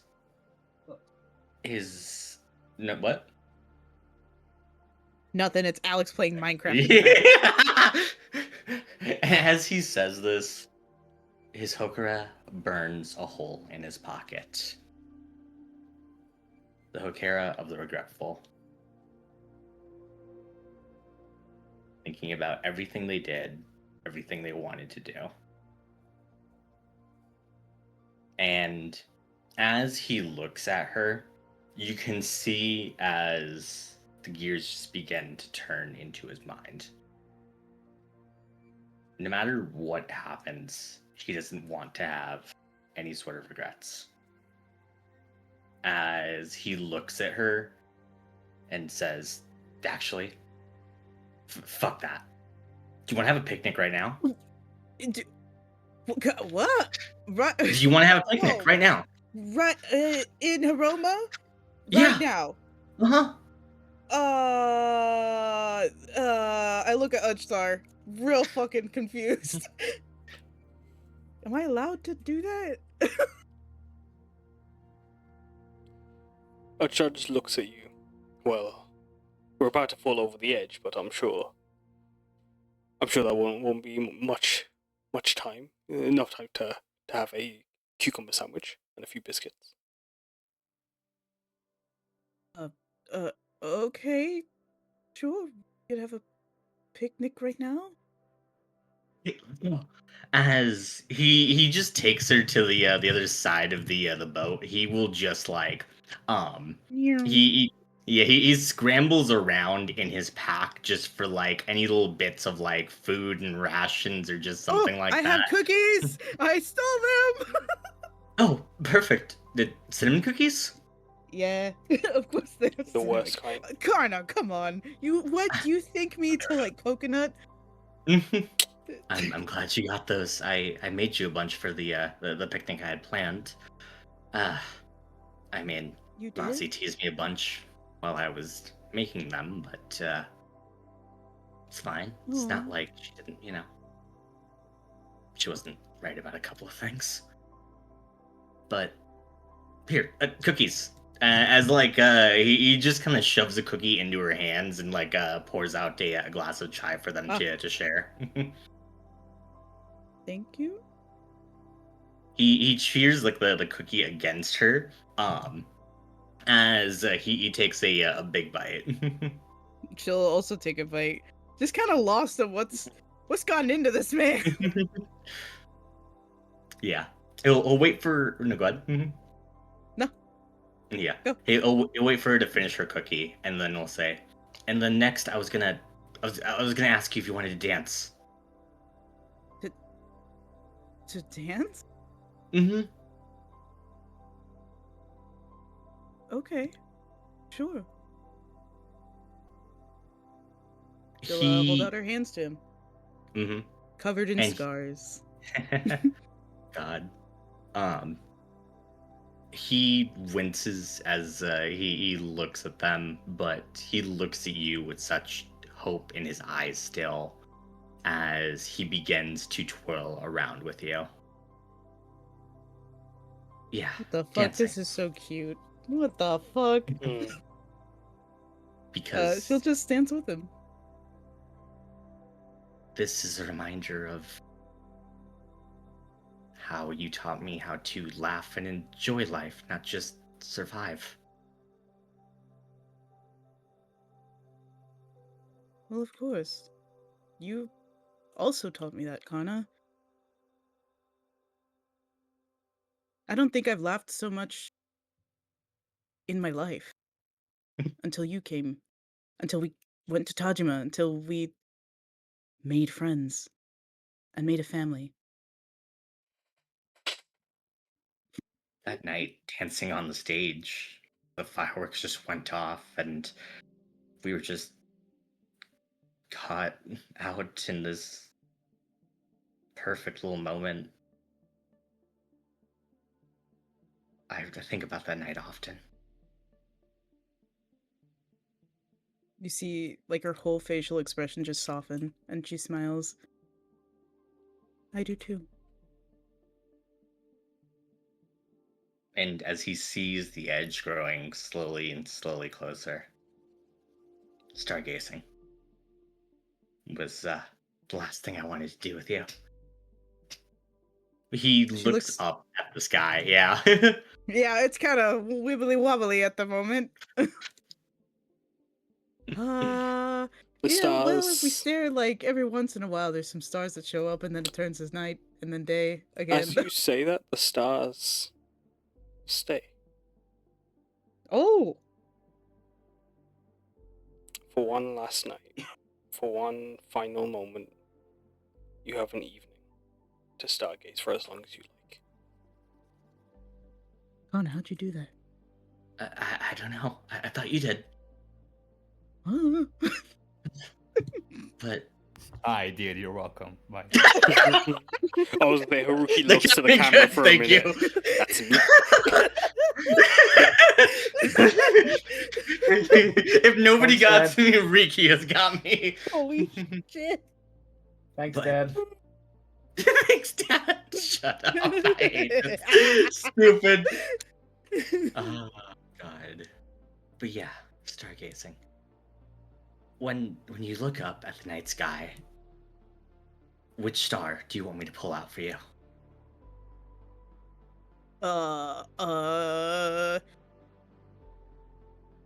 I don't know, Karna.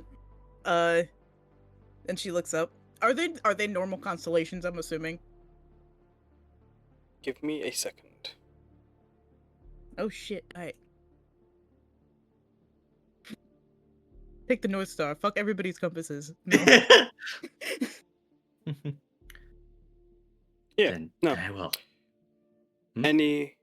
Any star is in world. They're unique constellations, obviously, but like feel free to use real world examples. She points to this constellation she has shown Karna multiple times. It's of a swan. One of those. And one of these days I will. But even for all the beauty in the stars, all the wonder, all the stories they can tell, they pale in comparison to you, Minnesota. Her whole face turns fucking purple. She looks at him. Because my favorite star in the sky is you. Oh. That's some gay shit. You Cancel see- session. Gay shit. End it right fucking there. I ain't having none of that. No, I'm joking. Go on. You see tears just well up in her eyes as like her smile just goes so big. You see her fangs. And everything since that night where you ran begins to flash out in front of him as he finally has you in his arms, as he says, because I love you too. Oh. Oh shit.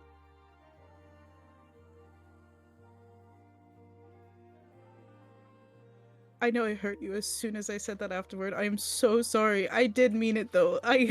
I'm so sorry, Karna. Hurt only because you meant it. And you have nothing Those were the to only apologize words I for. could say.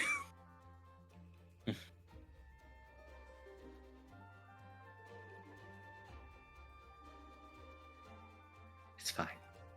You're here now.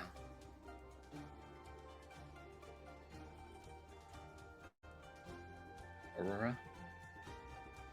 May I Yes? kiss you? Her jaw drops. She unhinged. but She she'll unhooked shut that it, thing. and then and she dies. No, she just closes her mouth and then slowly nods. Yes, and leans in.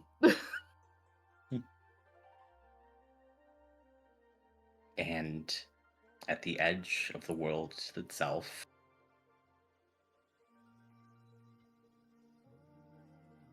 finally, they kiss.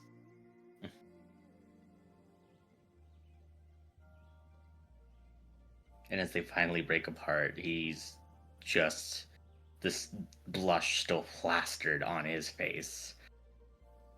Same. Sorry. For That couldn't what? wait.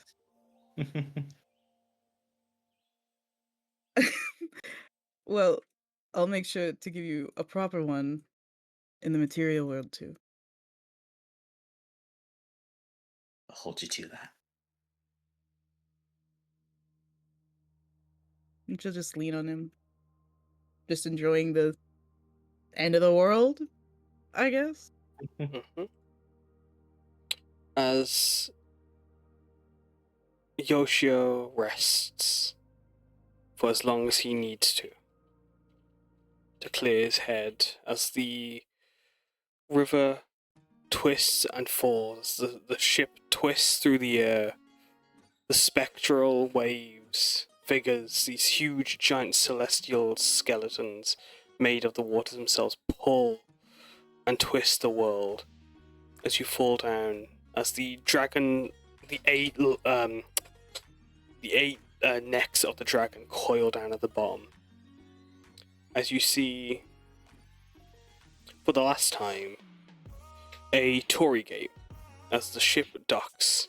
Neko Io's armor, Nani's rigging rope, Beggar's mask,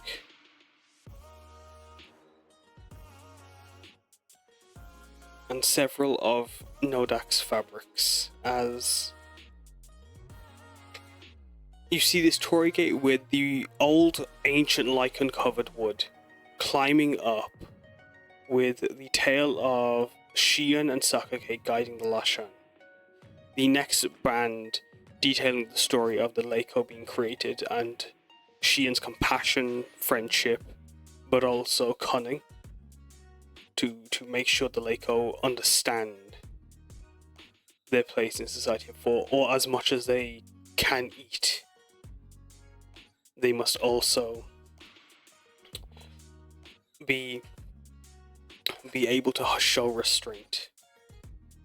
And above that, the story that started it all, that divided the land into four. The tale of Kiro splitting Shion into four. As there's a thin veil, and beyond it is home. But you know, home as in the final stop. Nowhere beyond to go. As you say goodbye, as Haruki looks at it, he sees Simran, Raja, Mosuke, Neko-Iyo and his mother. He sees Tajima, Takeo, Karna, Aurora, Hazuki. And as he stares at it, his skin starts to burn white hot. I'm sorry for keeping you waiting, but it's just gonna be a while longer. As he refuses to move forward and chooses to stay. As I'm gonna go down the list and ask you, what does home look like? And do you choose to go and move on? Do you say goodbye? Or do you stay and continue to live? As you have one final question. Enza, what do you choose to do? So I think her idea of home has shifted a lot in the past, well, I guess a few milliseconds in the grand scheme of things. Because home to her once was with her flock and with her mother and in her, like, where she was born and raised and lived a good portion of her life. But knowing that her mother no longer waits for her, that's no longer home for her. So her true home is Tajima. And she sees her little prayer room with all of its cushions and all the incense and a lot of collections that she has, her fresh brewed tea. And she contemplates quietly. And she thinks of her mom. And knows that she could very well just go back with her mother. And just be happy. No more pain, no more big emotion she does not want to be feeling. But that's not what her mother raised her to do. She's not one for taking the easy way out of anything, even when everything was hard. So she'll simply say quietly, "I'll see you someday, Ma. Until then, I'm gonna make you very proud. And I'm gonna kick some Churel butt for you." Let's go. As you see through the veil, your mother watching you. As she smiles at you warmly. Take as long as you need. And she blows you a kiss. As... Enza moves to, like, she caught the kiss. And she smiles wearily. She smiles back at you. As what about you? What do you choose to do, Ricky?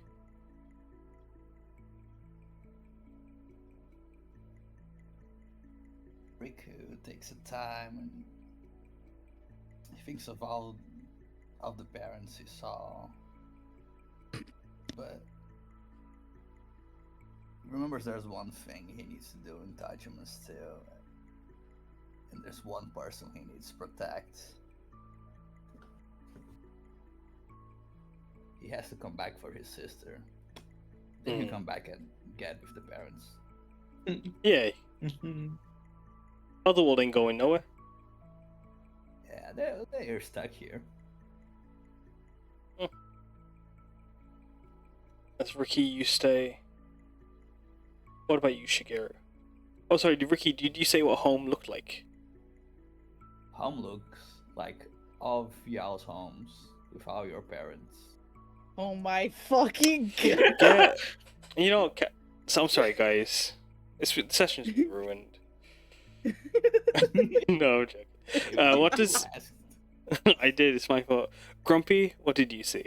Wait, Shigeru, what is home? And can you step through? He, you mean step through to move on? Mm-hmm. Or does Shigeru decide to stay? No, Shigeru. I did say that Shigeru decided to move on during his moment with his late mother. So, the, so, so what he sees in front of him is like a opening to a tent, to a circus tent, a big top, and he sees the joy, the revelry, the laughter, the awe and amazement, and with a bit of pyrotechnics and a bit of violence, just a bit. And he decided to give everyone a nod and a farewell. May Shield guide you always. Before heading through that cross to the other side and move on. Haruki nods, presenting his heart to you. Thank you for all you've given.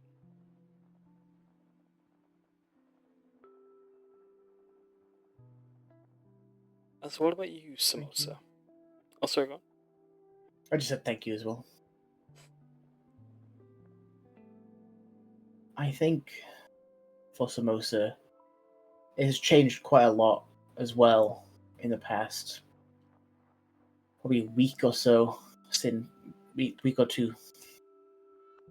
I think at first she sees Kasakawa before it was sieged, but then it fades onto Tajima.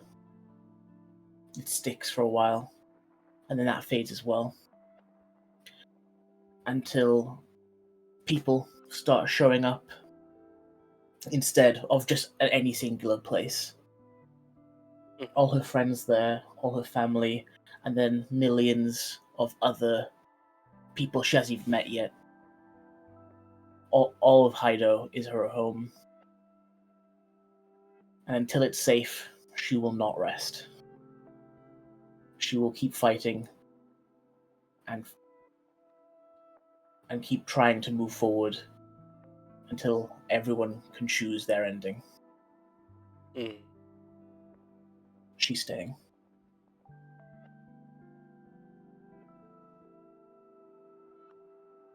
What about you, Karna?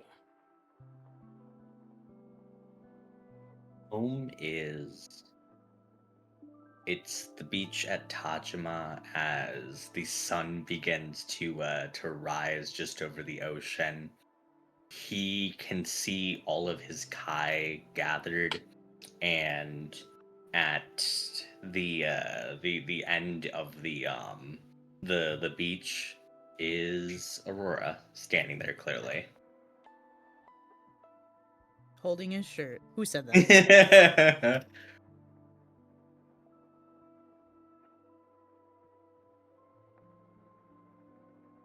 As Zinthia stares and looks,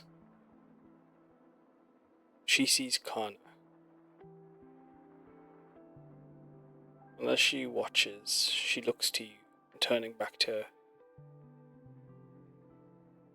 the real Karna, as she holds, still coveting that star.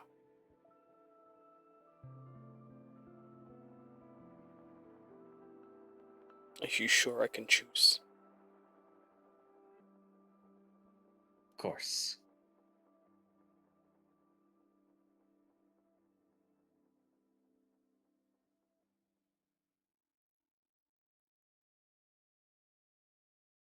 The shiniest treasure has been the time I shared with you, my Kai.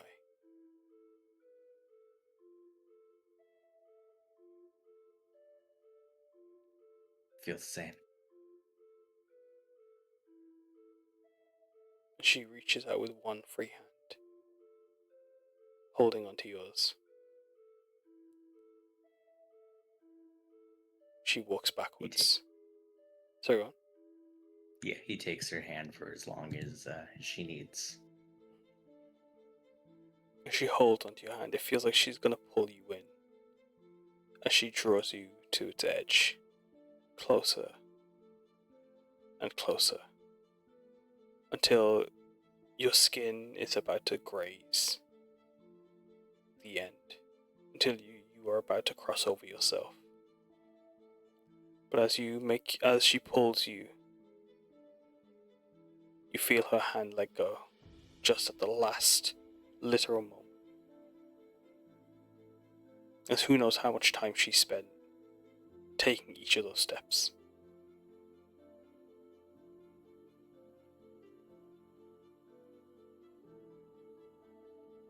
As she says goodbye. Without words, but with one final squeeze.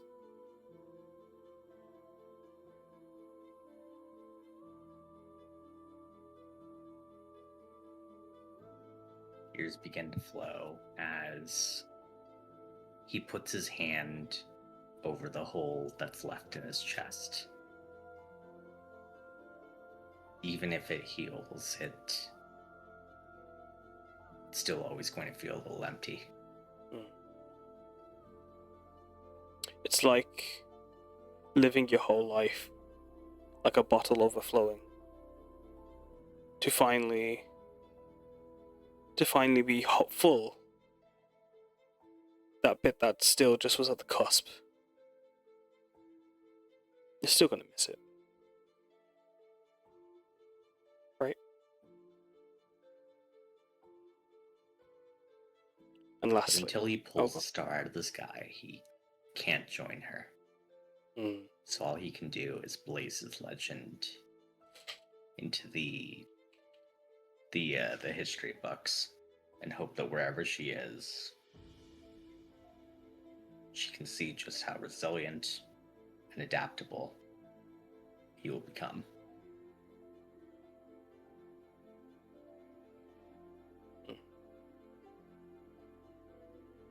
And lastly, Yoshio. What is home?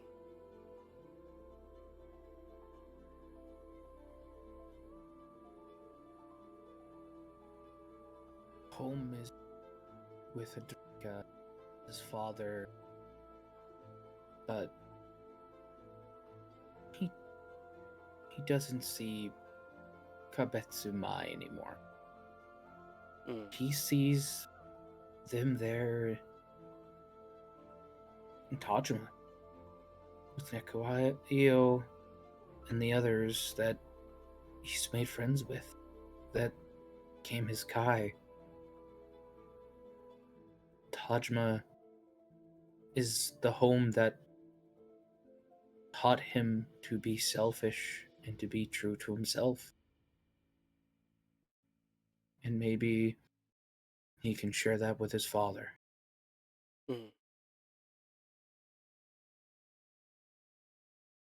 What is Yoshio's decision?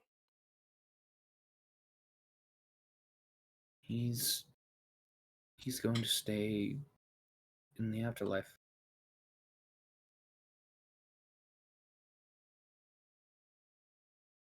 As you go to cross over, Azurika's hand reaches for you as you hear her Julia jingle. And as you cross over, every burden, every weight, every sadness, every heartbreak, everything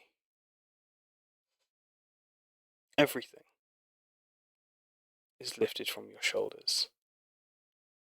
So you're free. Free to be happy, free to be at peace, and free to finally rest. As the rest of the group begin to trail along the boat, twirling and circling through the air, It makes its way, it returns back along Hiroma. Back to the gate. As the group prepare to return back to the material. That's where we're going to end the session.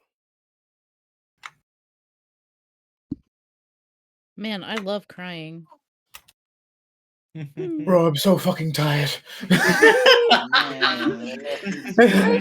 you everyone for playing. Okay, did I get that list right there? Because Let me with check. how words were being said, it confused me a little bit. No, yeah, that's right. Because I think heard you're right. Samosa say, "I'm staying," and I'm like, "Wait, what? She changed her mind? When?" No, staying as in staying in Tajima. Yeah, Mm. I think you got this right. Yeah. Yeah, she's not moving Okay. on. She's staying. I'm going to end the Yeah, recording there. You're good.